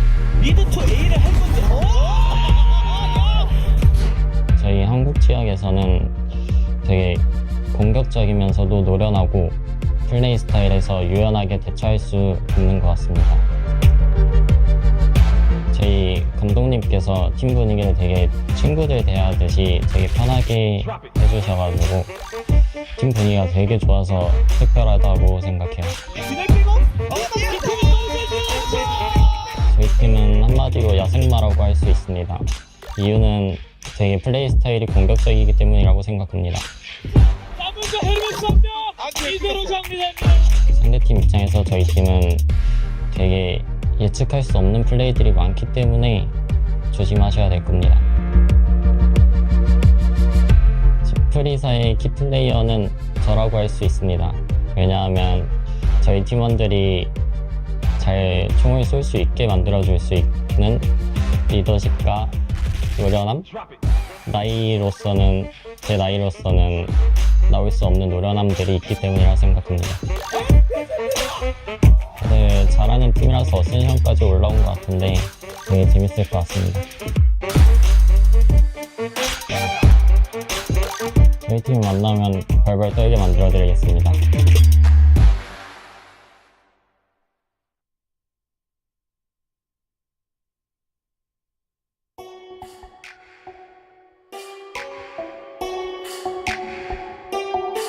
リドルオーダー所属の、楓です。ジャパンリージョンから、今アセンションのジャカルタに来ています。チームメイト一人一人もみんな元気マックスで、一言でまとめろっていうなら元気っていう言葉になると思います。チームメンバー全員の、仲が良くて、本当お互いを家族のように思って普段から接しているので、仲の良さがその連携とかにも関わってきて、ここまで上手くなれたのかな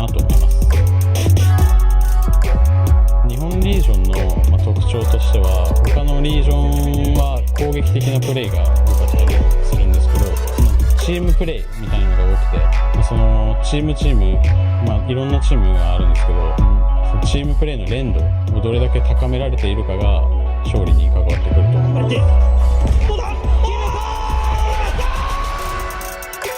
そのチームプレーの連携とかでもそうなんですけど、その個人個人のフィジカルとかが他の地域の選手にも劣らないくらい強いので、そこをちょっと僕たちも見せつけていけたらなと思います。オペレーターを持ってヘルから1人もう一度狙いますが、いける。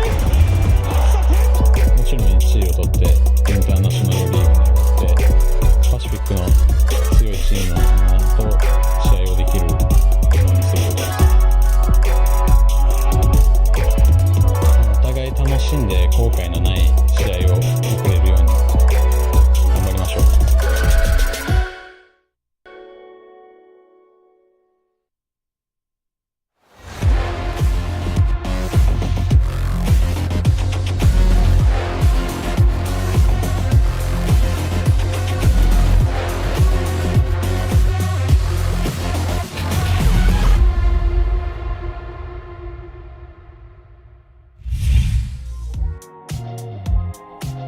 We are back into Riddle versus SPG, and SPG takes the first map. I want to say unsurprisingly, but Dax, it was more of like surprisingly with just how fast Riddle was able to dictate that pace, right? It actually felt like this is a Japanese team that I haven't seen. I haven't seen this kind of play come out from teams from this region. The result was what we expected, but the way we got there was absolutely incredible. Riddle Order, taking a page with that Neon, bringing it on Soldam, and it was just majestic to watch to begin with. But I dare say SPG having a bit of those adjustments on the fly, learning to play the Swarm alongside Riddle Order, and just going pound for pound in just absolute beautiful messes. I always look at some of those 8 takes, Mika, and then the kill feed just lights on up. Both teams, they have some similar strengths. They're very keen on playing off the utility of one another. They're very quick on the execute. But now we're going on Ascent, which is Riddle's map pick. And this is where it gets a little shaky for SPG because of their history on this map. Yeah, and this is very interesting. Of course, we did not, we weren't surprised at all that Riddle picked this map because I believe they haven't lost on Ascent yet. Yep. Ever, pretty much, right? Running a default composition every single time. SPG, on the other hand, they may pick the ISO Yoru, which is what they've picked recently. So we're gonna see if Dambi and Francis are on that. No, but it looks as though now they have. What? Whoa. Where is the cipher? Where is Ascent? Where is the cipher, Wait, what's Mika? going? What? Wait, whoa. Is this real? This is real. Margaret. This is a legit question. Margaret, what have you done? Wait. What are Yoru for Margaret? We've seen him flex to the Killjoy, and that kind of makes sense. You have to play Icebox and you're a Cypher 1 trick. But you're the Yoru coming in this one. Dambi gonna be on the Neon. You know he's so good with that movement. And not only that, Brimstone Harbor together. An incredible set of double controllers on a map that's quote-unquote solved with a meta comp like Riddle Order's playing. I'm still stunned. Like I'm looking at it. I'm like, this is Ascent, right? Yes. I'm so shaken. We're seeing Fade, we're seeing Brimstone, we're seeing Harbor on Ascent, and we're seeing Margaret, who just went from 0 to 100. He's like, after a year of playing Cypher, maybe I'll switch to Killjoy, and then I'm gonna pick Yoru. It's like, what is that? Mika, look, we thought that Riddle Order was cooking in that last game. It seems like SPG have just set up a completely new recipe and are looking to test it here. I am so excited for this matchup. I am so for it as well. I love this series already, so we're gonna let Konki and Komodo take it away. Okay. Now listen here, Komodo. You're the stats man, you're the agent man, and even I'm confused by that. Tell me what the hell is going on with this Simprecia comp. I don't think I can. We've seen Yoru for Simprecia before, but we've seen Francis play Yoru, not Margaret, who before this tournament began had only ever played Cypher, brings out a Killjoy and now brings out a Yoru, which is like you're that way. They don't ever like cross bisectionally, man. Yeah. Like they never interfere with each other, and this is wild. But I'm for it because I think for the longest time, Ascent has been the map where you've got the standard 5 agents for sure. It's meta. You know, everyone's always never really going to argue with the meta, but if you can develop something that is extremely different, unexpected from your opponents, and you can deliver it well, I think that's what will start to get people questioning, okay, is the normal 5 agent lineup actually something that we should still be running on a map like Ascent? Because you got to remember, this map hasn't had a lot of changes since its inception, but we've got a lot more agents that are being added and tweaked to this game that, you know, teams can start to develop something that feels a little bit better for them. And look, I don't know if this agent lineup is going to be better for Sinpresa, but if what we've just seen from Darby over on Sunset on the Neon can be applied to here, I don't see why they can't just, you know, run in very quickly with the deployment of agents that they've actually got. Absolutely. I mean, look, you know, part of the twisted chef inside me, it wants to say let him cook right now, but at the same time, you know, lacking obviously the Senti, it does get a little bit challenging here. So Sinpresa is going to have to play a certain style of Valorant, I guess you're going to say, but this is the thing that you talk about, right? When you have the same composition, it's tried, it's tested, it's been done to death, is that going to still be the continued success as the meta changes and the game develops? Or is something like this where, you know, it's not even just the paprika or the, you know, extra bits and pieces, they put a whole habanero into the pot. So it's a spicy one from Sinpresa. Well, let's see how they're actually going to navigate it, because there's a lot of opportunities with this this wall and these sky smokes that they can drop down. With the laneway opened up towards spawn, this is something that you'd never really been seen before, but they take the space and they overwhelm Jojo.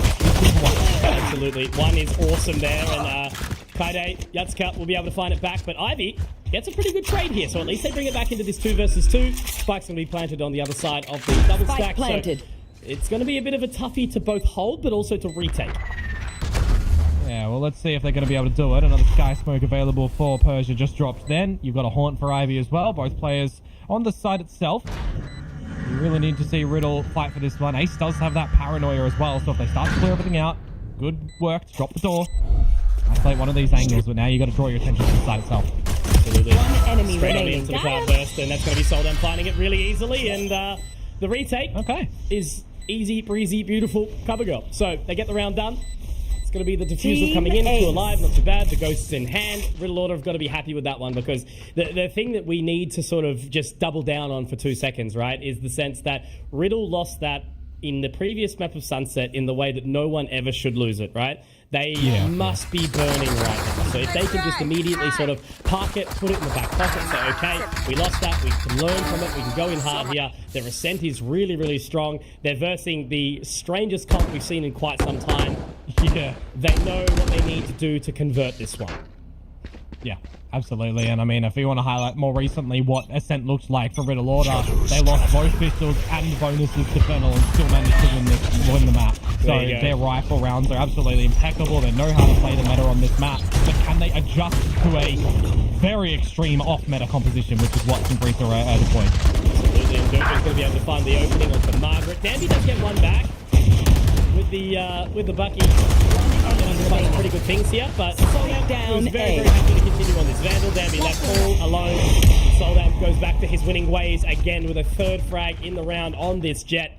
Looking a little bit too easy there for Riddle Order, but unfortunately for Sinpresa, that's okay. These rounds go that way, and there's going to be enough money in the back pocket to pick up all weaponry here. So this is a very, arguably kind of the strongest bonus round buy you actually want to be looking at, Komodo, right? You know, 2 Vandals, 2 Bulldogs. This is a toughie.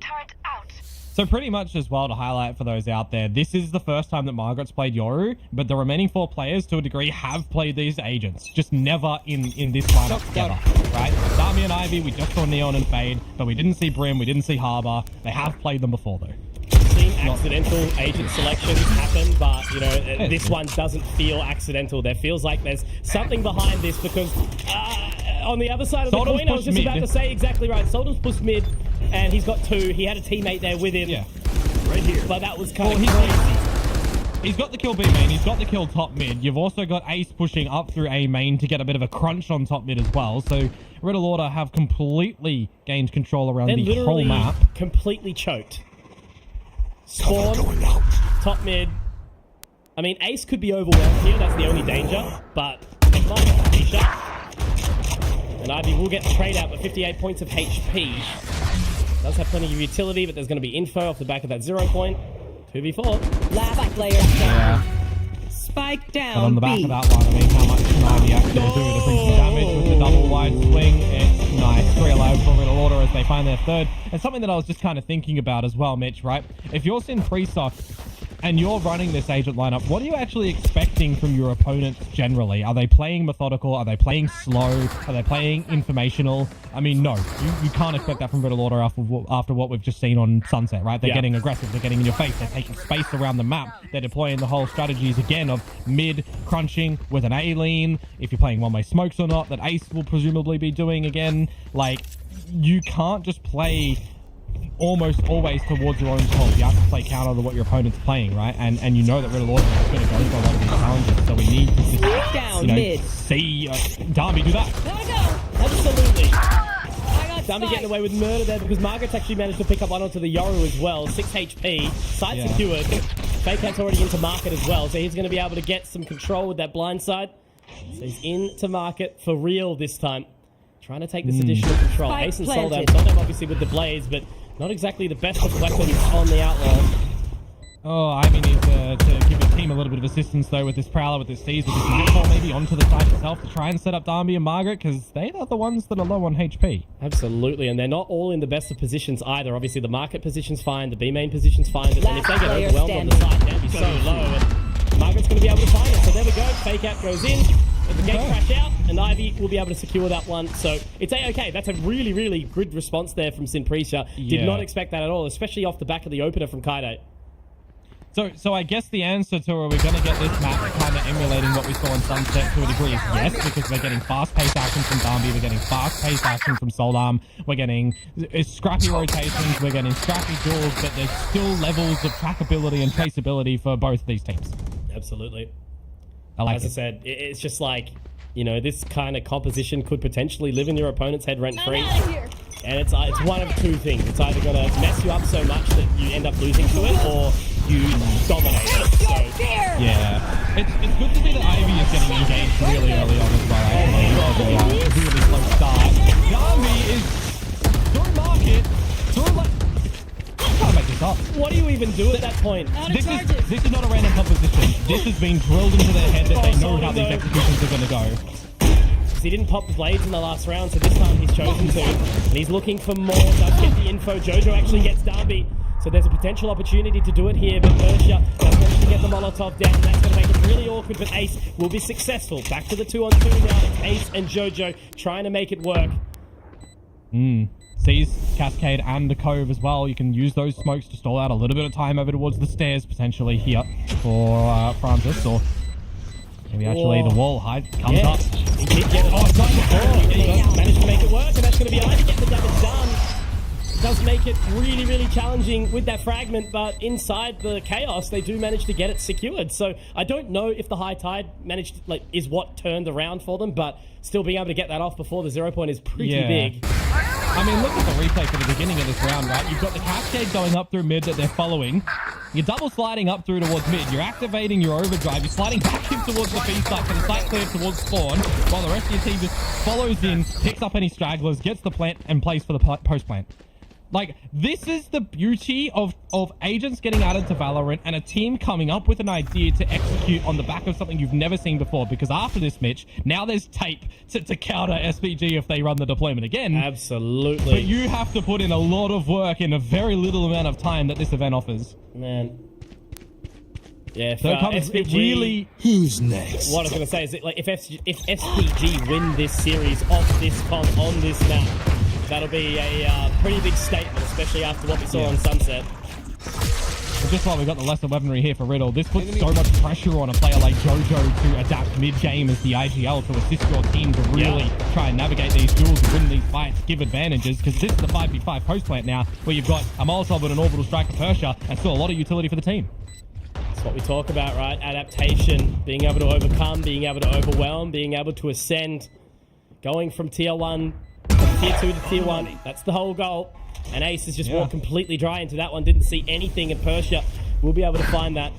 So on this retake, Soldat already in, but he's being tagged up. Ivy gets one, Francis another, and it's just way too easy. Soldat can drop Ivy, but Danby's there to respond and trade, and that's 3-3 now on this scoreline. Riddle, you know, they've obviously on the side where it's beneficial to have that Killjoy, but the second they swap over, you know, whether or not, obviously, Sinprecia is going to have the defenses to work with it, we'll have to see. Yeah. That's the danger of this Senti-free comp, but... And that's one of the scenarios, again, right, for Ace, where it's like, why is he there?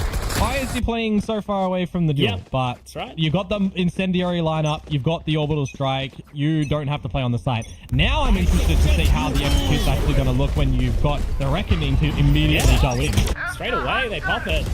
And there's going to be some damage dealt onto Danby, but Francis is going to be able to find that. Immediately, the null command is denied. It's still going to continue to pulse for now, but Danby finds another soul down. Is at least able to drop Francis for his troubles. But now in this 4 versus 4, again, well, it's not really a 4 versus 4 or 4 versus 3. There's no way they're going to be able to resurrect him here. Yeah.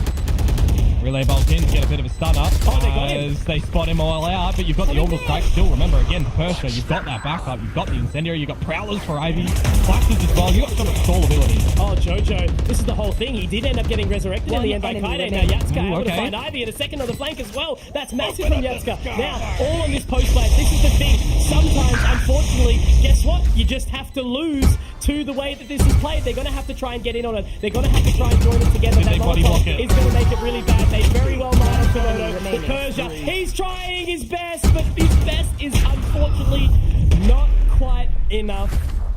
As I said, sometimes, especially if you're thinking like Bind, Brim, Viper comp, post-plant meta. you just have to let the post-plant meta run. But that time, we'd actually be really interested to see, was it body blocked or did they just, you know, or was there no volley? I didn't get quite to see, but still, irrespective, great response there from Good Order. He's shot it up, but I'm wondering if it was blocked or if it just narrowly missed. Yeah. Of course, the radar doesn't showcase to you where that lands, but yeah, either way, look, if he missed the molly, bad luck. If Riddle body blocked it, awesome, it got you the round. Yep, absolutely. The more and more we dive into that one, the more insane we go, so we just let it say that it worked out in Riddle Order. They've actually taken the advantage in the round win to call the timeout now.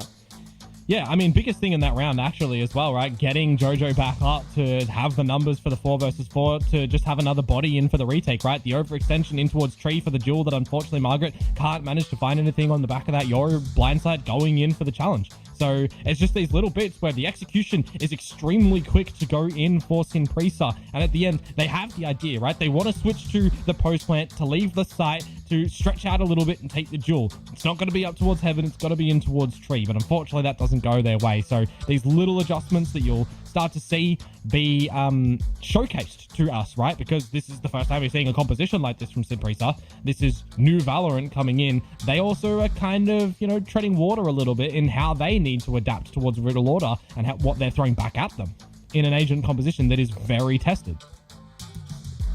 Absolutely spot on.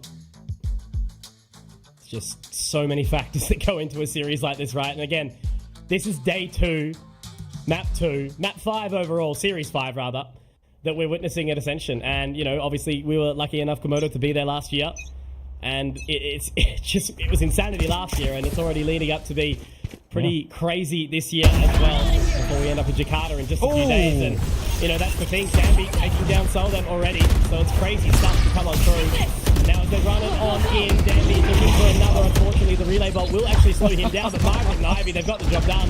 That's the site secured, that's the position found, and like, what do you do, Komodo?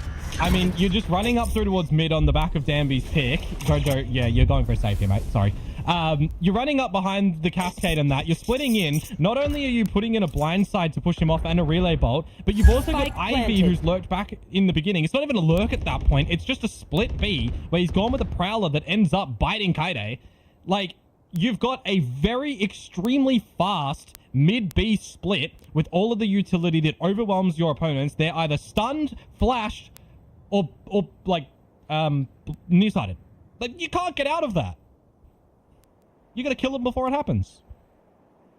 It's just this thing, like, one for all, right? The comp, which may have holes in its defenses, you just got to take advantage of the offense, and this is actually what makes it so exciting to watch what it's going to look like as they move over to defender's side, right? Now it's the hunt as well to remove these guns. Just a little bit awkward for Margaret, but yeah. I mean, if they can hold on to it. Riddle, they'll be seeing the Tide scoreline again in this back and forth adventure. Okay. That we saw on Sunset as well, Mitch. It's carried on. It's Riddle versus Impresa. It doesn't matter what the map is right now. Both of these teams are really, finding what works for them, countering what works for their opponent to make it then work for them. Like, it's really good backwards and forwards adapting gameplay. Yeah. But it's still so close. Still so tight, right? They do go for a bit of a weird buy. Jojo can obviously hold on to the Vandal alongside Ace. Can't really invest much more than that. And it looks like the pace is going to be picked up again. This time, Cascade thrown out. Just giving them that space in towards A main. Yeah. And the change will be this time you got a Nightfall to go into the site instead of a Reckoning too, right? So remove a bit of the HP, get some traces out. That 0 point actually, I believe, found a gorgeous amount of numbers. Yeah. So that's information to already start to rotate over for Solon. Oh, Jojo, he was so close! That's so right. Now Danby goes up and actually jumps into the face of Ace, and it's going to be Francis to get that trade, but now the door's closed, and again, that's those weapons that are being taken down. There was maybe a moment, a chance, where they could have got something done, but now Soldam gets the tag onto Francis, but again, it's just too hard to make their way back in. They're going to give it a go. They don't really have anything kind of worthwhile. Would it be too much to throw down the lockdown? Yeah, absolutely. Anyway, they're looking the wrong way. Take it down. Solomon misses the shot. Now they can battle this line up here for Margaret. We'll get the shot. Yep, Sicko will find him. And now is it just worth trying to save the Phantom? Probably not. Maybe. Enemy remaining. Francis gets it. And look, Soldam, he'll do his best. Yeah. But I don't think there's really a whole lot to do here. I just want to highlight as well that you've got Margaret into this roster as predominantly the Cypher player, right? Historically going through. You've got him as his main agent being a Cypher. You've got a bit of Killjoy in there. You've got a bit of Jet in there. And it's like, all right, guys, we're bringing in a new agent lineup. Margaret, you're playing Yoru. Okay.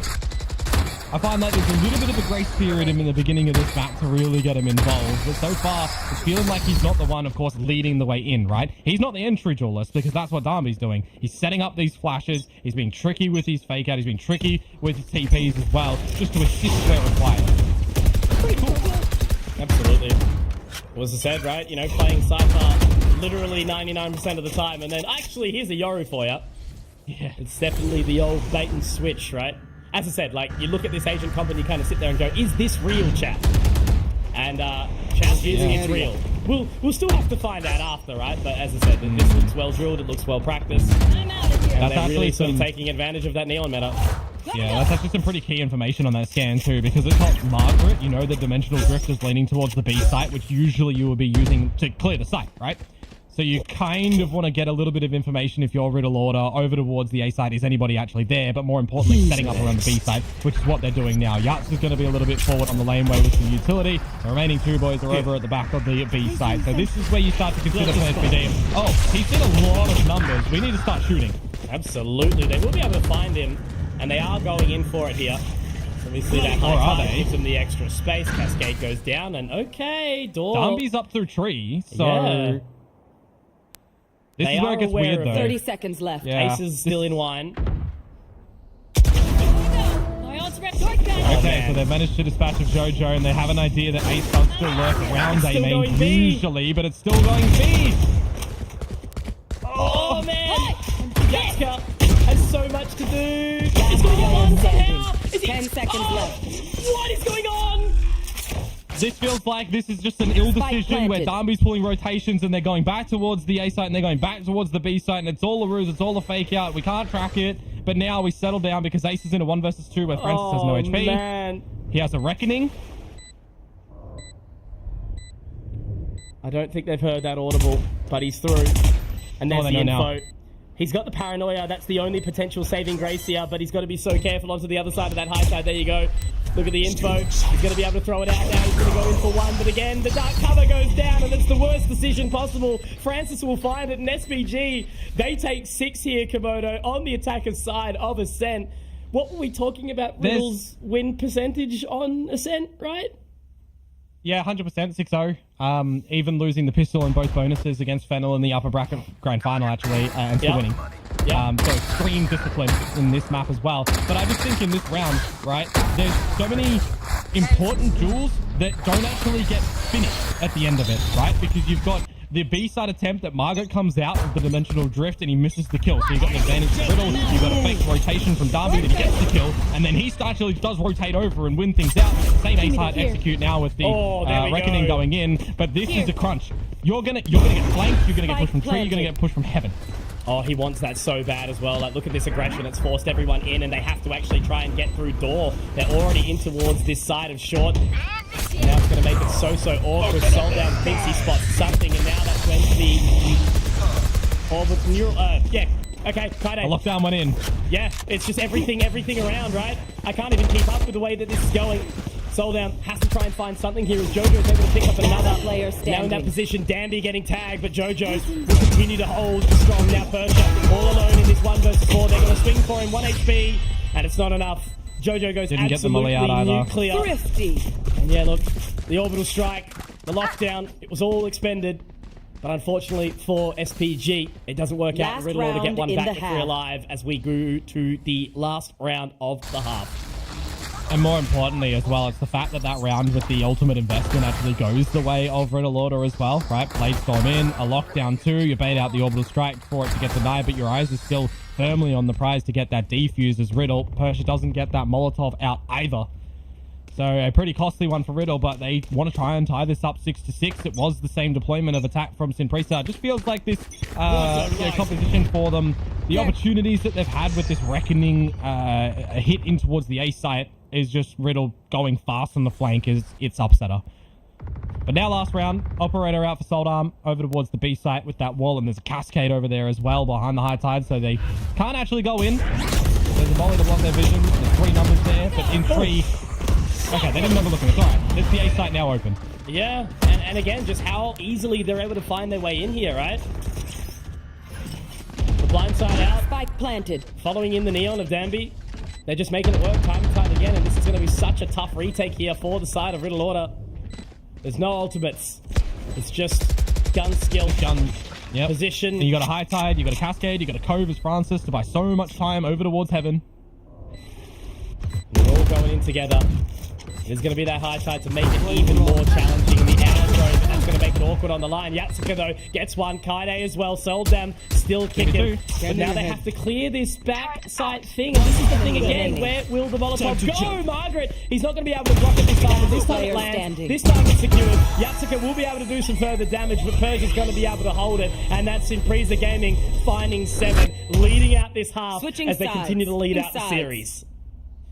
I think my eyes are drawn towards how you're going to change things up on this defensive side of Sinpresa, because we saw over on Sunset when the Neons deployed, you are going aggressive. We saw that from Solarm in the pistol round as well, right? We've seen a couple of rounds where Solarm's getting aggressive in through towards mid on the Jet instead of the Neon on this one. So I think there's a lot of guesses we can use on and deploy on how we think Sinpresa are going to be playing this defensive side. But I think more importantly, there's a lot of reactive ability and a lot of quick stalling they can do because you've got those sky smokes, because you've got the stuns and the incendiaries. You can really stop Riddle from just bullying their way in towards these sites as well. You've got the high tide, you're generally cutting over towards through B and mid as well to stop any quick aggressions from the likes of Riddle. So I'd really be interested to see just what layering of utility and timing of utility Sinpresa are going to be using here, not for actual retakes, but for the stalling in the beginnings of the rounds to stop the likes of Solarm from going quick.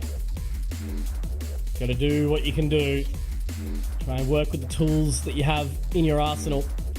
But yeah, again, it's just so hard to play against this such unpredictable side. And that's what we've been witnessing. But again, it is going to all come down onto how they can translate this over towards that defender's side now. You know, they're going to have to do their best to lean into this aggression, really try and take as much control as possible. But anyway, this is still a winnable series for both sides, right? We saw how close map number 1 was. And map number 2, obviously there's, again, a bit of spice.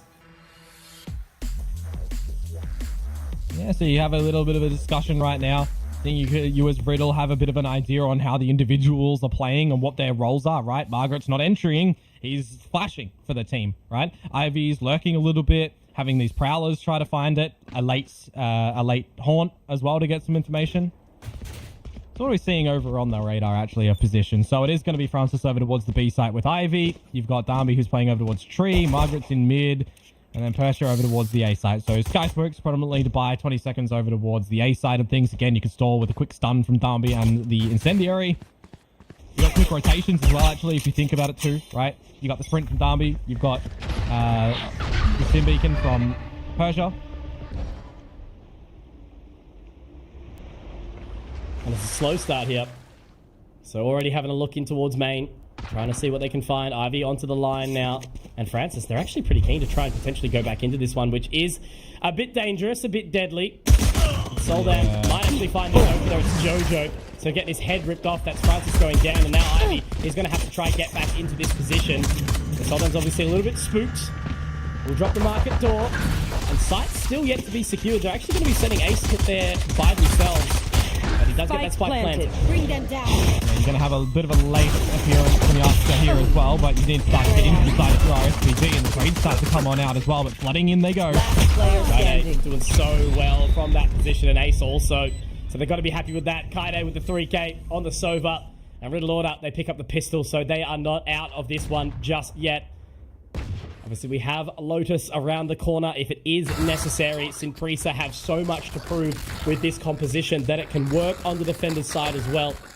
And so far, the sample size obviously is limited. But look at that from Kaide, completely blind, able to find 3 is awesome. And then Ace to close out the round as well. So they managed to make quick work of Danby there, which I think was one of the big keys. One of the problems with this composition for Simprisa actually is their lack of reconnaissance ability in the beginning. They have to use bodies and numbers to get that info, right? That's why you see Ivy fall away, you have Francis peek in, because apart from the haunt, you've got nothing. So you have to do exactly what they're doing now. You've got to take the space with the numbers, with the bodies, and if it doesn't work out well, you're going to have to rotate and potentially do a 5 versus 5 or a 5 versus 4 if you caught a straggler. I'm out of here. I was a little bit scared there for Yatsuka. All is lonesome with the Sheriff, but he's going to be joining the rest of the team inside main now. All of them inside garden, just outside door, up at heaven. Soldan playing it close, wants to try and fight this fight on the line as soon as the start cover fades, and he does get some info, still has a cloud burst in hand, so it's going to be A-OK. The relay block goes out, and now really misses him. Soldan gets 1 and 2, and it's going to be absolutely fine as Ivy also meets the hand of the Korean Jet.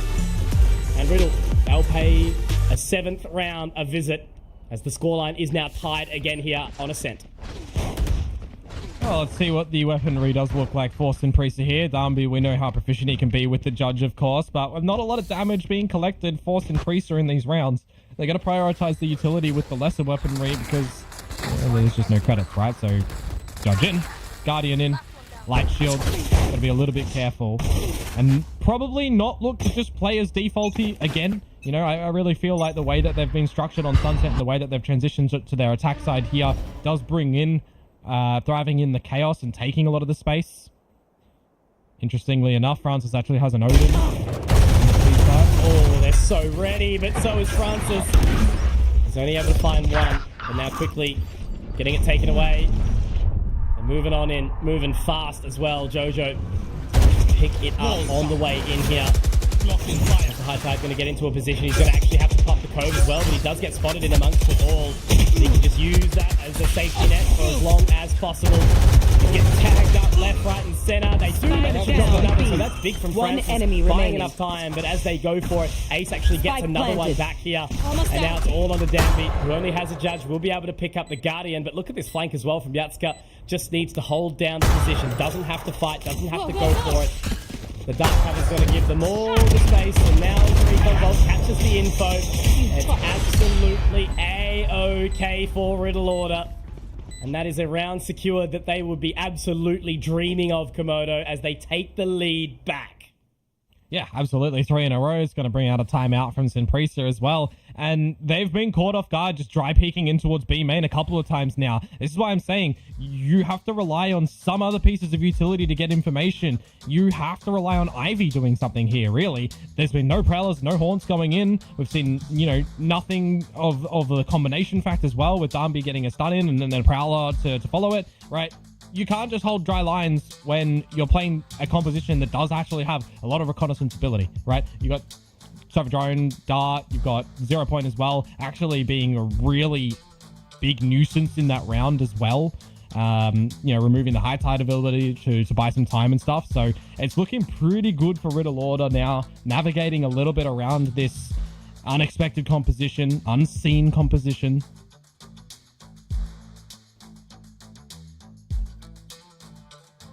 Okay. So what can Sin Prisa talk about?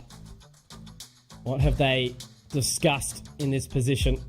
What'll be crazy, Komodo, is if we see not a single defender-sided round. That would blow me away as well. Yeah, you know? I don't think we will, but you would expect a team like Riddle Order to be able to deal quite well with the fact that they know that there's no Sentinel to kind of deny their approach. Yeah. I mean, you've got, a good discussion with Vors there in the timeout as Riddle Order. The experience that he brings in, playing with a bunch of these players before as well, or coaching these players, right? So he's got an idea of, he's been sitting back watching what's been working for Riddle, what's been working for SPG in this scenario. Now to have a discussion which just takes place towards A main to would Paranoia out in this scrap. Riddle Order holds through. Yeah. Okay. Oh my lord, Persia. This is the thing that should never happen, right? He's got no teammates near him. Oh, it doesn't matter. Incredible. It doesn't matter. Mate, the sands of time. This man's living it, the Prince of Persia. Sin Prisa. All they need is just one key player, and that will be the 8th round secured, score tied up. What do you even do there? The fact that there's a paranoia in from Ace as well that's blinding them up, and they're all grouped up. It got Persia in the end there. He buys time, catches the 2 of them, but then just individually, he doesn't get tagged on the first 2. It's the 3rd duel that puts him to 5 HP. And I'm thinking, all right, it's a 1 versus 3. You're 5 HP. Disconnect, play the numbers. Nah, just push through the smoke and bop him off. Yeah. That's actually insane. So yes, Sin Prisa will get around on the defensive side, but not by the merit of their agent comp, but individual fragging. That's exactly right. And mistakes from Riddle Order. They weren't exactly in bad positions. It was pretty nasty shots. That double shot at the back of boxes in Ice Cream, that's just crazy, right? Yeah. So here's the thing as well, right? They get the B main space. It's spotted out from Yatska. Now the problem is for the utility that they've done to get that space, it becomes dirty territory if you disconnect. So you had to try and keep numbers there. You've foregone anything over at the A site, which you just have to agree, all right, we're playing retake. We probably had the idea of this. We've got the Reckoning to go on in. We've still got Sky Smoke. We've got the Molly. So this is going to be an interesting retake for SPG. Absolutely. They're going to throw in the Reckoning. They're going to do their best. Jojo able to find one. Persia good for the trade. Now it's getting a little bit awkward here. Jojo again has been so consistent. The Null Command continues to pulse, so they just can't trade it out at this point in time. But there's Francis. All on 2. Francis, however, in this 1 versus 2, he taps on. Dark cover still going. They're absolutely fine with it. They know they don't have to peek it just yet. There's the info. And the second the high tide goes down, Ace will strike. And that is the round taken back by Riddle Order. They will not let the Sheriff yeehaw them away from the next round. Yeah, it's a bit interesting from Francis at the end there as well, right? You've got a lot of that utility that you don't drop in by your Reckoning too. No Cove to get a teammate in. I mean, Soldom's done well to dodge a lot of those pulses from the Reckoning as well, and Jojo around it too, even eating a couple of them while still getting the kills. So really well weathered for Riddle Order. And in the end there, Francis, yeah, maybe not activated in the early beginning in that one, trying to set up his team. This is where the weaknesses of SPG might look to get overextended as well, right? When they do have to take these forward lines again in B main. And you're sort of seeing as Riddle Order, right, we know they're going to have to take the space. We're seeing this utility. We're counting it. We're waiting a little bit. If they come to us, we've got numbers to play against the aggression now. You have to have your numbers readily available to counter aggression with aggression. Danby's position is still so crazy with the Vandal. Caution here. I don't know if they spot him. No, they didn't. But there's an idea that they're already going to be pushed up, right? So a little creep up. Nothing over on the side of A, however, yet from SPG extending. Okay. I was going to say, there it is. The second that turret gets activated, they get the info immediately. Francis hits another shot. One enemy remaining. What the hell was that? That is absolutely incredible what this man has just done inside B main. It's his domain expansion right now, Francis. In the form of the Sheriff. The spikes dropped. Ace is sitting there going, what the hell has just happened to my team? And as the fake out goes through 30 Francis, he seconds wants left. this ace, and they better give it to him. No, Ace will deny. Ace will respond, but Komodo, you know what, mate? The round ain't done just yet. Still 100 HP, clearing the angles, clearing the line, but he has to go market, and he will not, because you know Persia can hit shots like that as well. What is going on in Ascension Pacific right now? Persia comes out with a 4K Sheriff of his own with the closure.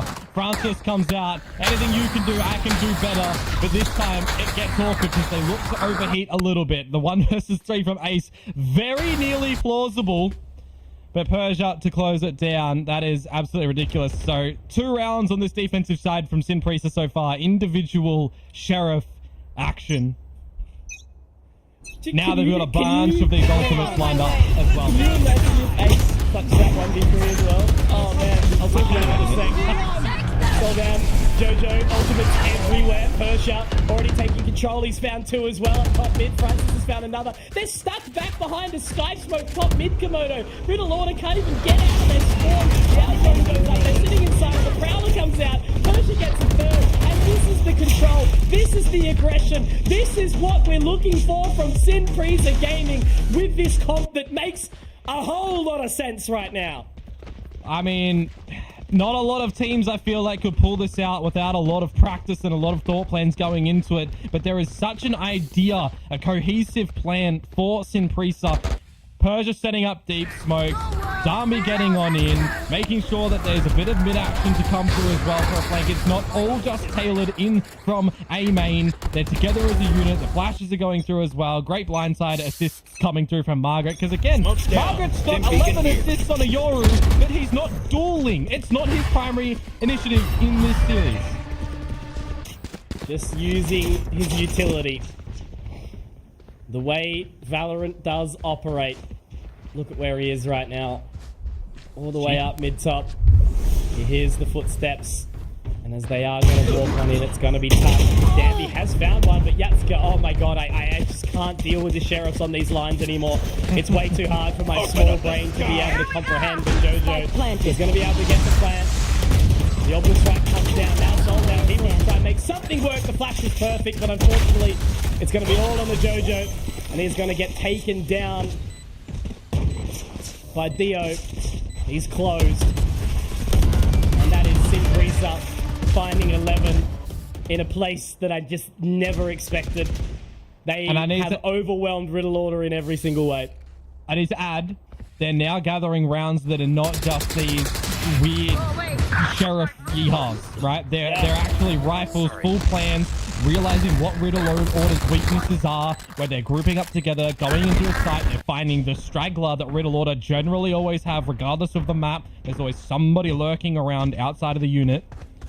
And these crunches are being won by Sinprisa very convincingly in these past couple of rounds. So this is the turn-up for Riddle Order. You've got the guns again. Are you actually going to be able to stave off the aggression? The answer might actually be yes this time. Hang on. I was going to say for a second, Kaide looked like he was maybe able to do it, but Ivy maybe. They're able to bring it back, and Ivy just activates exactly when you need him. Yeah. And this is the thing, right? You look at a team like Riddle Order with 100% win-loss on a map like Ascent. You've put together, you counter-strat the hell out of them. You throw together something that can deny. Now Yatsuka not able to swing away from Danby. This is the confidence on that Neon and what makes it so challenging to play against, right? Ivy with 3, Match Danby point. to close, SPG, map, and series point here. I gotta say, man, when we were at the 12-8 mark over on Sunset, I'm thinking, all right, we're gonna get, you know, a bit of an upset. I thought Sunset would go convincingly to some Sinprisa, you know, not too convincing. They were 13-10 realms, right? Going in towards Ascent, I thought, all right, this is a Riddle Order map. It's gonna be cool if we're getting the same agent lineups, by the way, with no changes between them. And then we get the third Decided Lotus, which I thought was going to be an absolute belter of a map and a really good ending one for both of these teams who are both 100% on it. Not as much tape for the side of Riddle Order, but very similarly compared, right? No, we're not getting that. We're getting Sinprisa coming back with a comeback. We're getting a 1v4 to absolutely send us on Sunset. And now we're getting Sheriff 4 kills. We're getting a composition that nobody was ever thought was going to be like a possibility to come on out. Somebody's just, you know, random agents selected it and said, yep, that'll do. And now my prediction looks so good. at the start of this series, you know, and it's just been put in the bin.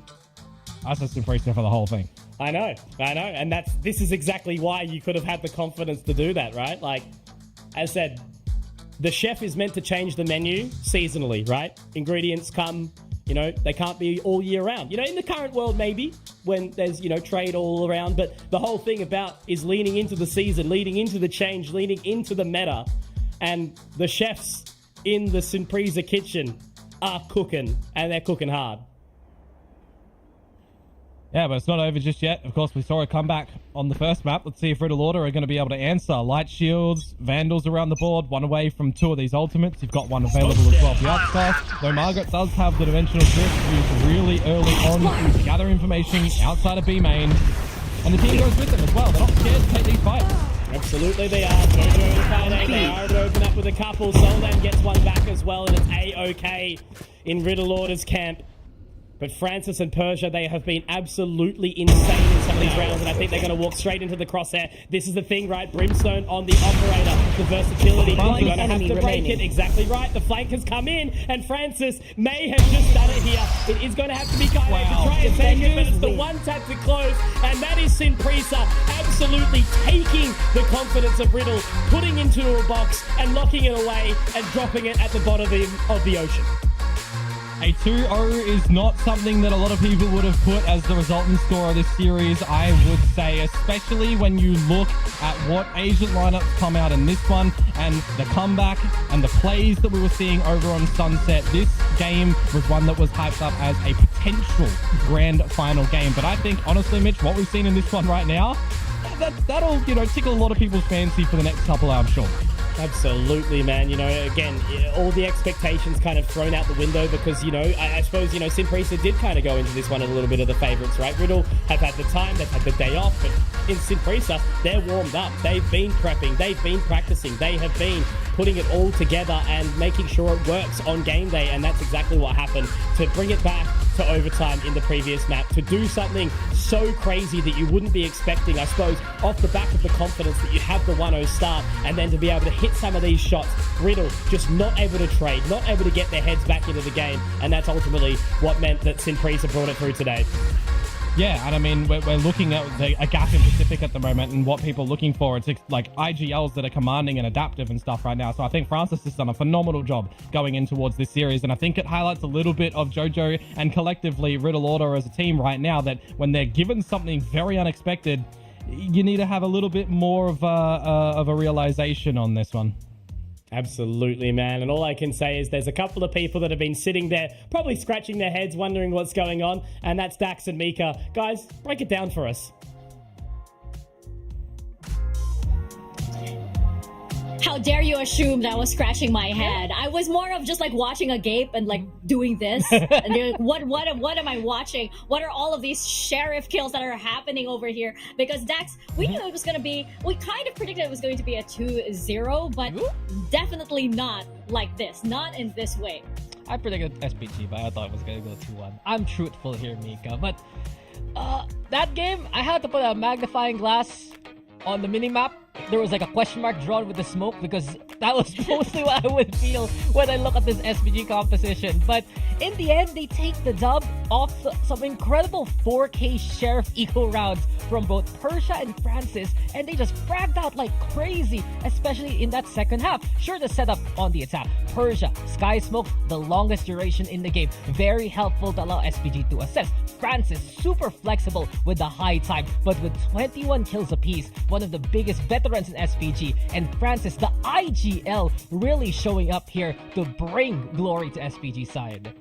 I guess we know, like, you know, Simprisa Gaming, it could also, SPG could also stand for, like, Sheriff Persia Gaming, right? Or Sheriff Francis Gaming at this point. I'll just interject real quick, though, that look at Riddle's post-plant stats right now. 4 out of 5, and the only one that they lost was the Eco Plant. I looked at that defensive half, and to summarize, it's TLDR. If Riddle Order with guns gets the plant, Simprisa Gaming loses. What did SPG do? We push. We find the frags. Sure, Riddle Order tried to punch up by B main, but it doesn't matter what Riddle Order does because Simprisa will hit these shots. Simprisa will just decimate them on the fly. And not only that, I do want to point out Dambi also. The Korean Neon making so much space. I also saw some incredible dash slide resets from him using the overdrive to make that space, and SPG is so good playing off that space that Dambi makes, and it gives them chances like for Persia to really pop off. Yeah, Persia definitely our MVP here. I mean, with that kind of play. We also saw as well, right, the vision for this comp finally coming to fruition at the very end. At first it was like, and then on attack it was like kind of iffy, but on defense you were like, oh, that's what you wanted. That's why you're able to push your opponent just so far back with all of the map control that this offers. Stacks. Yeah, there's just so much map control with Neon. I think both on attack and defense we saw that. There was one round where Dambi was pushing into trees, right? He makes that space, he pets that pick, and he immediately goes over that B site. No other agent can keep up with the Neon, and SPG as a whole is keeping up with what Dambi wants to do. Persia setting things up. I also want to give kudos to Ivy, I believe, on that fade. It's interesting sometimes because if you get a good hunt and the Prowler gets the wire right that you can follow, there is a chance for Dambi to just track that Prowler and get a pick with it. Also, Initiator Margaret on the Yoru changed the role of the agent. It's just crazy to think, and I'm really excited to see anyone else analyze this game in this composition because it is so hype. Speaking of Margaret, we can actually pull him up for a quick interview right now. So let's bring him onto your screens. Hello, Margaret. Congratulations to you. There he is. Hello, Margaret. Congratulations to you guys. This is Simprisa Gaming. Continuing the win streak so far. Hello, annyeonghaseyo. Annyeonghaseyo, Margaret. So first question, of course, you are known for basically playing the Cypher all throughout. We saw you yesterday on the Killjoy. Now on the Yoru, can you kind of like talk us through, the sudden change in the agent picks and how it felt like for you playing one agent for so long? 이제 마가렛 선수는 이제 보통 감시자 역할을 하셨잖아요. 어제는 킬조이를 하셨고 오늘 사이퍼를 보여주셨는데 이번에 두 번째 맵에서는 요루를 기용하셨는데 어떤 느낌이 많이 다른가요? 원래 제가 약간 혼자 하는 플레이랑 약간 사이퍼의 그냥 플레이 스타일이 딱 적합하다 생각해서 사이퍼를 계속 기용했는데 약간 저희 감독님이 이제 뭐 이거 해보는 게 어떠냐 저거 해보는 게 어떠냐 하면서 이제 자연스럽게 쓰게 된 것 같아요. For himself, he usually plays Cypher and usually has his own playstyle of being solo. But this time, the coach, Sukna, has actually recommended trying out Yoru on the second map, and it turns out gave out great results. Wow, that's pretty amazing. Of course, being conditioned to play one way for so long and suddenly you are able to shift. I'm very impressed. Dax, do you have a question for Margaret? Yeah, Margaret, I want to go back to that first map. An incredible 1v4 to effectively bring you guys to make that run for overtime. What was the feeling for Simprisa after winning Sunset especially? What was the general vibe of the team then? 이제 첫 번째 맵에서 1대4를 이기고 나서 전반적인 플로우가 이제 SPG한테 넘어갔잖아요. 그 첫 번째 맵을 우승하고 나서의 그 소감이 어떠신지, 그리고 어떻게 전반적인 팀 분위기를 바꿨을까요? 그 1대4 플레이 나오고 나서 저 약간 분위기도 더 올라오면서 이제 좀 쉽게 된 것 같아요. 그 이후부터는. He says after the 1v4, he thinks that the overall atmosphere and the flow of the game went towards SPG and it just made the game a lot easier for him. Yeah, and we saw that, right? The clean overtime there, Mika. Incredible work by Margaret especially to make that happen. Well, yes. Well, that about wraps it up. Thank you very much, Margaret. Tugahe and kamsamnida for the interview and congratulations to FPG. Hopefully you guys continue your win streak. Thank you. Hey. Mika Fabs looking like chilling over there. That was actually me. You saw me, with all glamour thrown away. I was just here. Well, the Kokmoda boys did an incredible job with the cast on that one, man. It was so fun to see, but Riddle Order, they don't need to take this loss to heart, truthfully. It was such a wild composition there from Simprisa Gaming. We saw some shining bright lights from them. Korean Jet did show up on Ascent, right? It was a strong start for Riddle Order, but alas, they're gonna have to fall now to the lower bracket and await the winner, I believe, of Naos and Oblivion Force, if I remember the bracket correctly. So that's looking exciting. But SPG, next on the list, Mika, it's Boom Esports. And we heard from Margaret, right, that once they get that clutch, basically, like for his example, the atmosphere just changes, the vibes just changes to be so much more positive, to be their momentum and for them to make those runs. Yeah, and I would say it's the same for Boom, right? So that's going to be a series that's going to be very, very exciting to watch. You're absolutely right. Riddle Order, still very, very impressed from them. I'm eager to see more. But for now, we're going to go into a quick break and leave you with the map highlights from that. Lots to choose from. But when we return, it's going to be our third and final series of the day.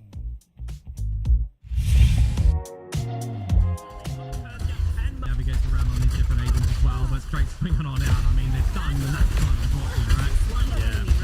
Yeah, that's what I'm saying, right? They've completely left it. Yatsuko was able to find so much damage there. That's the tiles. Kaye is going to be the one to pick it up and grade it out. So JoJo's found first down. It's RPG, and you actually expect Neil. I don't think you can. No, you get one slow. They're clearing it.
Everyone strive to reach the peak.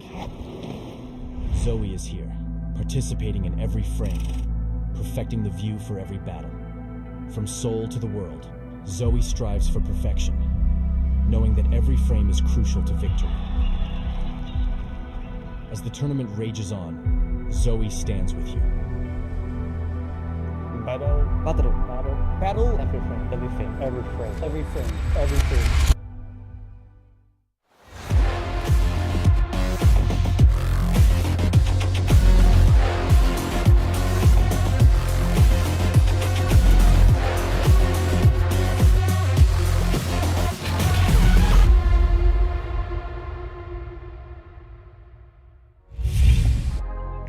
Welcome back to VCT Ascension Pacific. We're on to our final series of the day, and you are here with me, Mika, and Dax on the panel. And Dax, this final series, it's going to be full sense against the team. Well, they're not really that big of a deal. There's probably not a massive watch party happening right now. I mean, who are they again? How do you have that ready? How do you have that ready? It's this guys finally making their debut here within Pacific Ascension. We have been waiting for the MYSG hopefuls for so many reasons. I know so many people have been waiting for this org to come back in, and boy, did they impress within their region. There's so many reasons why you gotta look at this guys, right? And I think one of the biggest key factors to this roster, you have your only defending champion of Ascension in history. Is that how it works, right? Juicy. I know it's probably not gonna happen too often, right? Yeah. I mean, you kind of don't want it to happen in the first place, but there are unique circumstances that bring Juicy back into Ascension twice in a row, right? Yeah. But they will be up against Full Sense, and Full Sense, yesterday it was pretty much everything we expected it to be. Johnny Olsen reporting for duty. Leviathan making an amazing debut, and Sushi Boys doing some Sentinel-y Sushi Boys lurky things, right? So we're gonna take a closer look at this roster just in case you guys forgot. One of the most experienced teams that we have here on the Ascension stage, a team that has already made it to champions itself, right? They do live up to all of the hype, so let's take a closer look.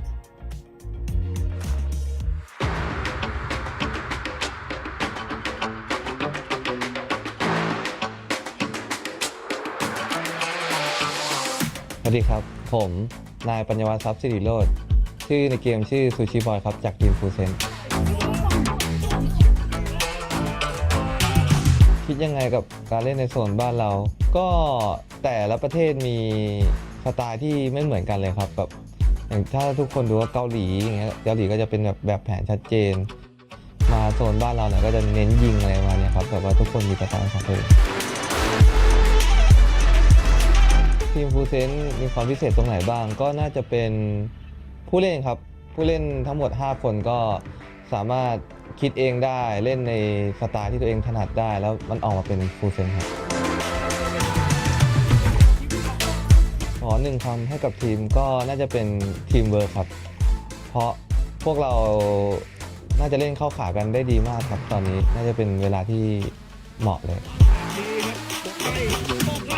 คิดว่าคนไหนเป็นคีย์เพลเยอร์ครับก็น่าจะเป็น PTC ครับเพราะว่าเป็นกัปตันทีมแล้วก็เป็นคนสั่งแผนด้วยครับถ้าวันไหนเขาลั่นก็ไม่มีใครเอาเขาลง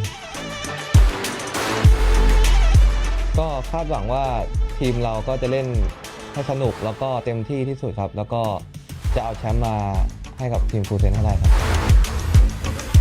ก็ปีนี้เป็นปีที่สำคัญของพวกผมครับเพราะว่าพวกผมจะทำให้เต็มที่เพื่อกลับไปเล่นลีกครั้งหนึ่งครับ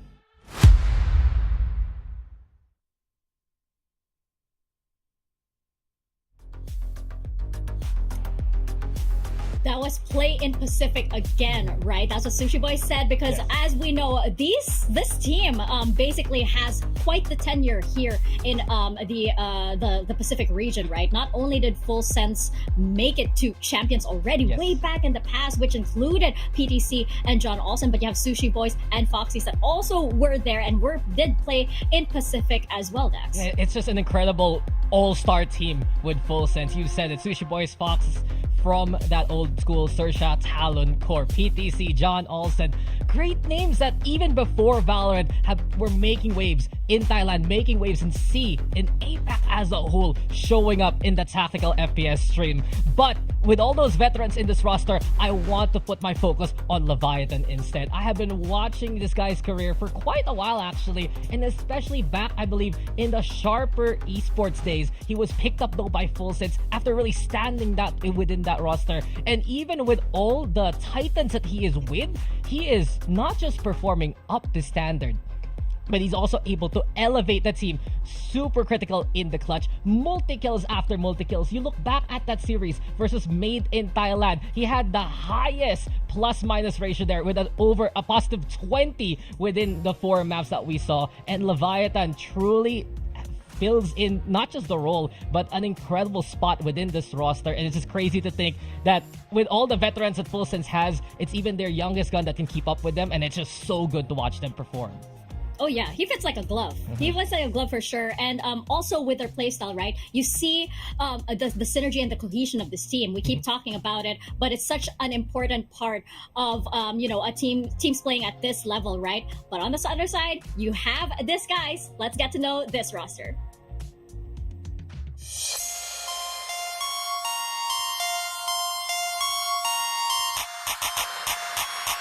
Hi, my name is Titus and my IGN is Tyron. I'm from DSG and we are from Singapore, Malaysia. If I could describe my team in one word, I would say individuals, because I think all of us have super good individual skills and any of us can take over the game at any time. What is going on? I think what makes us special is that we didn't play both Split 1 and 2 together, and we just play what we are good at and somehow make it work. I think the key player in our team would be Juicy, since he has won Ascension last year. He has what it takes, he knows the ins and outs and has the experience of winning. As everybody knows, Paper X is from Singapore, Malaysia, and I would say we kind of follow them in their style. Like, we're a really aggressive and like loose team. Good for 3, 6 the other side itself is so fun! I believe other teams should be worried about us because we are really unpredictable and any of us can win the game at any time. My message to the other team is that we are the only team that will have a player that has won Ascension twice after this tournament.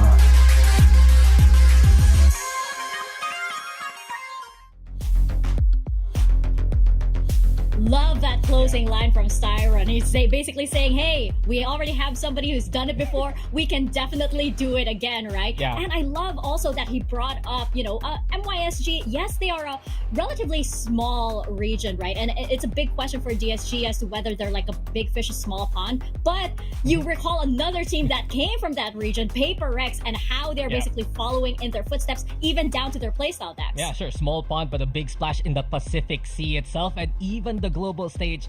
MYSG is a region full of top talent, and you see Wayne, Grumble, Styron, Vera, and Juicy all together. Coming into split number 2, these guys were 3rd place from split number 1. They added in effectively players that beat them in that first split, but one player who hasn't been beaten on the Ascension stage is this guy, Juicy, your only defending champion of Ascension. To no fault of his own, couldn't make it to Pacific League since he was underage, but right now he is just absolutely insane with the pedigree of play that he has. This guy plays a very unique style. They play this double duelist. Juicy knows the ins and outs of so many different agents, including the signature ISO that he brought out in stage number 2. And what impressed me the most is the utter confidence he had. He had some great positions to play ISO even defensively with the kill con trap. He would pretty much win those 1v1s more often than not, and it's a big reason why these individuals, that the talents that these guys have, sure, they're trying to still be cohesive as a team, but the interview said it itself, right? Styron was very confident by the skill level that they have, and they know they have what it takes to win it all. Hey, anyone a Grumble stand here? I also was really impressed with his play. I love the way he plays. I love a good lurker.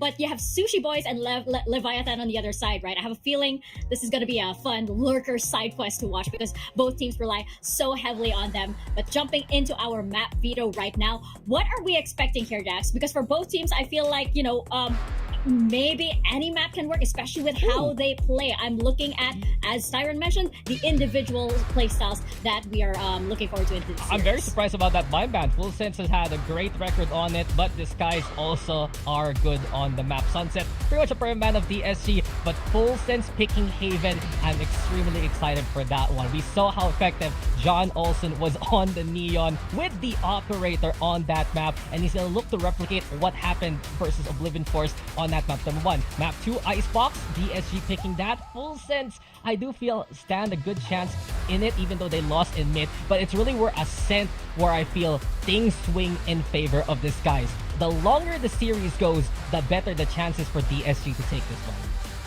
Really? Okay, Yeah. that's very interesting to note. Especially since, like, Full Sense, they start out very, very strong. Almost shocking or jarring to play against, right? But then you go on for a little bit and then you have little errors that might slip through, right? Are we going to see that on Haven? Especially, big question for Vera. John Olsen had a fantastic series yesterday. Can Vera stand up to John Olsen, especially when they're both on the Neon here on Haven, Dax? Yeah, and still double duelist as per usual. We were expecting some of these shifts to happen because of the meta. I saw the table Juicy back on his signature jet from before, and Vera on the Neon's pretty nasty too. The bigger matchup here, Mika, isn't about the agent, it's about the operator. Both John Olsen and Vera can hit double-digit kills with the op in these series. Last time versus Oblivion Force, a total of 18, if I remember correctly, for John Olsen. On the other hand, for DSG, for Vera, it was a total of, I'm doing the math real quick, 19 kills over 3 maps versus Rev. So watch out once those guns come on out. Sure, it's a big economical gamble in a way. It's a big buy, but these two teams always try to make space for it to begin with. Yeah, and you're looking at the IJLs as well, right? You have PTC, and then you have Styron on the other side. That's gonna be a battle that's so exciting because both of them are so experienced, actually, in their roles, and they work so well with their teams. So how far have they actually molded these teams to be able to, compete on this stage and compete against each other? Going into our predictions now, Dax, I know we said that this is probably gonna be the series that goes to the final map. Right? I don't know, Mika. I don't know, honestly. I was thinking about it, and I'm considering how these two teams really face off against each other. And sure, DSG, super talented. These individuals are amazing. But that's the key word that we always see about DSG. Individual pop-off performances. Sure, they have synergy. Sure, they can be cohesive. But Full Sense and their teamwork is completely beyond the level we have seen. DSG will have to step up as a unit to really keep up with Full Sense or frag out of their minds. And on the other hand, Full Sense has that experience. So I'm going to go with Full Sense in this one. Ooh, I want to check the watch party comments to see if you're... Oh no, because I also think that Full Sense is going to take this one. I do not underestimate the power that DSG has, but I just think that, the tenure of Full Sense, has this. Shout out to the watch party, by the way, when you see all Full Sense over here on the side of our talent today. But yeah, I just think it's really, really hard to combat all of the experience that Full Sense has, right? Especially since they're such a well-oiled machine and they might know themselves better just now. I am very much willing and prepared to be surprised, as we have been here on the Ascension stage so far, Dax. I mean, DSG has to be that team that can surprise anyone, but right now, Full Sense looks so clean against Oblivion Force. There was that concern, does it still gel outside the Thai scene? But truthfully, hearing some of the media that they had, they knew Myth was the one they wanted to beat and then just go with what works in Ascension. So Full Sense, that's for us. Well, we'll see soon. Well, let's not delay any longer. We are stepping into Haven, so we're going to toss it to your casters, Conky and Komodo. How you doing, chat? It's a pleasure to have you here today on this one. Apologies about the predictions. It's just because I'm a real big John Olsen enjoyer, okay? That's all it really goes. But anyway, Komodo, it's the last game of the day, mate, right? It's been a very, very entertaining one so far. We're still getting 2-0s, though. So can the half-day cannon thing get kicked already? I need a 3-mapper. I think this series definitely deserves the 3-mapper. I'm looking at this as well, and I think everybody kind of expected Haven to be the first one in knowing that Disguise come out with that permaban of Sunset. So both teams probably should have already been prepped that Haven was going to be the first map, and I know that Disguise is going to be running in with their preparation because they take it a little bit differently, right? You're still running a double duelist comp in 2024, and you're going up against the John Olsen on Neon and the PTC, who's coming out with some stellar breach utility on this map as well. So I'm thinking towards this one, and you know, there's a bit of a to and fro from both of these teams with possibilities that, yeah, I think this series could go to a 2-1. The reason I picked Full Sense, though, is because if I pick DSG, it jinxes them. So, yeah. Hey, look, that's exactly the same thing that happens with Thai CS, though, right? You know, they show all these really, really hot signs, and then all of a sudden they can fall over at the end of it when it, you know, gets into those sort of high-pressure moments. You know, I've been doing this for a long, long time that I've been casting, you know, PTC, John Olsen, all those guys, right? Even Fox was there in the many moons ago, rather, I say. So, anyway, yeah. I think this is a banger matchup. A lot of people have been talking about this one for a while, right? Looking at Disguise up in that top sort of side. And I think anything can happen here, especially on a map like Haven Komodo. So let's get into it right now. Series number 3 of the day, and Vera already getting spotted out, and that's Nano Swarm that's going to force them away. Should give a little bit of a reset on the timing as well now that the dark cover does go down. But look what's happening over at the C site. Juicy is starting to sneak on up, destroying this utility. You got Grumble behind him as well for this eventual C site split. They're looking to get in. Styron looking to try and take a little bit of extra control, but for now it's just going to be that spike getting planted. 5v5, information gathered in towards spawn. But it's a long way to go for the rest of these teams, as obviously Fox still has to try and join them across the other side of the map. Yeah, you can wait for a little bit of timing as well for this utility to start to refresh. Specifically, PTC on the fault line, you've got the flashpoint. You've also got the aftershock. Here we go. Heading in. Wayne going to be able to find that opening. Sushi Boys, good for the trade, but Grumble gets it back as well. Sushi Boys with 2. Looking to make it a 3rd as well. This Killjoy is doing well, but Juicy is going to be able to deny, and that's a very, very nice start coming out from Disguised as we get a pistol round on the board here on Haven.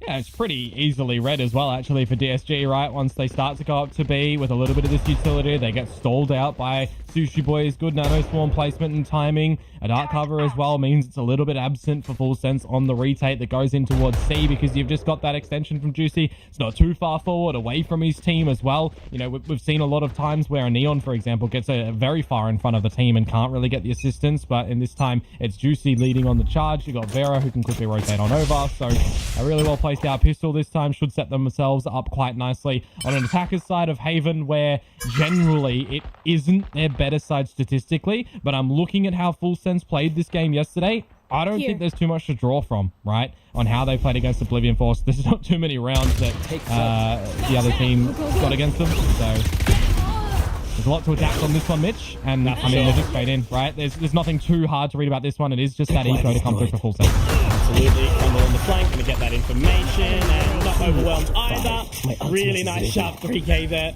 Again, only just against the pistols, but that was clean as you like it.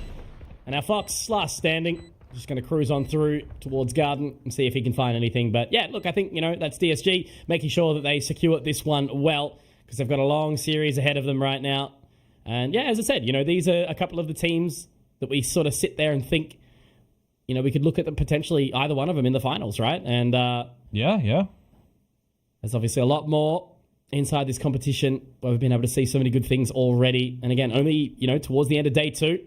So plenty more to go. But okay, Fox, we see you getting a couple. Will he hit Juicy though? Tags him up just a little bit. Not quite able to connect on the shot, so they're just going to be hunting for him, as we sort of said. They want to make sure this bonus is good, so the 2 Guardians, the Bulldog, that'll be A-OK. As DSG walk away with their second round here against Full Sense. And this is the round that I want to kind of reel into a little bit more for Full Sense, right? Because there's a little bit of damage that they've been able to deliver in so far. And I'm looking toward what their defense strengths are actually going to be, right? It's a lot of timing and combinations that you're going to be able to see John Olsen play on the back of, right? What can PTC set him up for? What can Sushi Boys alienate with his own Killjoy utility as well? You're running up against a double duelist on a team that has been absolutely dominating in MYSG for pretty much the whole split, right? They come into it, they smack their opponents in the grand final. They've gotten into this secondary round of this tournament, and they are one of the teams that really has a lot to prove with this roster that has Juicy still into it. But we're into the C-side mention. Look, already onto the back of it. Yeah, absolutely. But look at how quickly Full Sense are going to get there. John Olsen, Sushi Boys, Leviathan, all showing up to the party, and Grumble sitting there going, okay, guys, what do I do? Again, it's just a bonus, but that was a very, very clean hold from Full Sense. Able to deny everything right now. We'll still give it to Grumble. Still got another chance to bring this one back, but off the logs, Sushi Boys is going to be able to secure this one. So nicely done by Full Sense to get their way back in. The bonus has been denied, and that's not exactly a common trend, Komodo, of what we've been seeing today. We have seen many a bonus. I think actually almost more bonuses were won than not today. Yeah. Pretty insane, the string of rounds that we've seen from a lot of these teams, but also just the backwards and forwards approaches as well. But now coming into this new round, it's going to be one of those ones that's really important to build a lot of this just general economy. And what is the plan actually going to look like for both of these teams? A very large lean for Full Sense over to the A side of things to gain the control with the deep dark cover as well. Generally, you'll see a little bit of utility coming up as well, but for Full Sense, I mean, they sneak up behind it silently because, most importantly, Grumble and Juicy are in front of the utility. They don't win out these duels. Absolutely, and John Olsen getting away with that one already. So he's going to be down very low for the rest of the round, which is a bit rough. And Grumble actually gets one back on a Fox. So that's a pretty good response here. So the 4v4 with a weakened member. Do start to lose their way back. They're still keen on mid here, and that's going to be John Olsen taken down by Vera. Responded, though, by Leviathan. So it's, again, you know, this continued trade-off. Yeah, Grumble uses the neural theft as well for all the information on where Full Sense are, and now he's going to try and find some lurk timing into this A site. It's going to be huge if he gets the kill, but he's low, looking the wrong way. Meanwhile, Sushi Boy's Mitch is actually going to the C site that his turret has been looking at the whole time, so technically doesn't need to be there. But at this point in time, 40 seconds on the round, you just kind of group up together. Absolutely, you just want to lock in, make sure you can secure it. Because they are still kind of individualized here, Full Sense. You know, PTC is in the forward position. Does take one down, but Styron's going to be able to get the trade. Vandal secured now. Does have the recon dart available. He's got to get that spike planted. Does have the time, but the flank is coming in as well. The plant will guarantee as well the ultimate into the next round for DSG, which is actually going to be really big when you consider Sushi Boys getting closer to a lockdown. Paranoia comes out, but I don't think he's going to be ready for Sushi Boys. It's not going to matter anyway, because Leviathan jumps out of heaven at the exact same time. And there it is. Full Sense tying up the scoreline. Economy for DSG. It's going to be an interesting one into this next round. How do they actually go ahead with it? We'll have to see in just a moment. But this is pretty standard so far of what we've seen. You know, the old duke out. I think a pretty good start really there. You know, John Olsen getting that opening. There was some good trades out from Disguise coming back and forth. But ultimately, again, Full Sense closing out that round. Yeah, and one of the things for the team of Disguised as well is how quickly they're actually going to be able to adapt against the Neon, right? Because historically they have played against a Neon when you think about a very long time ago's game against, you know, just in their split. But it did have a little bit of a, of course, different look on it because their opponents run an ISO at the same time. And Full Sense have already come out swinging on this map yesterday too, right? So I'm more looking towards what sort of adaptability DSG are getting out nice and early in knowing that they've played a very similar comp before. They've had a day to watch. They've got some time now to get into this game to really warm up together. And these are these rounds that can certainly turn things upside down, right? Because Vera has Overdrive available, because there's a Hunter's Fury. If you can get a kill or two, you can get into a post-plant scenario. That's certainly a way to attribute a round to yourselves.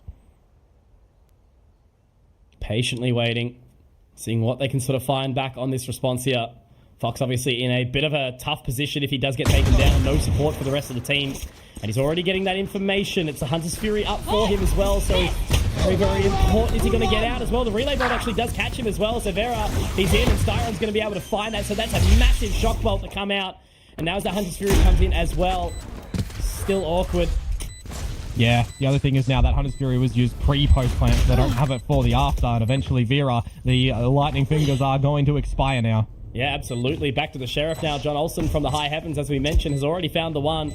Does get a little bit of a fake out there. They are wanting to try and find this one on the way in as well. How are they going to push in towards this position? The overdrive is available for John Olsen if he wants it as well. Wow. Oh my god, he doesn't even need it right now. Look at this play from John Olsen. What do you even do against a dance like that, Komodo? Hope that you don't have two left feet. and one step in front of the other or something like that. It's very difficult in a scenario where you get in with the Hunter's Fury, you get in an opening kill, you set yourselves up for a post, and then they kind of just dance on you. Like, they style on you, as a matter of fact, right? Because not only was you thinking there's going to be some sort of split coming out through heaven or maybe some sort of really late flank. No, it's just literally all one-dimensionally through a single angle that John Olsen just leads the way, left, right, and center shooting, with the team picking up any slack that there might have been. And I will also add, there wasn't any ults used for Full Sense. So they hold and retain them going into this new round where it's going to look to reset the economy of DSG. There's a heavy investment on Juicy with this operator that now reveals itself. This is a bit of a problematic spot for DSG.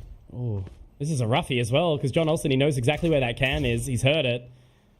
And they're just popping onto it for now. The rotation obviously coming back from DSG, trying to get that additional control. They don't quite find it off the bat of that position. Fault line does connect, but John Olsen doesn't need any really more. Gets Grumble, gets out. This man is just so confident the way he's playing. Yeah. So in control. The thing is now as well, he can just hold it in case there's any comeback for DSG to the A site. You've already got someone watching B as well. That's PDC, but more importantly, over towards the C side if it goes here. Look who snuck in the cubby. It's Sushi Boys. One away from the lockdown, and there's already the one-way stalling in towards this garage lane, so Full Sense know what's happening here. Oh, man, there is just no way. Juicy. Hang on. Never mind. What a play. And Vera already up in position as well, taking down Leviathan. Fox just has to try and get that recon bolt down. Gets no info off the back of it out the side of the fact that someone's there, but it's not going to matter when John Olsen hits a shot on the Vera. Coming up the flank, he does narrowly miss. It's a stun, it's a flash. Can't quite get the information. I think that was a blind up from PTC, but it's actually not really going to matter. Again, just that positioning from John Olsen. Everyone comes in at the same time. The pincer from spawn, market, long. It's Full Sense with another round in the bag, 4 secured. Yeah, just a really great idea from Full Sense and how they want to navigate from the beginning to the end, right? You've got the push up with the combo utility up through the A lobby, you've got the kills, and then you've got the protocols to push Sushi Boys up through towards long. It looks like it's going to go back DSG's way when they get a couple of kills and look to establish the plant, but John Olsen just says, no, I got this. Taps a couple of heads, gets team flash, but it doesn't even matter because it's just the distractor at that point in time. And now you're looking what the economy became of, right? It was fickle. Now it's a little bit more worrisome where you got a couple of these guns in there. You don't have the overdrive available. It's not really a wise idea to go in for a full buy, but if you can make it work, I mean, sure. Looks like we're going to have some sort of timeout come through right now, though, so there will be some time to have a think, because one thing I will add, Mitch, DSG have done really well so far to get into these sites to get the plant. The only thing is they've not had too many bodies to be able to protect it, to set up really nicely for a post plant. It's been quick, fast action from Full Sense with damage earlier on. So if you can get yourself in a situation where you do get that plant, you've got some protectorate, that's where you can actually start to set yourself up a good domain. Nah, for sure. But again, you know, just the amount of control that Full Sense already have with these ultimates, with that economic battle, the game that they play. And now it's a tack timeout for Disguised as well. So I think a good time to take it. You know, you don't want to let this one run away from you too early. So it's a good position to just have a conversation. But I think, you know, again, look at the way that Full Sense are just sitting there back in control. They know sort of the position that they're in. They've obviously already gotten open on the win against Oblivion Force yesterday. So it's kind of a similar thing to Simpresa, right? In the previous one, you know, you haven't needed to have that day off. You've already had a day to kind of warm up and warm in as a player, which is quite a, you know, big thing that can be positive or negative. You know, are you going to be a little bit burnt out with that extra day, or are you going to have the extra time to watch and, you know, get those games, those demos in? Nah, doesn't matter. You've got the warm up, you've got the gameplay. And yeah, so far, it's already looking pretty good here. Pistol and the second for Disguise, and that's it so far. And it is very hard to read in yesterday's series as well, right? Because you've got Chak playing for Oblivion Force where their IGL and Kyu's not playing. How much can you actually draw upon that in the full strategies and deployments? I mean, you draw a parallel that they were running a double duelist comp as well with a Neon and an ISO and some extra change of your standard agents in there too. But it really was just, you know, the Fox and John Olsen show. You got Sushi was like, everyone was doing what they needed to kind of just destroy Oblivion Force and stop them from doing anything on the attack, right? Now you're going into a team that's got their full lineup. They've got what feels like a lot more weight on it. And you've got a good lead, right? As Full Sense. You've actually weathered a couple of good rounds to come through from DSG. Yeah, for sure. I think that's a perfect way to sort of summarize it, right? But anyway, there is still plenty of Haven to go. It's the map selection of Full Sense. They're clearly confident on it. They know how to play this. They've got the utility set. John Olsen again changing position. I don't think Grumble's actually going to be ready for this. Hasn't spotted him out on the shoulder peak. They're walking up long now. I think PTC has the info. There it is. Yeah, there's the hands. And the second Grumble walks into this, he actually might be able to walk up onto it now. He's still spotting this out. He's going to get baited from it. Has he spotted him? No. Foxy actually gets the bait. John Olsen, how has he got 2 there? The relay ball's going to make it so much more awkward if he gets 3. This is insane from John Olsen. The man is smurfing, dancing, running around the site. Now it's on the Juicy 1 versus 3. Hang on just a second, but no. You never want to put a man like Juicy out in the server in a moment like that. There is always a chance. But man, as I said, John Olsen literally ran at them. The slide, gun not even out yet, and somehow still manages to walk away with the 3K. It's just really unheard of, right? I mean, one of the biggest things that you're going to have to see about John Olsen, right, is if you can get him into a situation where you're not letting him get on these lines and you're kind of tilting him a little bit, he's going to run at you. And a lot of the times, if you're just doubling up, looking together as a unit, you're going to be able to find him and kind of question what is he doing, right? The stretch that John Olsen works well with is finding a straggler here and there when his team sets him up for distraction. So he can actually get in there, find that first kill, and then keep going in the chaos. So if you can isolate him and push him away from a scenario like that, that's how you're taking out John Olsen. And just the best part that he goes back onto the Outlaw, you know? Knows he has that extra bit of control. They found the Nano. It's going to be taken down, but Sushi Boy's actually managing to deny that as well. Oh, man. Juicy and Grumble are able to respond, but obviously Grumble's actually been tagged up, dinked in the process. Fox has taken him down. And now it's all on a Juicy. Again, never count him out, but he's only got 1 blade left. Does pick up the Vandal, but now as Leviathan plays the time, falls all the way back. There is this rotation in. It's certainly a winnable round here for Juicy. Yeah. But they're just going to buy time. They're going to wait for the out drone. They're going to wait for that additional information. Juicy does look onto John Olsen. Gets the shot. There's an opportunity now. But again, he's only got 1 blade. He's so confident with it. He really desperately wanted it, didn't he? But anyway, Foxy going to be able to take it. 6 rounds for Full Sense. And even in these moments where the one player moment is ready there, you know, the highlight reel's ready to be pulled out, it doesn't quite go through. And I just think a couple of the members on the side of Disguise have just been a little bit quiet there. But Sushi Boy's walking away with 3. It just should never happen, I suppose. But the utility usage has been perfect. The biggest thing, though, is that Juicy has to be confident in a scenario like that because you need a pick-me-up on DSG, right? You need somebody to do something ridiculous like a 4K Sheriff or a 1v4 or something like that in the previous game to get this team elevated in towards this series, right? So if Juicy pulls away with that, imagine the hype and atmosphere that DSG get elated with, right? They do have another gun round, though. Juicy on the operator for this attacking side. No immediate aggression, no immediate proceedings from Full Sense over towards A as well. So you start to build a couple of these territory positions as DSG to potentially even explode over towards an A split. Already in position. Need to make sure they go for it. Recon Bolt, Relay Bolt as well. Trying to get that further info. They will be able to take that control, but the Nano comes out, does manage to tag up a little bit for Vera. Makes him a little bit more palpable, but ultimately they're still looking to get that spike planted. Glowing go down. How comfortable are you to keep the spike and planning in the B in a 5 versus 5 when you're against the lockdown and an overdrive of John Olsen? Not very. So the A split was always going to be the intended target of this one by the positioning of Grumble and where Juicy was leaning towards, which now they start to situate themselves into the side after the trades. Absolutely, and finding that pick into heaven as well onto PTC. He's down. Leviathan going to get that Shrouded step out to move into position. Now the plant gets put in. John Olsen gets info. Surely he's found Juicy, right? And that's Vera, though. John Olsen. You're right. That's the info, John Olsen. He's already found 2 out in the site as well. They don't even care. Lockdown's destroyed.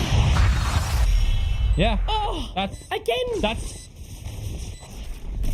really smart from Vera to expect that the lockdown will come through from Sushi Boys, but the problem is the actual situation on the site, right? DSG are not situated to hold and protect the spike once it's planted. Doesn't even matter if the lockdown is in effect or not. You look at what happens at the remainder when the spike is actually planted. They're stuck in the site. An operator has to hit its shot because when it doesn't, the rest of the squad just takes the deep space, shooting left, right, and center. And on the back of a John Olsen who's already firing up, he is not missing shots. That's the problem right now. If John Olsen was tilted ever so slightly and missed a shot or 2, that's where you could start to figure out how to wrangle him in. But he hasn't been right now. He's on point. Now Fox able to only find one, quickly traded out by Juicy. Off the back of the Hunter's Fury, Styron hasn't been able to, unfortunately, connect on anything more. And now that rotation from John Olsen is going to start to come in. He is going to be able to get onto the site, just narrowly missing that. The Cloudburst will be able to save Juicy, but look at this confidence from John Olsen. He's already in there, into position. Narrowly misses the second. The operator not quite connecting, and that's what they need. They need to take down John Olsen to be able to do this. But the VCT is in position, knows where the third is, thinks it. Oh, the Phantom. Yeah, that's the Phantom diff in that one, Mitch. That's 100% what that is. Vandal gets that done, but the Phantom does not quite, and I think that's the saving grace. DSG had to meet two conditions there. They had to tank a headshot, and they had to kill John Olsen, and that's how they got the round done. Pretty much. That's nuts, man. Absolutely. But look, this was a great site take. I've got to give credit to it, right? Juicy found the position. Wayne Grumble, they were able to find a Leviathan. It was definitely, but look, you know, potentially thinking that they were going to be able to get it off guard. But yeah, well done. I'm stoked to find that DSG's managed to find another round. Because, you know, Vera, Wayne, they've had a bit of a strugglesome start. And now, as I say that, they're back on board. And they need to convert these ones as well, right? 7-5 is what they have to chase right now. On a map that gives you a sub 50% attacking win rate, you need to get as many rounds as you can currently on this one. So the opening kill, try to gather that gun if you possibly can. It's very difficult with the two players down in sewers, and they're eventually going to flank you. But Juicy looks like he's got the right idea. This is much better from DSG, who can claim the site now if they want to. But again, another flank aware. This is better from DSG. This is making sure they've got the idea of what to do after they get the first kill. Absolutely, and you just see the change in pace from this guys now that they've got that level of confidence. They've taken down John Olsen. They know they can win out the round from here. And again, that's the win condition, you know. If you make it work, Vera's able to hit the shot. Now Sushi Boys in a 1 versus 5 does connect onto the first in lane, but there's so much more work that he needs to do. We'll be able to get out of the cyber cage, but the second that one does fall down, he's going to have many members looking at him. Well, he does fall away towards CT, and Grumble's going to hold the line and secure that one as well. So there we go. DSG get 4. 7-5. I mean, look, it's not perfect, but it's something. It's needed. It's needed. Like, for sure. You've not been able to really stop John Olsen so far. This time you actually managed to get the better of him, but you would kind of expect them now to change up their positioning as well, right? If they don't, well, that's just, you know, going to be an interesting one, isn't it? Going and doing the same thing again and again. And, yeah, expecting a different result.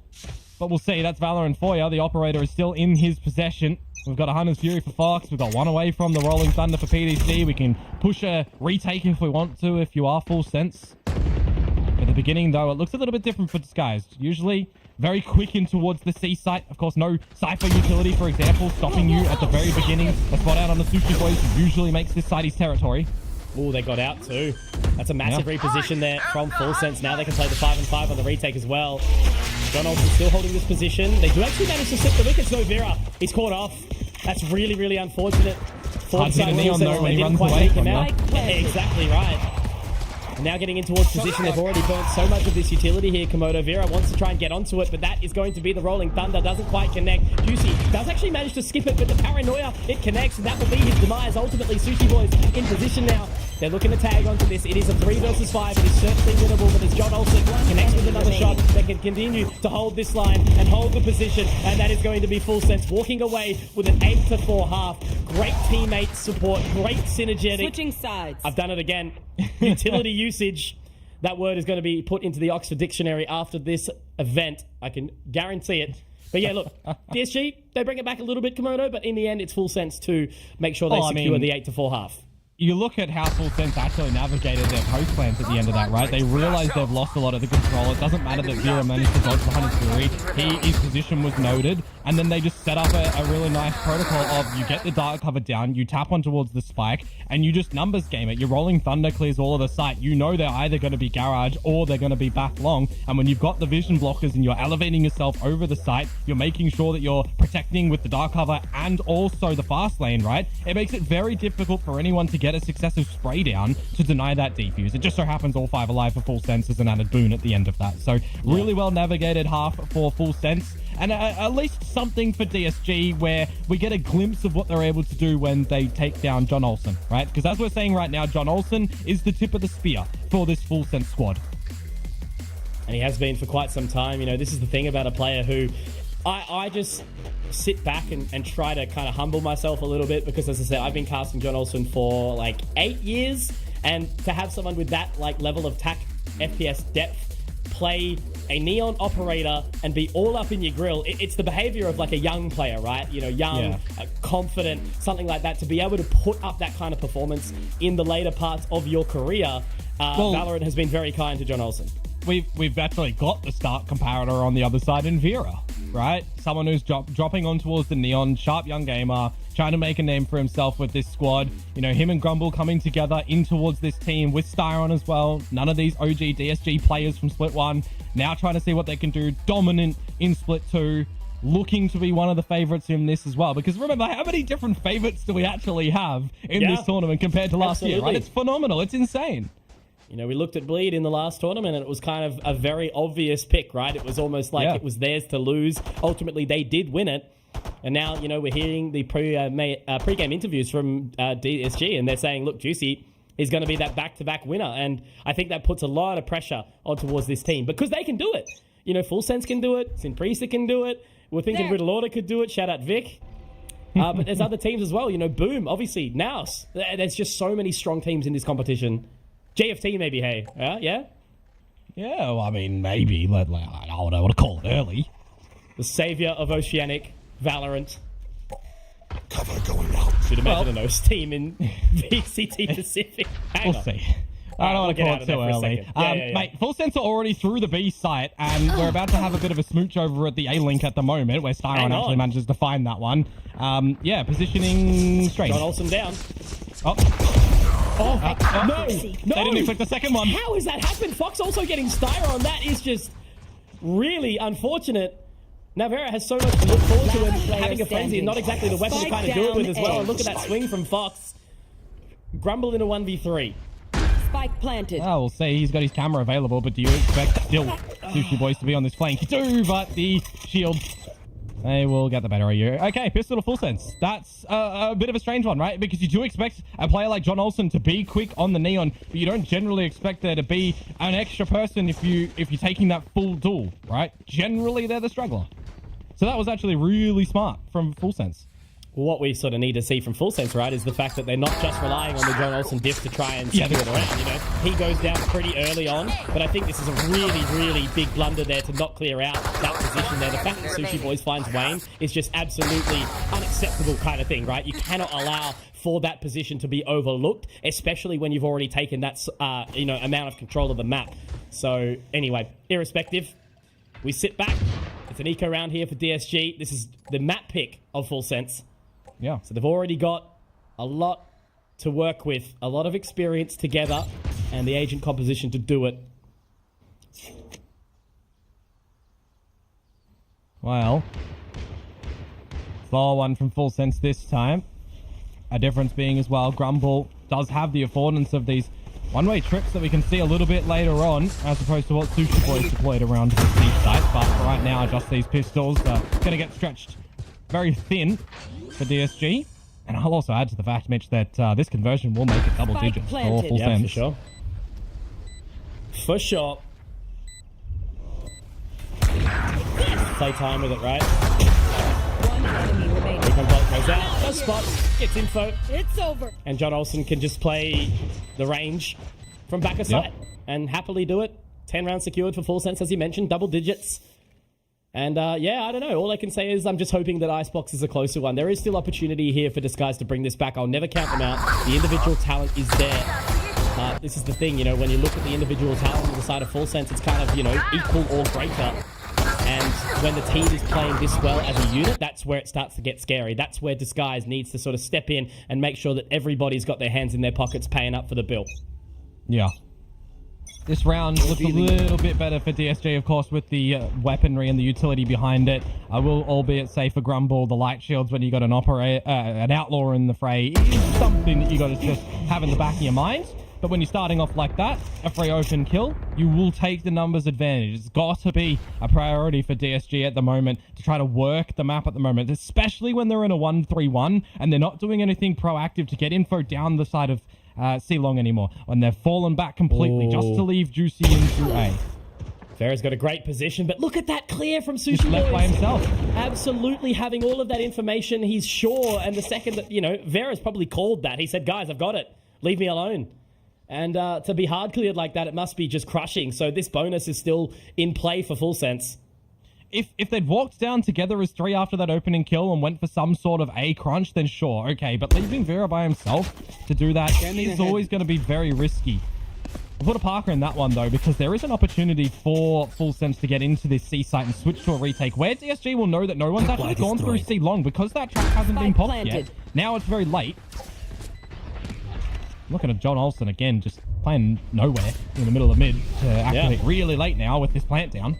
Exactly right. He's watching the B cross and he's spotted nobody. They've all come through. Defenders started spawn, and now turret will be destroyed. Information from the Paranoia. Juicy already opening up the bank down to that first frag of the round. Will he be able to get another? He absolutely will. And there's Wayne, but look at John Olsen. He's on the flank. He's got the outlaw. He's getting into position, but the relay bolt doesn't quite connect. And now it's going to be on to Fox.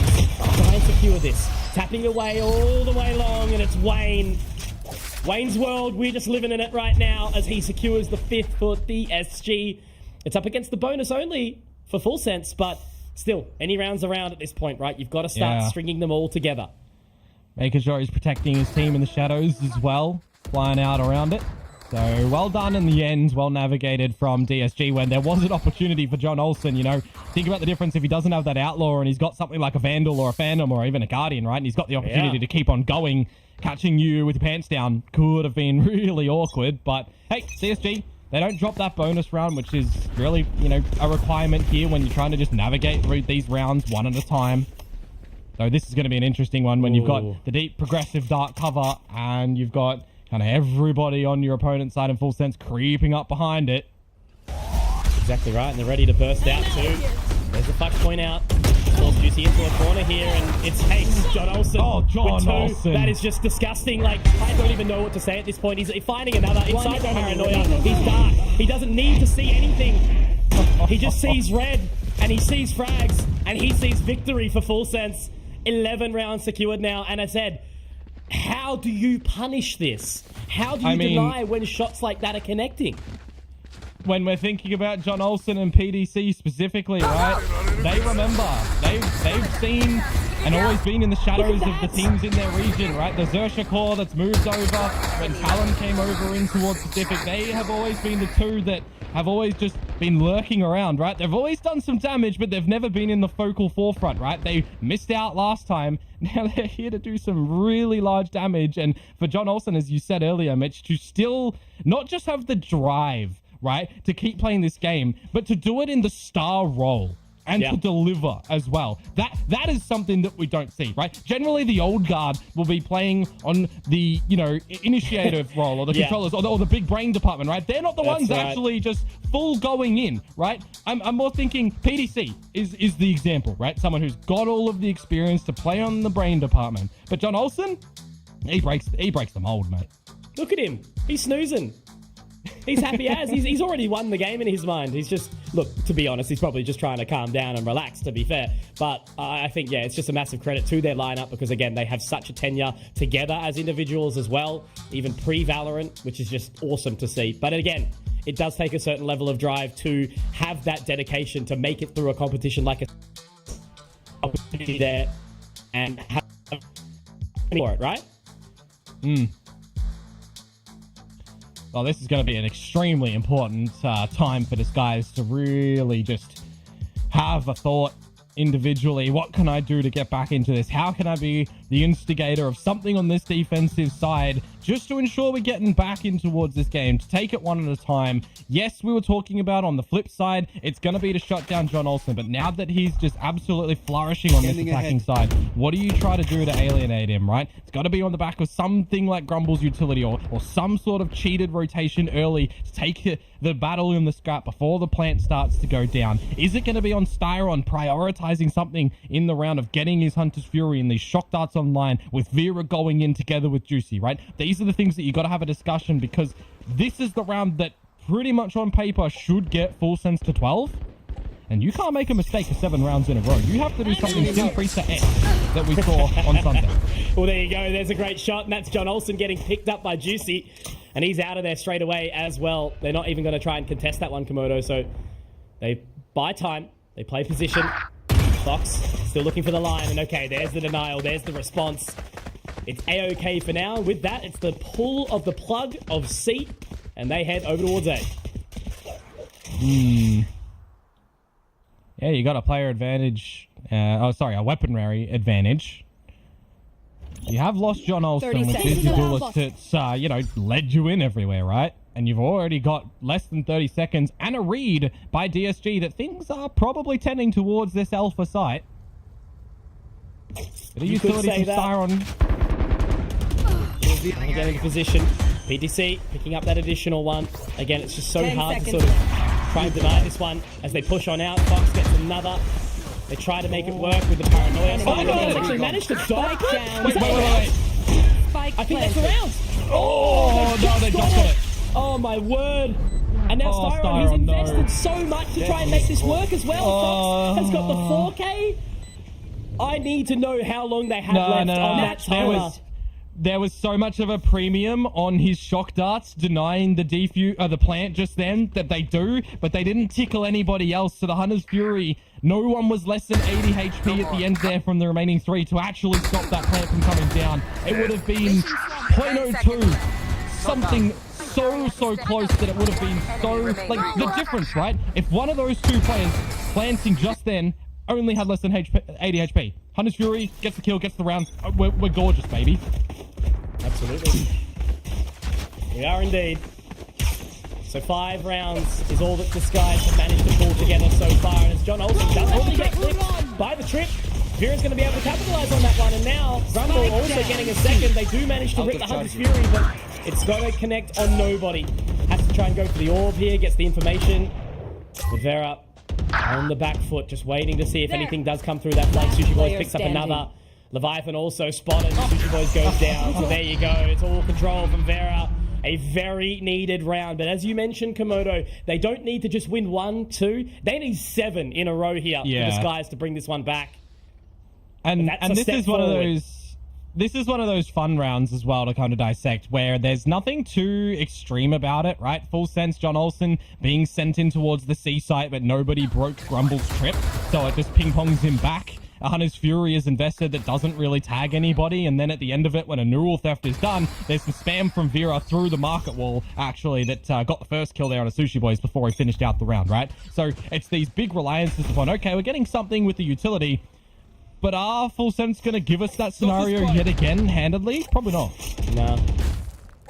But look, never say never. I just love to sort of live in the moment when it comes to a game like Valorant. Like, the amount of stuff that we've seen today, the storylines have just been absolutely amazing.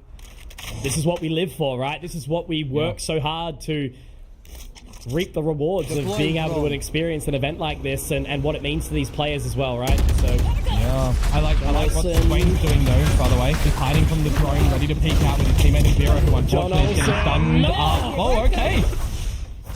Now get out. He's denied. Vera's found it, but Wayne, as you mentioned, you know, he was the guy that you sort of had your eye on, and he's been punished as well by PTC. So it's 1 for 1, but an important 1 for 1. Again, we've still got Vera up. We've still got Juicy up. No smokes, which is going to make it a bit more challenging, but...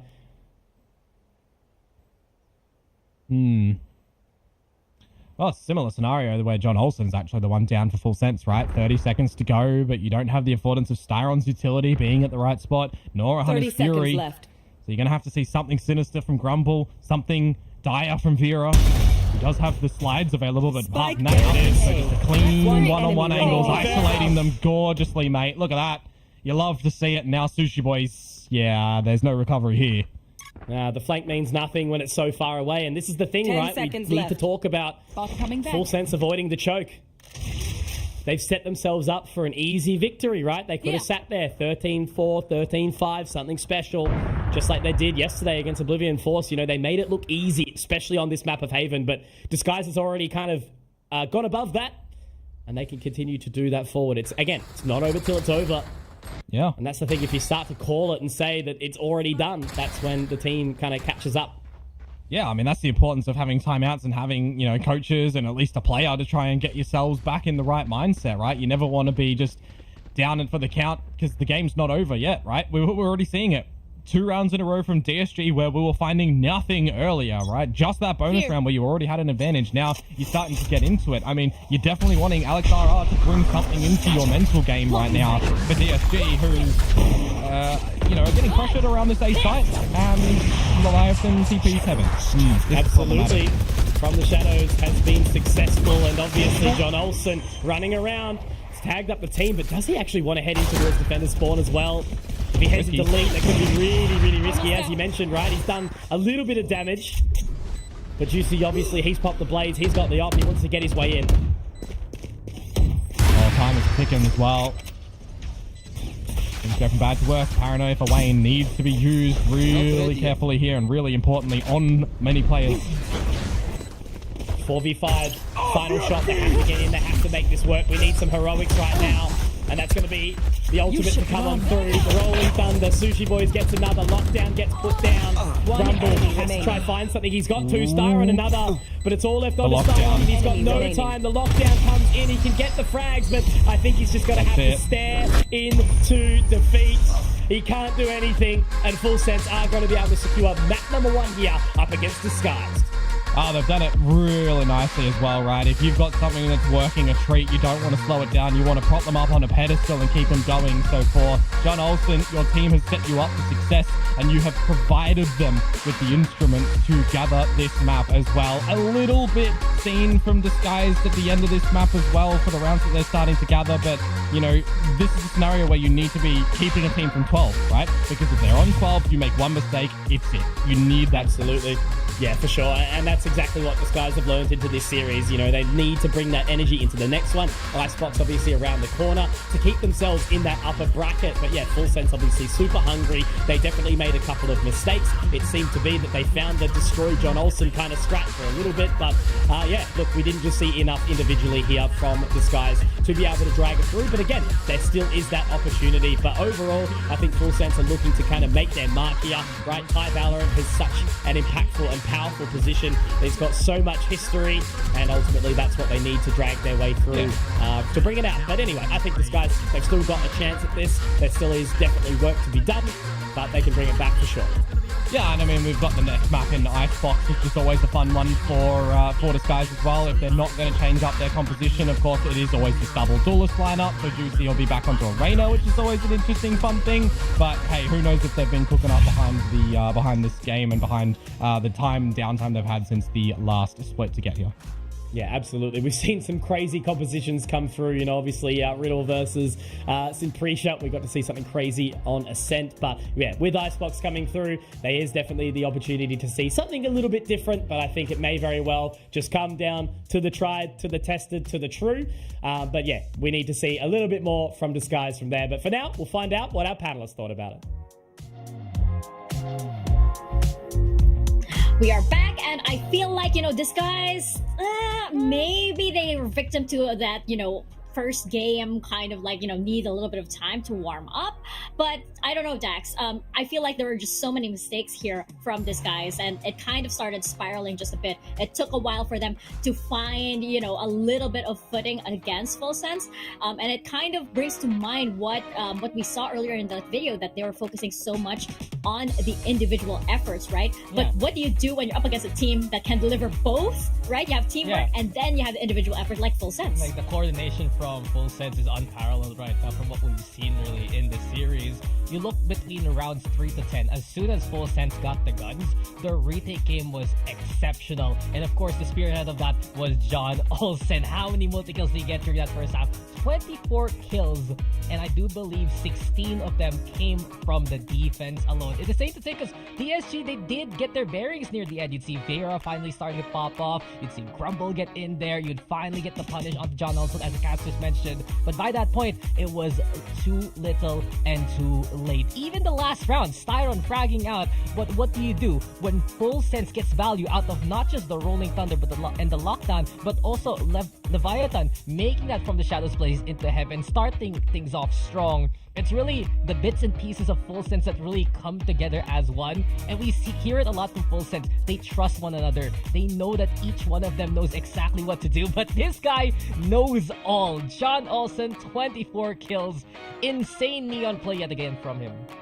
Oh yeah, it's been you know, a neon showcase all throughout Ascension, right? And this guy probably has like 50% of that showcase already, just because of like how fast he plays and how precise he is. You go on the other end though, and you have Vera on the side of DSG, who didn't exactly pop off in the same way. It was, you know, it was a big question. We brought it up earlier about how those op plays would work out, especially since Vera was known for them. Unfortunately, we didn't see them on Haven. Are we going to see them in the next map? Possibly, especially since, you know, it seems like DSG, they were starting to crack the code a little bit. But that's the problem when you have individual players, right? You're waiting for little sparks to come up here and there, but you need a big fire to burn, and that's not going to happen if there are just sparks in there. We're going to see if that can indeed ignite into map number 2 of this series right after this quick break.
second map of the series. Is it going to be the final one? That's exactly what we were talking about, because it's been 2-0s all around for the past 2 days. Are we finally going to get that map 3? I'm not sure. Are DSG going to make that comeback, especially going into Icebox, where previously history says they have a bit of an interesting, not too common composition here, Dax. Is it gonna work against Full Sense? Well, for me, it feels like it's classical DSG. If we go into Icebox, right? There is expectation for the Jet Reina. There is expectation for Juicy to start popping off. But from what I've seen so far in the series, DSG has come into this match kind of like a slumbering beast. The more the rounds go on, the more they're figuring out Full Sense. But Full Sense, full cylinders from the get-go, and that's why they took Haven in, I'd say, relatively commanding fashion until DSG got into the swing of things. Here on Icebox, though, it needs to be a strong opening from DSG to begin with. Yes, absolutely. They need to be able to take the momentum away from Full Sense, because as you mentioned, Dax, like Full Sense, they can make mistakes as well. It's just that for DSG, they don't exactly have the same synergy. The same, what is it? The same synergistic kind of hive mind. Every day Cody's on, he needs to make a new word for the English language. Australian English dictionary. It's gonna get more entries at this rate. yeah, we're gonna see more. It's only the start of Ascension, right? But as I was saying, that hive mind just isn't quite there for DSG, and you could see it up against a team like Full Sense that have been playing together for years, wherein everybody has each other's back. You can't really, you do see the intent from DSG, right? Yeah. Of course, everybody wants that, but you don't see it in the microsecond plays, in the sense wherein like everybody knows exactly what to do. Because right now, DSG also know it themselves. They are focusing more on themselves, like as individuals, but they need to come together when it comes to Ascension. I agree with you. You can see for DSG, they trust one another in terms of skill, but it's still so different for Full Sense. It's that basic instinct, really, that this is gonna work because it's gonna synergize immediately with this. John Olsen, PTC, such a long career with and against each other. Again, there's still that synergy from Fox, as well as Sushi Boys from that old Sersha core. It's crazy to think Leviathan really slotting on in. And it's that same old story here for Full Sense, that as of right now, they get that good beginning. They send shockwaves to begin a series, but the longer this goes, that's when their opponents can acclimate. And Full Sense, they need to bring in the death sentence right here, right now on Icebox, because that's my concern moving forward. If this guys brings this back from map number 2, go on Ascent, where they have been incredible locally on it, well, they will stand a chance to try and go for the reverse sweep. Up to Full Sense to stop that right here. Well, it's not impossible, right? Yeah. You look at Full Sense's history on Icebox, and in the recent history, it hasn't been that great. Perhaps that's revealed some weakness, right? Perhaps that's something that DSG can learn from and adapt. But the question is that DSG have admitted it themselves. They tend to focus on what makes their players comfortable. They're not exactly out to counter their opponents just yet. They're not exactly out to make it optimal for whatever map they're on. They're more on like, what do I feel like playing? What am I performing the best on? And it does work sometimes, but Dax is just too meta heavy at the moment. Yeah, you really need to adapt into this Ascension tournament, right? If you're one of the teams that doesn't run Neon, there is a chance for you to be left behind by teams like what we saw in the last series, both Riddle Order and SPG bringing that out. Full Sense has been bringing that out. And it's been the case for some of the other teams that made here in the first place. They adapted that ISO meta. They effectively abused it to a good degree to bring them here to this stage.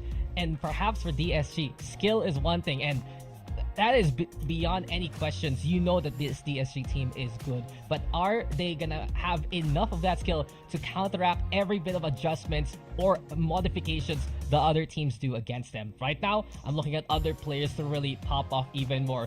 Styron, yet again, the fragging IGL, having his moments there. That one round where he was so close to denying that plant during that eco, if I remember correctly. Oh yeah, it's just insane what the limit can be, or the potential really for this guys can be. Grumble also, we have been big fans of Grumble ever since we've seen him perform. I always remember the Rev game on Icebox. He's on rafters, he's just fragging out anyone comes his way, onto 410, onto Nest, anyone he sees just dies immediately. Yeah, Grumble has been a big part of why DSG got those rounds, right? Hey, Grumble, I'm a Grumble stan. stan. As I mentioned, I'm a Grumble stan. I am a Grumble stan. But yeah, it's a different feel for DSG, especially since I believe this is also the first time that they have their coach Alex with them, right? So it's an adjustment that isn't just within the players but within the entire team. So we could be seeing this now because again, it's all different, and this is the first time that these players are being put in this situation. And you compare it to again the tenure of Full Sense that have already come from tier 1 and the champion stage. Even they're so used to high pressure scenarios like this, and again, they've been playing together for years. Nothing phases them at this point. Could DSG need to suddenly, change things up drastically, just in the same way that Simprisa Gaming did earlier? Maybe that's the solution. Yeah, I want to see if DSG is going to cook something up. But here in Icebox, there's one small weakness that I do notice for Full Sense, and it might just be how they really rotate around things. And sure, the two players that I'm going to talk about can play these agents, but interesting enough on Icebox, it's PTC who moves over to Sentinel over Sushi Boy. Sushi Boy is the one playing the KO, and we know PTC overall is an incredible KO. We know that Sushi Boy is one of the best Sentinels in Thailand, and PTC is no slouch of Sentinel. It was the role he played back in mid, so I do wonder if there's going to be adjustment on that yet again for Full Sense. Apparently, I am correct in a way, but no longer is the KO going to come into play for Full Sense, Mika. It's the Gecko for PTC as Sushi Boys goes back to his main role. That's right. This is going to be, really interesting because, I am a big fan of this Fox and PTC double initiator duo because they can, it's just chef's kiss for these guys, right? Like how they just throw everything in, get all of that information, get all of those blinds in, and suddenly it's like, John Olsen, the floor is yours. Go ahead, do your thing. Everything is given to you. So yeah, I think that Full Sense, this is a pretty smart, and I think what makes the team even more comfortable with how they've been playing so far, right? Yeah. For DSG though, is this composition gonna work against Full Sense again? Do they have what it takes to actually take it up a notch? From how they brought it out in their local challengers, now they need to go all the way and need to level it up now on this Ascension stage. But we're gonna see that all of our questions are gonna be answered as we step into Icebox. We're gonna throw it on over to your casters, Conky and Komodo, once more. Absolutely, we love Icebox and the way it can be played, and there is a little bit of diversity in these picks. John Olsen back to the Jet, and the double duelist obviously does continue with that Reyna to come on through. But Komodo, as I said, this could be the final map of the day. It could go further. Do you think Disguise has got what it takes to bring it back? I think it's going to be an interesting one as well, right? Because historically, Icebox is not a map that is really good for both of these teams. And I was kind of theorizing on this veto as well, right? Because you had the permaban of Sunset go out from Disguise, you're kind of opening and floating. What are these other maps that you're going to be picking on towards? For Disguise, a Lotus wouldn't have been a bad pick, but then you got to remember that Full Sense are like 6-0 on this map. So it kind of really does only lean into maps that are 50-50-ish, which makes it a little bit more awkward. And I'll add to the fact as well for Disguise that yeah, they do run into this double duelist. It's gonna stay, so this map has a bit of tape on it. For Full Sense though, same story. They've played this map a lot, there's a lot of tape on it, but there was quite a large weakness when it came to Full Sense's Icebox, and I always felt like, for me, looking into this, it was when we saw that Sushi Boys did move off that Sentinel role onto the KO. He has not looked like a really strong KO, but for the Sentinel going back onto this Killjoy, I think that that is a really smart idea. And to also give PDC his 22nd agent to play in an official capacity now, this has been the first time running in for the Gecko, as that's, one of the initiators he's never touched. So I think that's pretty funny as well. Yeah. Now, Dax summarized it perfectly, right? The role swap to work it out. And this could be very well, the method to the madness that Full Sense needs. So we'll see how this one plays out early. Again, it could be the final map of the day of day 2 of Ascension, Komodo. And Vera, he's going to take down Fox super early. You needed to see some large opening from Disguised in this map, and an opening kill from someone who was kind of down on the bottom of the scoreboard over on Haven on that Neon is definitely a way you want to start off. But if you can convert this pistol round, if you can find it, that will be worth its weight in gold. Absolutely, for sure. The top of the screen goes up. There it's close. BTC going to get the spike planted quite open, actually, by the wingman. Not denied as of yet, so it will be secured, and they'll fall back to yellow. I mean, one of the things, right, that the Gecko does give you, it's that protector at plant. It goes for it himself, and you can have your gun up and available for it. The Dizzy is still going to be here too when the defuse starts to go on down. Olsen all the way in. A great shot from Vera. That's going to be John Olsen denied as well. And information One gathered. enemy Grumble remaining. going to be able to secure that one. It's going to be so tough for these remaining members. And it's all on the Can't stop Leviathan, that. and he's been taken down by Vera as well. Flawless. Komodo, remember in rank the other day when I told you that a good jet buys a sheriff? There you go. Yeah, I mean, Killjoy's also by Sheriff's on pistol, so take it for what it is. More importantly, Disguised get the pistol round, which is something that hopefully will propel them into a good start. They did manage to find that first pistol over on Haven, Reminder, and the secondary round, but apart from that, it kind of started to fall to pieces. So I'm wanting to see some good proactivity on this defensive side. You really need to see the Reyna get in as well, right? Because usually you've got that little floater pick. You're bringing on different types of agents, right? A Sage will come in, or you're bringing in the KO, or you're going on for something else, right? Reyna is one of these, quote, extra picks to come on through, and a very comfortable agent for Juicy as well, right? So I really want to see him get involved in a lot of these duels, and just be a nuisance. It's what we really need to see from this guys. They don't have a nuisance player that's shown themselves yet. John Olsen already in so quick, and he's able to find Styron as well. This is exactly what I'm talking about this guy, right? Fox will be traded out by Grumble. Very nicely done, but PTC, he's going to be able to find that plan. Does have the Nosh in hand, so maybe he can make something potentially work. John Olsen does get spotted, moves away, but that will be trades coming out left, right, and center. Juicy tagged up a little bit, but he'll at least get most of the Devourer off as well, so it's just on the John Olsen. He's only got the classic. There's just not much he can do. Does drop one more, so I mean, damage is dealt, but at the end of the day, it's Wayne picking up the 3K, Disguise picking up their second round, and converting what they need to. 3 alive, 2 Guardians, an Outlaw. It's doable going into this bonus, Komodo. Yeah, no, absolutely. I mean, John Olsen, a couple of kills in there for sure, but more importantly, has there been enough damage dealt by Full Sense to off-put the scary tactic that would have been the Outlaw? From our RPO position, we can see that gun was removed and upgraded, so you don't necessarily have to go full into your full shields, but we'll see. You want to see Full Sense equipped into their first gun round anyways. So far, able to show us that they can get into these sites, they can push you back, they can get a plant. So that would maybe be bringing out a little bit more early aggression from DSG. Vera looks to do so with the operator over on the B side of the map, where he's by himself as well, mind you. So it's one of these situations where it's if you hit a shot or miss a shot, it's get out. And hopefully your teammates can skedaddle over here quick enough. Oh, and there's the shot too. Shot. Manages to dodge the Owl drone and the Dizzy. So a really, really good start from him, and he's happy to hightail it out of there because Sushi Boys has found one onto Juicy on the other side of the site. Oh, that would have been a very big kill from Styron as well, down onto the Sheriff to be able to take an advantage when you do have a lesser weapon, but he spotted out 2 players. I really love this patience from Full Sense, actually expecting that Grumble or someone is going to overextend as well. Now you're in a scenario for Full Sense that it is holding onto your weaponry, seeing if you can remove this operator of Vera, who is posted over at that B side of the map, mind you. John Olsen is lurking about. Yeah, absolutely. John Olsen might have actually slipped the wickets here, getting all the way up towards Snowman. I mean, look, Wayne is holding the deep line, and John Olsen didn't actually mean to tap there. Maybe, I don't know, pre-fire potentially, but... It's actually bringing the rotation from Wayne, funnily enough, that this could be a very strange situation. John Olsen is already pushing through the hut. The timing as well.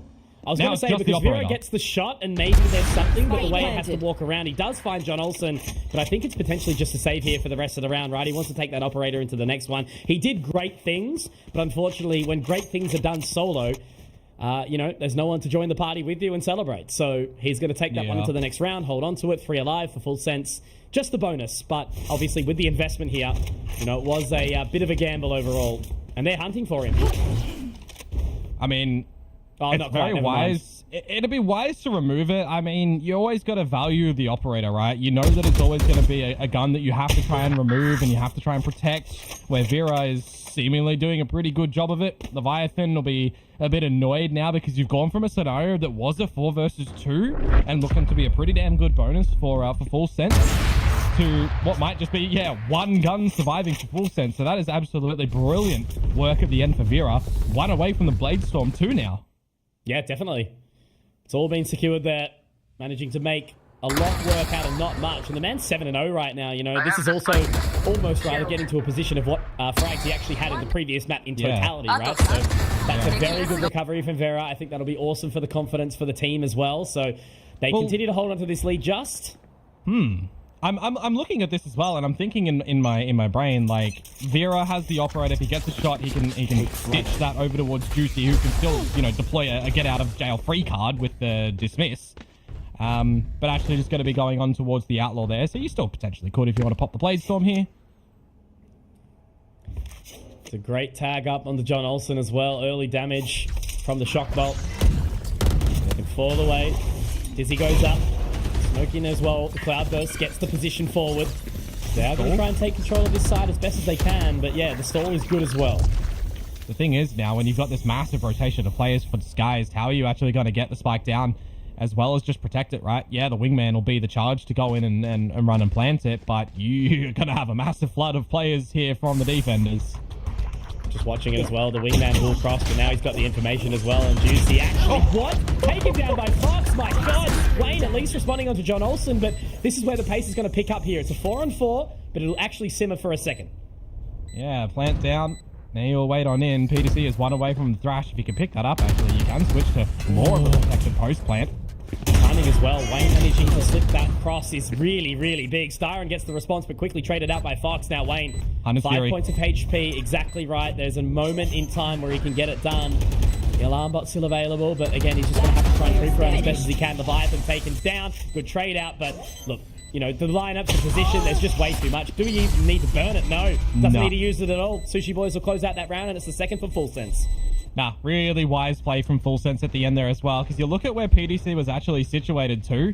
You could have gone and made your wingman plant default, plant safe, but they actually choose to go and throw him up and plant on top of the site, right? They clear out everything. They can't get denied. That spam shot that actually came on to Juicy, I think he'd be a little bit annoyed at. But the end of it, right, there's these contingency plays that come through from Full Sense. Nobody over peaks in towards the deeper side of the site because they don't need to. Spikes down. They've got shock dart lineups. They've got a Hunter's Fury if they really need to. They're just really situated where they need to be in a scenario like that. And now we switch it on up and we've got some aggression from Disguise. Remember, guys, you don't plant in mid, but if you can get this opportunity to potentially have a flank and make Full Sense just second guess if they want to stampede into the site, that's where this power will come. The Thrash coming out, but Vera is going to try his best to make it work. Doesn't quite deny as much as he would have hoped for. He's been tagged up a fair bit. All the blades are gone now.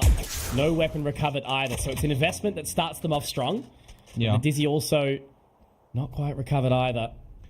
And that gun's not going to be retrievable too. So for Vero, he's really just down to a classic here. And you'll play the number advantage for Disguise. You also bait out the Thrash. So I think you're ticking off a couple of good things in the round. But how do you actually still just win this round if you are Disguised, right? You've foregone a lot of this control over to the A site where the alarm bot out the top of Maze is going to be some instigator of info. The Thrash will actually kind of seal the deal that things are tending in towards the fight. You bring out a Hunter's Fury as both sides try and get an exchange. Oh, they got him! Oh, man, that's two really, really big tags, and John Olsen is going to be able to pick up one onto Grumble. Vera does get the trade out, however, so it's going to be big bits of importance onto this flank. John Olsen taken down by Wayne, and now PTC gets that information as well that they're up on towards the belt. And they get the control. That's information. The Leah doesn't quite do enough to deny, and Vera is in a really, really awkward one. There is still members alive, but the Mosh lineup is available as well. So they get out of that lockdown. They get in towards the position, but all really that we can see is just this time that's being baited out by Vera, but he's done nothing. It's PTC who continues to go big here time and time again in this round, and even though it's only an eco, they still push them up to the wall here, Disguised, but Full Sense was strong enough to take it through. I mean, I got to actually highlight the brilliance from Full Sense at the end there, right? They have a couple of members that get caught off guard by Disguise with these pistols in the round, albeit the Bladestorm in the very beginning. But the fact that PDC and Leviathan at the end there are really level-headed and they don't worry, right? They know that the spike eventually has to get diffused. They don't need to challenge this lockdown that goes in because of what PDC did. He didn't reveal himself early when spotting out that the double flank was there, and he has the Mosh lineup from that very location. The fact that they can just double in their mollies as well because the snake spite went into from Leviathan, that was really clinical from Full Sense. Now stretching into a new gun round where again Vera opens up onto PTC once more with the operator. This time they're following though. They're actually still going to continue and try and force him off this. Obviously with that toxic screen going up, they will be successful with that, but yeah, look, I think you're exactly right. You know, PTC has been such a pivotal part of this map so far with the roll swap, but you know, when he's he's been taken down early on, and Vera continuing to line these shots up. He's hit another. Wayne also there to support. Vera has been so impactful in this map after being relatively absent in the previous. Crazy how you can swap from Julius to Julius, but now John Olsen trying to get onto that line, really be able to clear it out. No, Vera again connects. This guy is on a tear right now. And as Leviathan is just trying to get that spike planted, I think that Vera's going to be walking straight onto the line. Will connect again. 12-2. The man is clearing house right now for this guy. Yeah.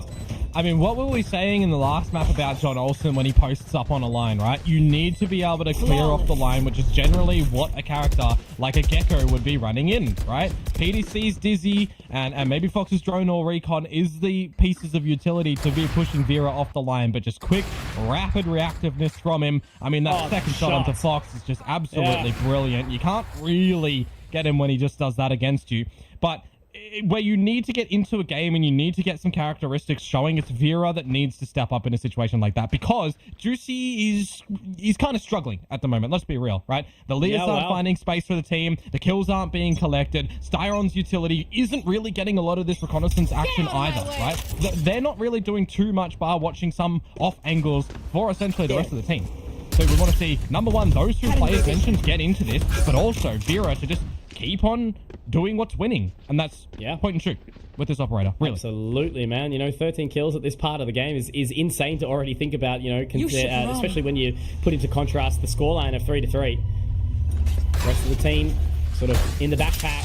They need to activate. They need to make sure that they're getting it all done together. It cannot be the hero players. That lockdown does continue forth. They're going to fall away. Nobody's going to be stressed. But that's Wayne taking down John Olsen. And again, more impact as PTC.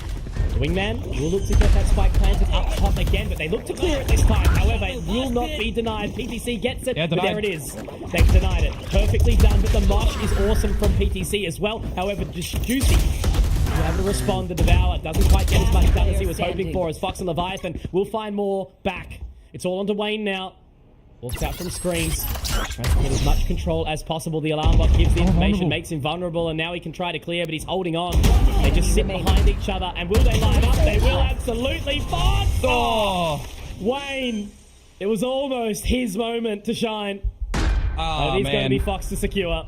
He had to dig deep in that scenario as well, because I was looking at the radar in that one. Wayne was over in mid with his turret watching mid, and Vera and two of the members of Full Sense were actually walking up there. And then I was also seeing this duel exactly. Leviathan was playing flank because of the turret that was over there. It was Leviathan and John Olsen walking up through mid on the back of that poison cloud, expecting when they drop it to double team against Wayne, but Wayne got one of them and Full Sense had to adjust. The plant gets denied on the side of A, and then, you know, you've got Disguise with a player advantage, albeit two-player advantages, immediately brought back by Full Sense into the 2 versus 1 for Wayne. He really tried to dig deep in that round. Man, look at this position from Vera, though, changing it up. He's on the other side of the screen. PTC is looking to clear that, and he's going to be able to do that. The impact this man is having right now, you know, we shift our focus here. We talk about experience. And, you know, what it's like on the initiator role. This is the experience that actually comes through in knowing mid-adjustments in this game from the team, from PDC's IGLing. They know Vera has been at B by himself more often than not. They immediately switch to a plant when they kill him.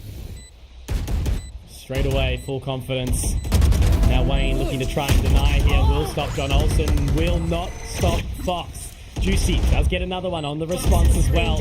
Quick dismiss to try and get himself into a better position, but Leviathan obviously sitting at the top of this position. Grumble getting another. Him and Sushi Boys are all that's left. Sushi Boys will be able to find another, but now it's Leviathan inside this clutch. Is he going to be able to hold on for long enough? They are going to be vulnerable, and that is enough. Absolutely. Leviathan, the newer addition to this roster, managing to make it work inside the Viper's pit. And Full Sense, they walk away with 5. What's the economy looking like now for Disguised? It's rough. It's not in the bin, but it is a half-life scenario right now. I do love the adaptation as well from the attackers here to kind of sneak in very slowly over on the B side of things as well, to expect a bit of a push up through the Toxic screen. I really like that, because PDC, I mean, it's a bit deja vu territory if you keep dying over at B main time and time again, right? You got to change it up. Whether or not you're droning or darting really early for a close quarters clear, or you're using wingman, they just do it dry. They do it together as a team. Vera down, get into the site, get the plant, put down the pit, and protect it. Really heads up play to come through from Full Sense, but I will throw it over to Disguised. really nice try in the trade game to get it done in the end. They keep on coming through. It's down to another 1 versus 1, Mitch. Had these 2 1 versus 1s gone the way of this, guys, we'd be seeing a completely different ball game right now. Absolutely. You know, it's been a costly couple of rounds where lots of damage has been done to the Full Sense economy, but the Skies just can't quite catch it. You know, they can't quite get a grasp of what they need to manage to pull this one forward. But again, you know, when you're going up against a giant like Full Sense, who, you know, I personally picked to take the whole thing. Yeah, that could be a yeah. bit bold, but, you know, disguised again. It's just, there's such big shoes to fill after last year, after we saw Bleed, which obviously did have, you know, some Thai talent in there as well. Yeah. There's a lot of work to do as this roster. And again, you know, eyes on. But ultimately, they are, you know, keeping up to a degree. But it's just these things where they've got to string together a few more bits to make the kind of consistency get dragged forward. Well, the biggest thing as well is not only is your primary goal in this tournament to win, right? You also kind of want to do enough of a job in your role to get scouted, to get picked up, to make a wave, right? To make a splash. Like we saw from example from Jemkin, right? Getting picked up from Neff in the end, actually, if we draw a really big comparison to these guys. He's now over playing for Billy, right? So it's these players that not only did Bleed win, but it's like they still want to make enough of a splash to get picked up, to do something. Yeah, exactly right. And right now, you know, Vera and Wayne are obviously giving themselves good spots, but when the Full Sense amount of kills is less in total, but they've got 5 rounds, you know, what really is the most important part here? Well, this is cheeky from Vera, Spike actually. down No, A. not to mention that Grumble's just found PDC. If this kill actually gets collected by Vera, that is a round that they shouldn't be losing now, but no, Leviathan onto 1. Traded on out. Okay, Mitch. This is where things get interesting. That's a weird spot to be putting up that Owl drone as well, not expecting John Olsen to already be all the way under heaven, and now Fox has found another as well onto Grumble. Is he going to expect John Olsen to keep pushing screens, though? Of course he is. John Olsen connects with another shot, exactly right. Gets the clear, gets the information, but Juicy, okay. Almost over peak there. You can see that John Olsen wanted the frag, falls away to get the hand in hand with his partner in crime, Sushi Boys. Now Juicy has popped the Empress trying to... What do you do, man? Like, I literally can't even talk about that. Like, the crown is stutter step. The crown is removed from the head of Juicy, and the Empress crown given over to John. John is the Empress. I'm going to agree with that. He's so cute right now. I mean, look, end of the day, was a bit of an eco, a couple of kills to be collected, but at the end, you know, as you say, a risky Owl drone situation, a push, an obscure plant as well from Full Sense, if you think about it, on the back of the site. But hey, look, they managed to make it work. 3 rounds to go in this half. These guys have a gun round. What have we seen them find some brilliance in so far? Operator shots from Vera over at the B site by himself, an expected location. But Juicy pushed on up? Yeah, maybe not expected. So this should be drawing out a bit more utility from Full Sense in the beginning of this round. Still getting over my mind that was just a simple one-tap. But talk for just a second. Styron in a little bit of an awkward spot there. Very, very close to having him taken down. He's had a really, really rough one, but thankfully Grumble and Juicy have not.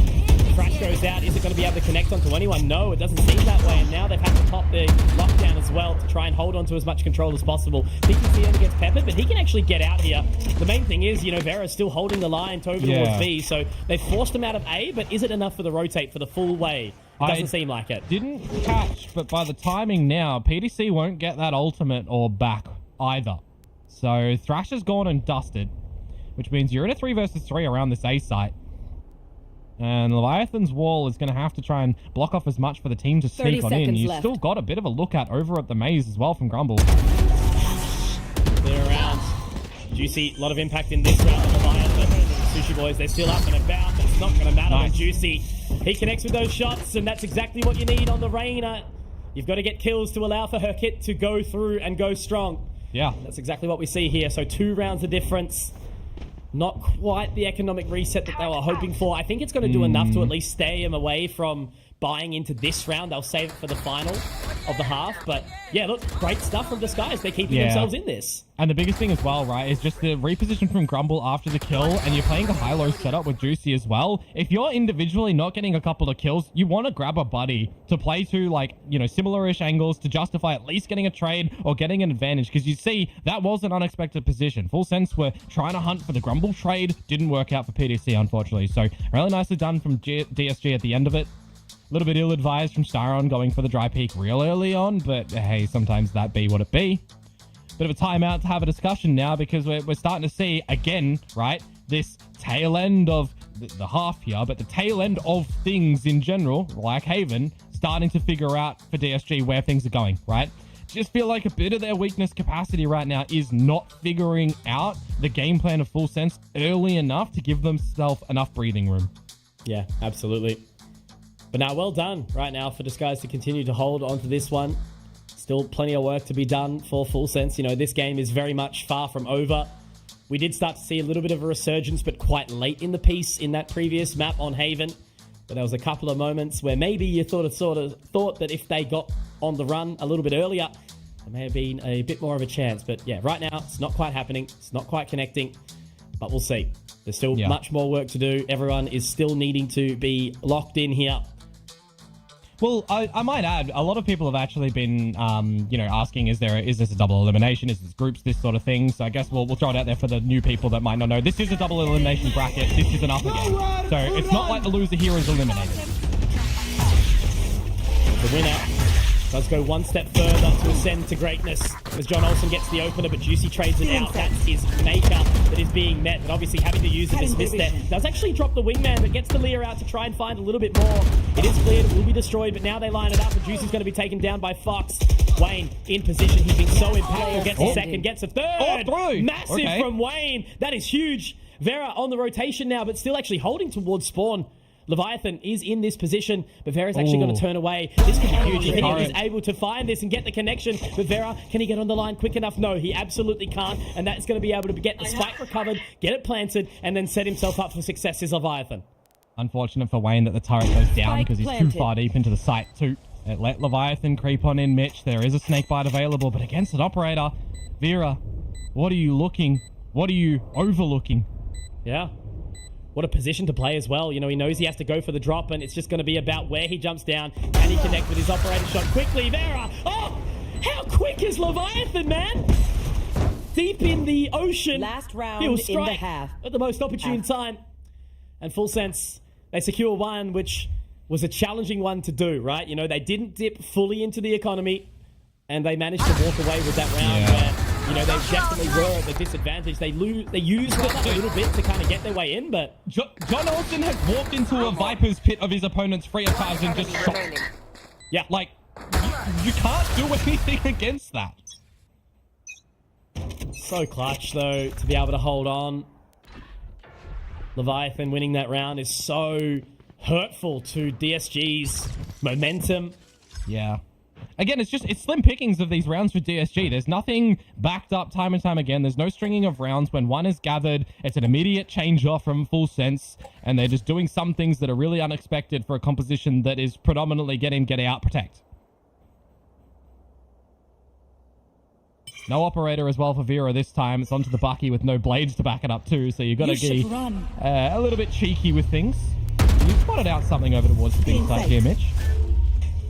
How does Juicy approach this, though? It looks like he's pretty keen to try and fight off the back behind the Lear, but that's the Hunter's Fury coming out as well. I think he's managing to just get out, but look at that from Styron. PTC taken down. No detainees from the lockdown. So this is still a DSG round at this point in time. John Olsen tagged up, taken low. Yeah, I mean, PTC's down, so no wingman plant. John Olsen's low, but immediately answered back in spades from a lurking Leviathan. And now John Olsen's on the correct line with this operator. Leviathan can shimmy on over potentially when the plant goes down for the Viper's pit, because this is the last round. Absolutely. And three of them still, you know, Grumble's in a good spot, I suppose, but the teammates are a little while away. It looks like we will have control of Orange secured now as they move in back through mid. So Styron is going to get some information shortly. There was a little bit of a spot there. That got a bit awkward for a second, but Leviathan has found the third. Exactly right, Komodo. He just sat there. He's on for the ace at this point in time, and he doesn't need to do much more. Just keep the control, keep the focus, and, you know, keep them off this spike. for as long as they possibly can. The recon it's on him. goes further as well. That makes it so awkward, so tough. But Grumble, Styron, they keep on kicking. They do their best. Sushi Boys, Leviathan now in heaven. He's going to get the ace. He's going to secure the half. And that is 8 rounds for Full Sense. Once again, Leviathan is meant to be a little bit of a slumber. The snake stays well below the surface until he is required to emerge and to surface and to strike. And that's exactly what Full Sense have needed into that final round of the half. He has actually just slithered around the whole map in this one, hasn't he? Popping his head up where he needs, finding 2 kills, pretty free of charge, and then he just lets his team cook. Lets them use the lockdown, eat the Hunter's Fury of their opponents, sit pretty in mid, expecting that he's not going to be there anymore, right? In that position of a round, you would think Leviathan has left mid because they're trying to establish a plan with a Viper's Pit that he would drop that to play the Protector around the spike. Nah, he's just going to sit there, kill you late, flank late, and win the round with an ace. That is not normal, but he is him. That is not normally. He is him. Main character, Alpha, Sigma, Skibbity, Toilet, something like that. I don't know. But to any Final Fantasies out there, fans, Leviathan, beautiful summon, only required on the occasion. And yeah, I don't know. It's just when they call upon him for his powers, he strikes. So enough on that for now. We talk about DSG. What do they need to do to bring themselves back into this one, Komodo, right? They swapped the sides. They weren't able to put up with the offense of Full Sense. Are they going to be able to do something different as they switch the sides? I mean, you got to consider as well the fact that of these 2 rounds that they've got, one was the pistol, one was the anti, like, where Full Sense really don't have anything at the end then. So, of these 8 rounds that Full Sense have got, they're all hard-fought rifle rounds. Yeah, there's some with 1 player surviving, but they're hard-fought rifle rounds that Full Sense are finding momentum, pushing you into a corner, making sure you can't get out, right? So, first and foremost, it's the same story of Haven. You got to get the pistol. You got to get the second round. When you're going up against Full Sense's bonus round, you have to figure out extremely early, and I mean early in this one, if you have a chance to get back into this map, how these defensive rounds are being played by Full Sense. We'll let that sink in for just a second. Because again, it could be an unfortunate opening for Disguised if they're unable to connect and drag this one through. Full Sense 5 rounds away from success. The team operating all together. And again, you just look at the kill department for both these teams. DSG has more, but Full Sense are double the rounds, which is just an insane stat. Yeah. It shows the impact of the individuals for Full Sense right now. Styron's got no drone in this round, so we'll see if they're going to be able to sniff out where John Olsen is. If they're going to be able to just path in towards the site, because you do have a bit of a forward deployment from the Full Sense squadron over here. Juicy's been seen. There's Dizzy. I love this combination and the shots to come through. You need to see the trades though, Mitch, and they're not really coming. He wants more. Yeah, he absolutely does, and I don't blame him. That man didn't hit a single headshot almost, but he just kept on shooting, as the sheriff does of the town, the mayor of Icebox. But the problem ultimately, is now 2v2. Yeah, do you expect Fox to still be here on this line as well? The double swing, so this is where you go for a 3 versus 2. Now to 2 versus 1. Sushi Boy, he's low. 6 HP for Vera. Sheriff versus the Classic. And I know my free weapon will win every single day of the week, baby. Sushi Boys secures the bag again. 9 rounds for Full Sense. The impact is insane. And I just feel bad because Disguise, they are starting to pick up a little bit more, right? Like, again, look at the kills on the side of Disguise. They are hitting the shots they need, but they're just unable to convert the rounds as the game of VALORANT requires. And when Full Sense are just doing it, you know, they're doing it a little bit better. Yeah, I mean, the trades are coming out. The game plan feels a little bit more weighted over on Full Sense. You're exactly right in the kill department, though. Lots more for DSG. Insane, man. Like, it's such a focal point of this game, right? Yeah. You know, you talk about impact, you talk about how many players are just so focused on the kills. Oh, wow. Sushi Boy's just locking down mid. You've lost both your duelists immediately. It is a pistol round, it's fine, but Sushi Boys is literally just holding the scope down. Yeah. And tap it away. Just point and click. Tap it in. Just tap it in. Call him Happy Gilmore. Yeah, now you just got the remainder of the information as well, that they still are in the tube. He's even repositioned himself. Make sure they haven't gotten through orange. It's just, you know, heads up. Anti-Yuko gameplay. Point and shoot. Bit of timing, sure. Now all the information's there. Absolutely gorgeous from Sushi Boys. But yeah, 10-4, similar scenario of the previous one. This is where we've got to see DSG. If they don't convert this next round, then, you know, that probably is going to be the map. Absolutely. We'll give him another chance. The bonus round is upon us. But yeah, as I said, it's just too easy. Like when you are working on a pistol round, you've got to have some sort of level of depth to your approach, right? You can't just walk up mid. You can't just walk straight into the crosshair of the same player where you know where he's sitting at that point. Yeah. But that's okay. You're not going to overanalyze it too much. I'm very surprised that a set wasn't picked, you know, looking at it, that it was the decider and Icebox was chosen instead. I think DSG probably realized that as well going into after map 1. You know, you could have floated Abyss as well for that pick of yours. A little bit more middle game plan field because, I mean, full sense, they're just navigating this map how it should be navigated. Changing pace. Forcing your utility is going to be a really big thing in this round as well if you're DSG, right? You want to make sure that you are weakening Full Sense's chances to close out this round because if you're getting damaged, if you're baiting out that utility, you're up against the weaker weaponry. I mean, the space on that, yeah? Like, look at the rotations already. Full Sense, they're miscalling. So this has to be the time for Skies to really just completely win a round cleanly. Slow waltz. Really gentle slow. Dance. Yeah. 45 seconds. Very JFT-esque, right? Just freeze it. Send it in now. The Leas are popped. And they will get the site control essentially for free.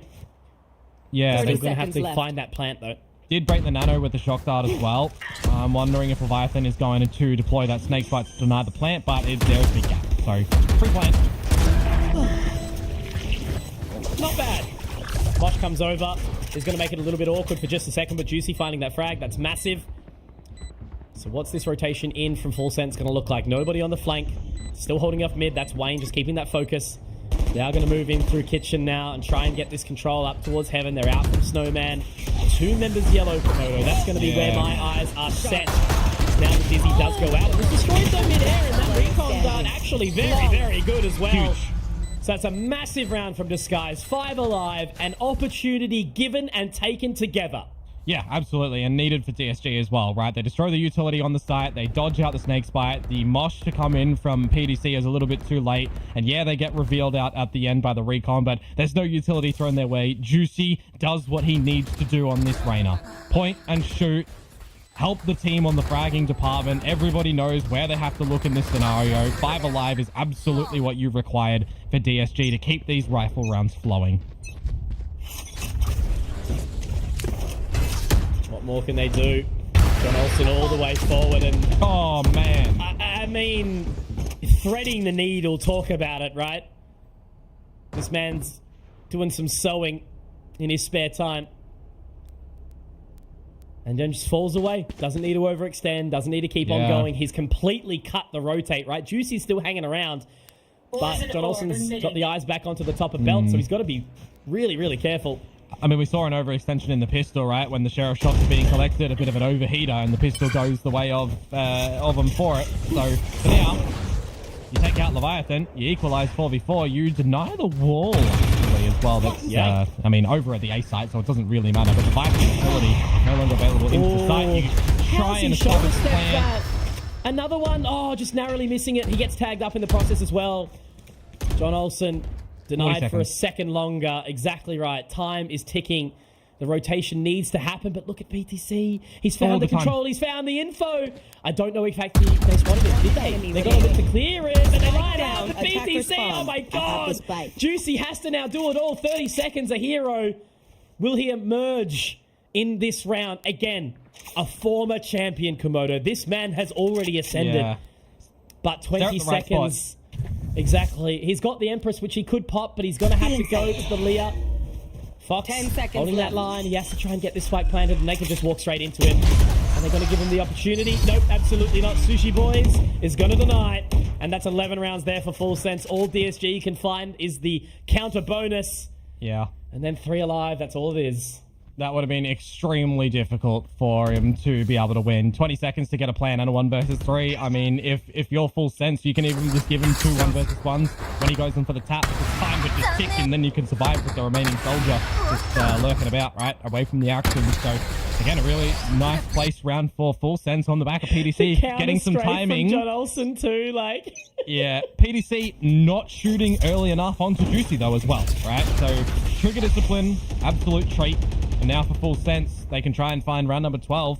Flip it on its head, though, for DSG.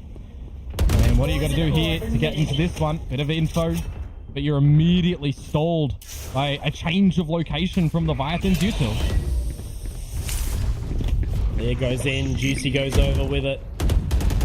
Dizzy denied. No information given off the back of that. There is a trash. Because he does have the trash, exactly. The Mosh will be able to get the clear, but Leviathan can't quite connect on the Juicy. And that's going to be the Empress popped as well. Will she take the throne, this Reyna? Juicy has to try and clear as much as possible. They are going to get that spike planted now, but Screens obviously still an opportunity. Juicy can just narrowly see that line, Komodo, but Fox gets another in the process. Plant does start to go down, though. Can look to protect it from the back of Valve. This is where the layering of this util for the retake comes into full sense. Absolutely. Sushi Boys gets 1 in the process, but obviously, again, Juicy's still alive. He gets a 2nd in the round, make it a 3rd. This is the round we need to see from this individual. He's already been here. He's already been to the top. And he knows exactly what it feels like. The wingman denied, though, and that's a 4th. Juicy, these are the rounds you're looking for right now. Fox, the last man standing, 1 versus 2. The time is ticking. The Empress looks like it might be enough. And is it going to be the ace for Juicy? He needs to connect onto this shot, but all he needs to do is just be patient as well. He's going to run it in. He's going to get the clear. And that's Juicy. The ace. The hero emerges when the team needs him most. And Disguised is still alive.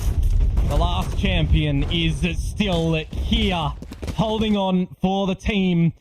He was disappeared for the beginning of this map, mind you, but finally stepping up. That has to be the instigator for this squad to get into this map. If you needed a moment to have a comeback in a single map and get a reverse sweep as well, that has to be the thing, right? A player getting a clinical 5k ace has to be the moment.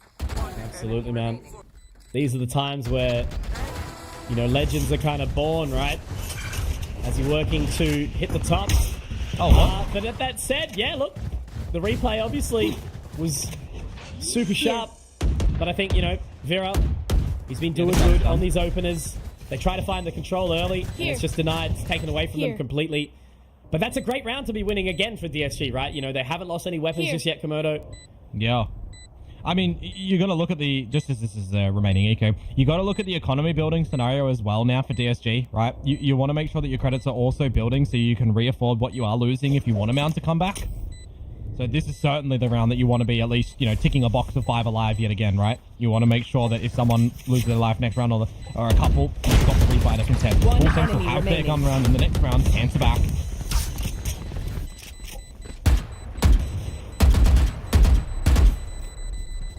Juicy just hanging around for good measure. Yeah, more importantly, DSG, round number 7 on the board. Sushi Boys is just going to deny any ult orbs for Disguised. And if you can get yourself situated into a post plan as Disguised as well, you've got a Viper's Pit from Grumble, you've got a Hunter's Fury. Both of those are currently unanswerable by full sense unless they stretch out and get Fox his Hunter's Fury. That's what they'd be looking for. But this is the thing, Komodo. 4 rounds? Not unachievable, right? Yeah. It's certainly doable at this position. There we go. Oh, he collided them. Collide, nicely done. Perfect stuff. So this is the key and crucial round. John Olsen going for the blades. Yeah, Fox just definitely wanted to try and gather this Hunter's Fury, so it's a great counterplay to come through from Disguise, though unfortunate that they're not able to clean him up in the end. Crazy. Denying the orb, burning an ultimate for it. But sometimes you gotta do what you gotta do, right? Now that information's gathered by Juicy, Vera's gonna be able to find PTC, Grumble's gonna be able to find John Olsen. One back for Fox, and same with Leviathan, so we'll give it just a second. This is the thing about full sense, you're given an inch and they'll take a mile. Yeah. 3 versus 3, full rotation, no catch on the info yet. Well, now there is Leviathan, but he gets immediately cleaned by Juicy. And I was going to say Grumble down means no wall for the A site, so you head for the hills. But now you've got a player advantage. Is Fox going to toy with the idea of dropping down the Hunter's Fury? He's too close. You'd expect it to be countered by a swing. Does he hold it? Sushi Boys is able to get 1 and 2, but it's Styron. A Sova with an operator in tow. It's enough to get an 8th round here disguised on the comeback. Yeah. Are we believers, chat? Slowly but surely. I mean, they're navigating these rounds quite well in the beginning, right? They're pushing Full Sense back from getting any early aggression surrounding of A. Their rotations now, they have to be knowing in the fact that Full Sense like to put a player forward, right? They don't let mid be an empty location of spotting, right? They always have to have some rotational awareness. So just knowing for Juicy there that he needs to have his crosshair aimed at the right spot to give a good advantage for this guys when they get that plant down. Now attributing themselves, hopefully round number 9, if you are the fan of the MYSG team. There is a little trickling of utility and a little trickling of weaponry here for Full Sense. A couple of Guardians. A bit of a slow streaking in towards B main as well for the defenders, actually. So it might give a bit more of a heads up for John Olsen, for PDC over at this A site. It's going to be such a big, important moment for John Olsen here. He's right onto that line, and they are going to start to walk into his crosshair, and he's denied immediately. Wayne has done exactly what we needed him to do in the previous map, which was take down the leader. Bite the head off of the snake, and the body will die. And that's what we're seeing here. John Olsen gone. PTC gone. Again, just an eco round short, but the fact is they play the round 100%. They don't make any mistakes here, disguised. And Vera up the top finds Fox. This flank might not be expected, but really, is it going to matter? Left. Looks like Juicy's already got his head on a swivel. It shouldn't. 5 versus 2, just these pistols again. 1 or 2 for sure, but you should be closing the round. We'll just let it play out. Another section of the act. Remaining. Narrowly missing the shot there is Wayne, but really, again, it's not going to matter. Styron does connect. And he hits the second one. He hits where it matters most. And slowly creeping on up Komodo, chipping away at Full Sense. So much time was spent talking about the tie choke. Yeah. Will they be able to confirm this match? These are these swing rounds as well now, where you've got another gun round to come through from Full Sense, and if you can best it, you can look to try and equalize this 11 apiece. You've got a couple of key ultimates still being retained for disguised as well, right? There's still that Viper's Pit. There's still that lockdown. You got Blades for Vera if the operator is getting pressured a little bit, and you're still looking a little bit weary-eyed over on the side of Full Sense too, because you're having to invest into a couple of light shields here. So I was expecting a timeout variety to come through, because this is the time that, I mean, for DSG, you win this round, you're probably equalizing things. For Full Sense, you win this run, okay, we ourselves got to 12, but we're going to have to play another rifle round. The fact that Full Sense has let this map get this close is what's concerning for the rest of the competition, right? Closing is just as important as opening. Only if you went for Full Sense, or you're a Full Sense player. Or a Full Sense fan. Indeed. Biased caster. Nah. Not in this time. All I want is good Valorant, because the team who succeeds has to be ready, right? Oh, you know, you can't just drop yourself into tier 1 and go, great, we made it. That's where it starts, right? An example for players that have already been there, right? Fox and Sushi Boys. Correct. They had success, many moons ago under Xerxia. Getting to Masters Reykjavik, if I do remember correctly. And we saw moments of brilliance. That was when, Pacific wasn't quite the beast that it is currently. All of Asia, so much impact at the top, the highest of highs in the world in Valorant. All right, but I digress. Exactly right. And John Olsen pushes forward. Oh, but the gun barrel will have poked out a little bit too far, because they're looking for him right now. They're taking a step out of this Hunter's Fury 2 mid. He goes for it. Wayne actually able to deny that somehow. That's 2 really important shots. Wayne's still alive, 6 HP. Sushi Boy's tagged up in the process as well. He's going to have to try and clear here. This is the first round where we've really seen kind of Full Sense with a bit of an early handle onto the round. Yeah. And it'll reset as well. PDC, again, the first death. Not able to get a lot of this utility into the mix, especially for these retakes where you want that Dizzy, you want that Mosh to deny. They're going to have to respect this lockdown now that the Hunter's Fury was used nice and early, but for the deeper deployment, I mean, you want to see something come through for John Olsen on that specific shot, and it doesn't. He gets out, it's all right. Mate, now you can get that Viking fit down with this plant, though. Correct. This is what gets really scary, you know, finding that side is so much impact already, and trying to retake with an operator is challenging, as we know, let alone inside a Viper's Pit. Well, the drone will start to clear it on out, only for the backside site. So yeah, it's going to say that no one's home, but you got the rest of the pit that you still got to get in. Oh, can they destroy the bolt? Yes, they will. It's going to cause no concerns, but Sushi Boys does find Siren. Still unable to find Grumble at this point in time, though. Getting into position, but there it is. That's the Viper's Pit now taken down. But Wayne, he's found another. Vera's also done good things here. Sushi Boys in position. They're going to tap onto it. Vera looking to get onto that line. They're holding it firmly, but Wayne gets another. He's so low, and all he is a right click away, but there's just no time at all. Wayne, the hero, again, Komodo. This guy's name has been repeated time and time again, to the point where they even made a movie about him. It's his Faith world, and we're living Wayne. in it right now.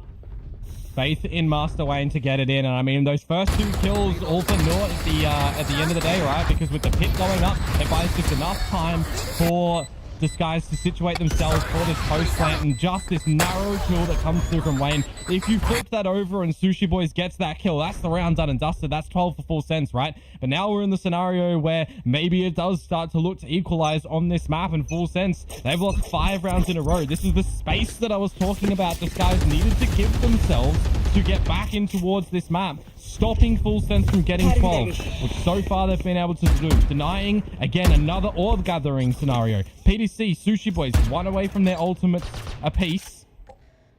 Turret to spot that somebody's crept up mid. I don't know why the concept of orb gathering has got me laughing so hard. Maybe it's been such a long day of good Valorant, but I certainly hope that the orbs will be collected for DSG to drag this one into the necessary third. It didn't seem like it needed it at the start, right? You know, that opening map was a little lackluster. But to have the tenacity to be able to drag this one through Disguise, you know, there's so much pressure on full sense, and especially, you know, John Olsen on that operator who is over at B. That's not where the spike's heading right now, Komodo. The thing is, that drone as well, does that give you false sense of security? Now that Leviathan's starting to move, yeah, he's looking away from things, and PDC overwhelmed too. At least gets one, but it's traded out quickly. Fox finds another, but again, it's traded by Vera.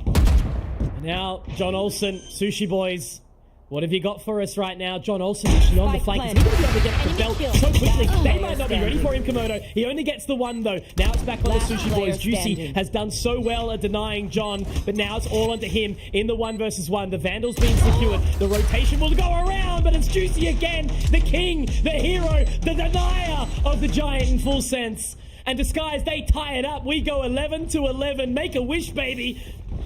Yeah, I mean, it's coming true right now.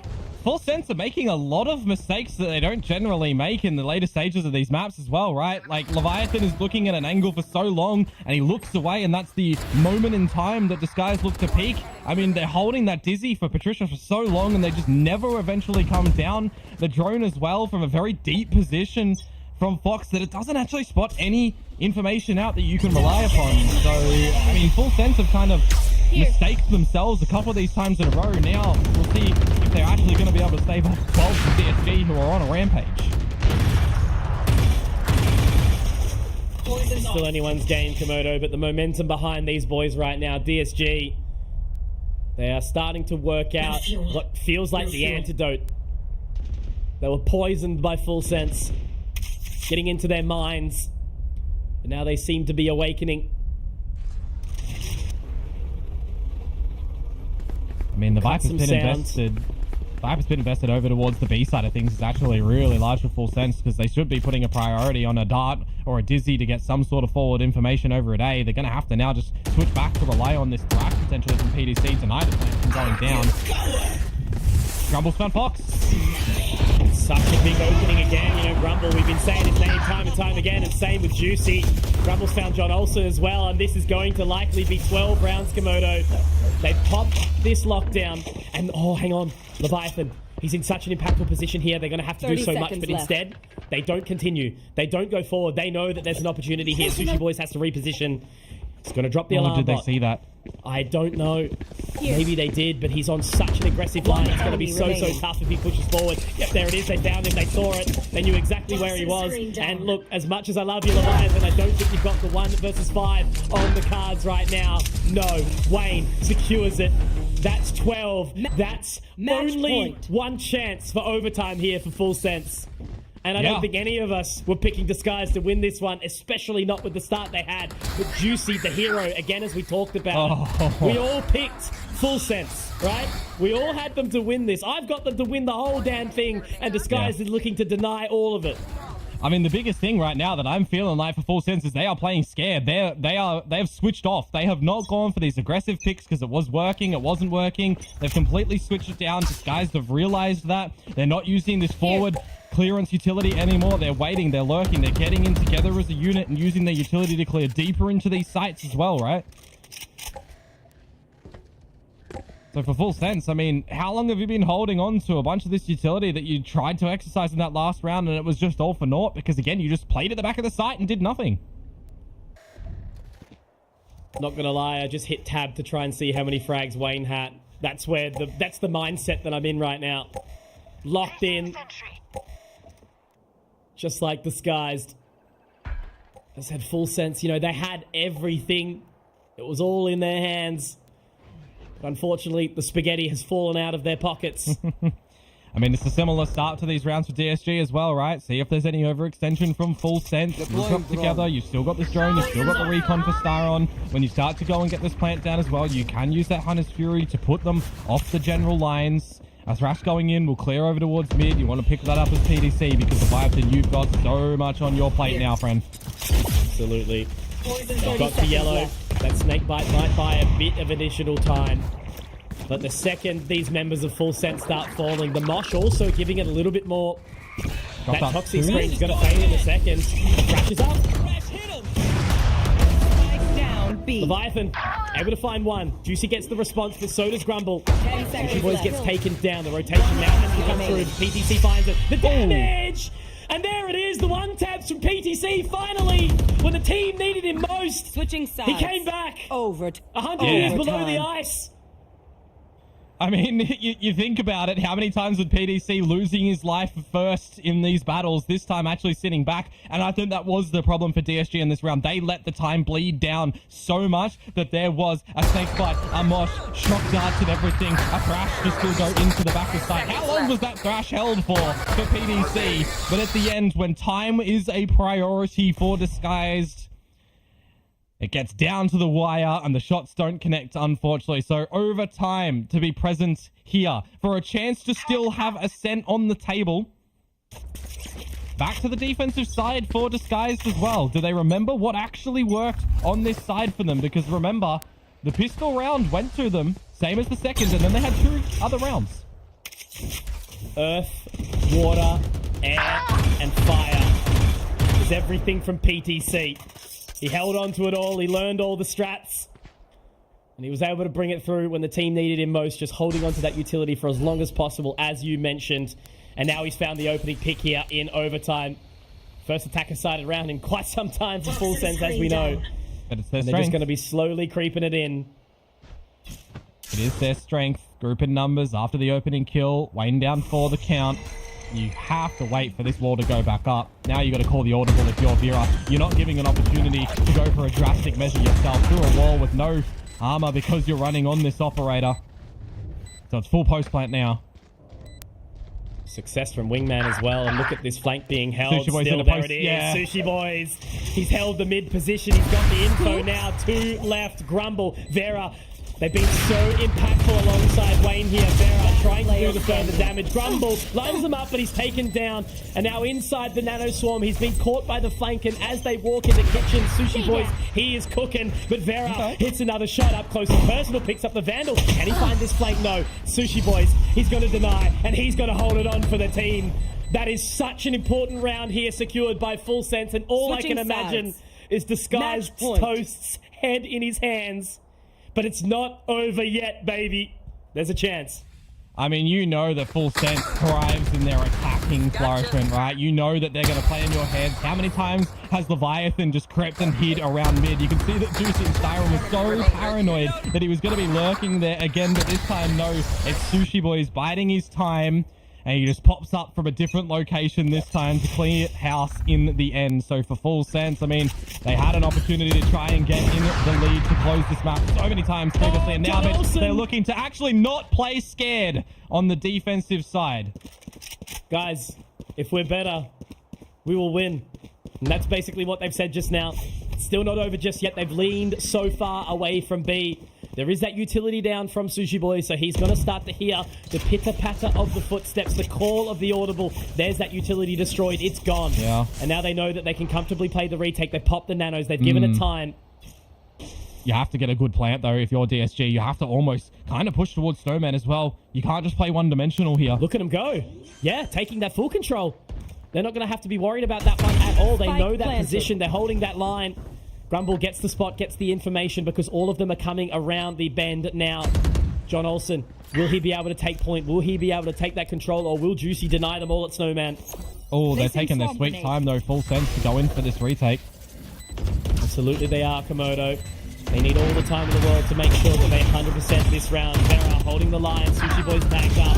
They're going to have to continue forward. Grumble gets one, but they are falling now like flies. Juicy, Vera taken down, and Komodo, it's all on the Grumble. 1 versus 4. 1 versus 4, Komodo. If he could do it, if he could drag it. The team kicking and screaming, going forward. He has to try and hold the line. He gets off of it, John Olsen. No, it's Sushi Boys. And that's enough. That's the time. Win.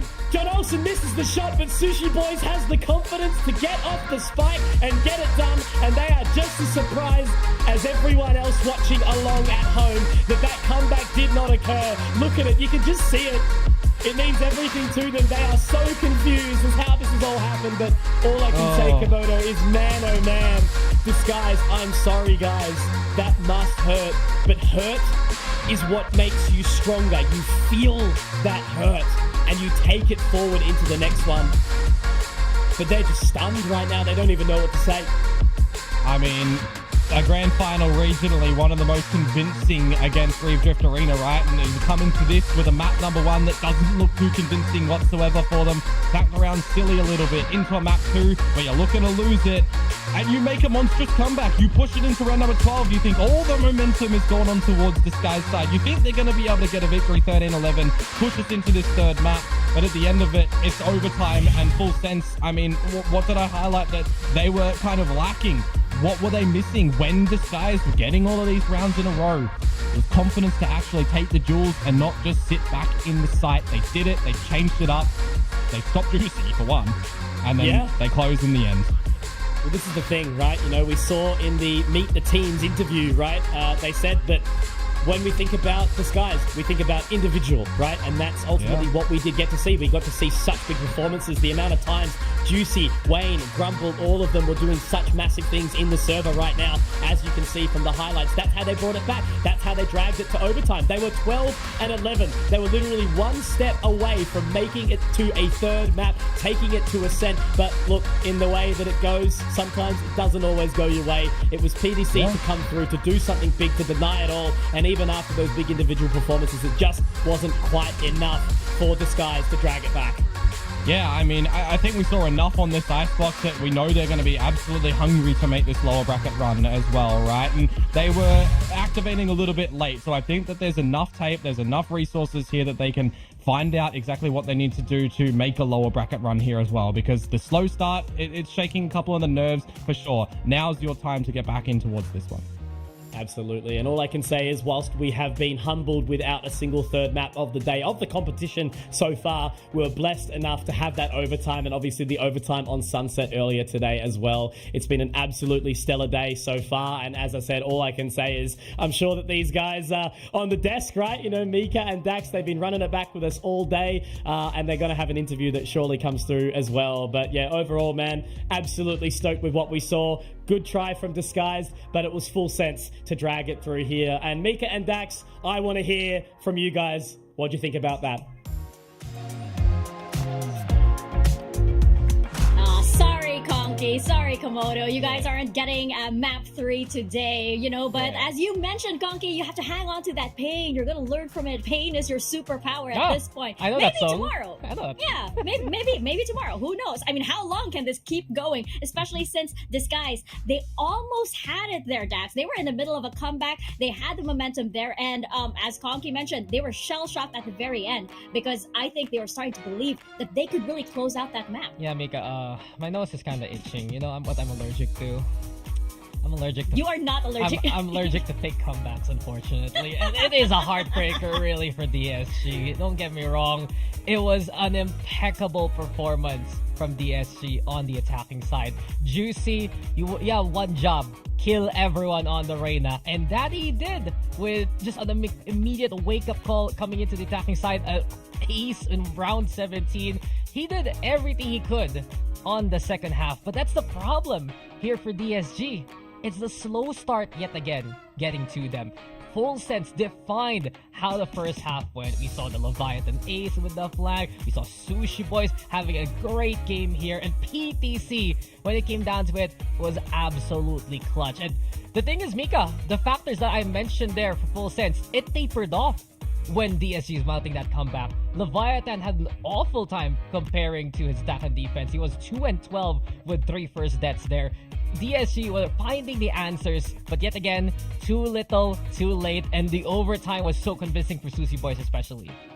Oh yeah, especially those last few rounds. He was a major part of that, and you saw how happy with how he was at the very end. He was jumping up and down, doing some gestures. I'm not sure what it was, but he was probably signaling to everybody like he's not sure how that happened too. But yeah, you're absolutely right. DSG later on they were able to exploit all of these micro mistakes that Full Sense were making. It's just that Full Sense, they were able to stabilize right after that 3K on the Guardian from PTC, right? It felt like a rallying call for them. That they suddenly, you saw it as well in their cams, right? They suddenly sat up straight. Suddenly you saw the coach okay, this is it. And then all of the players were like, okay, they had that slight smile. You could feel them feed off of that energy. And that was exactly what they needed in order to close it, especially after it was so close for DSG. I don't think, for the second map, I don't think it was a bad showing at all for DSG. They were on to something there. It's just that, again, that individual kind of plays still needs a little bit of work, and it really does show when you're up against a team like Full Sense. I mean, you got some of the best there, and good start from Vera also. It's good to see him with the operator in this map compared to last map where it was Juicy whipping that out.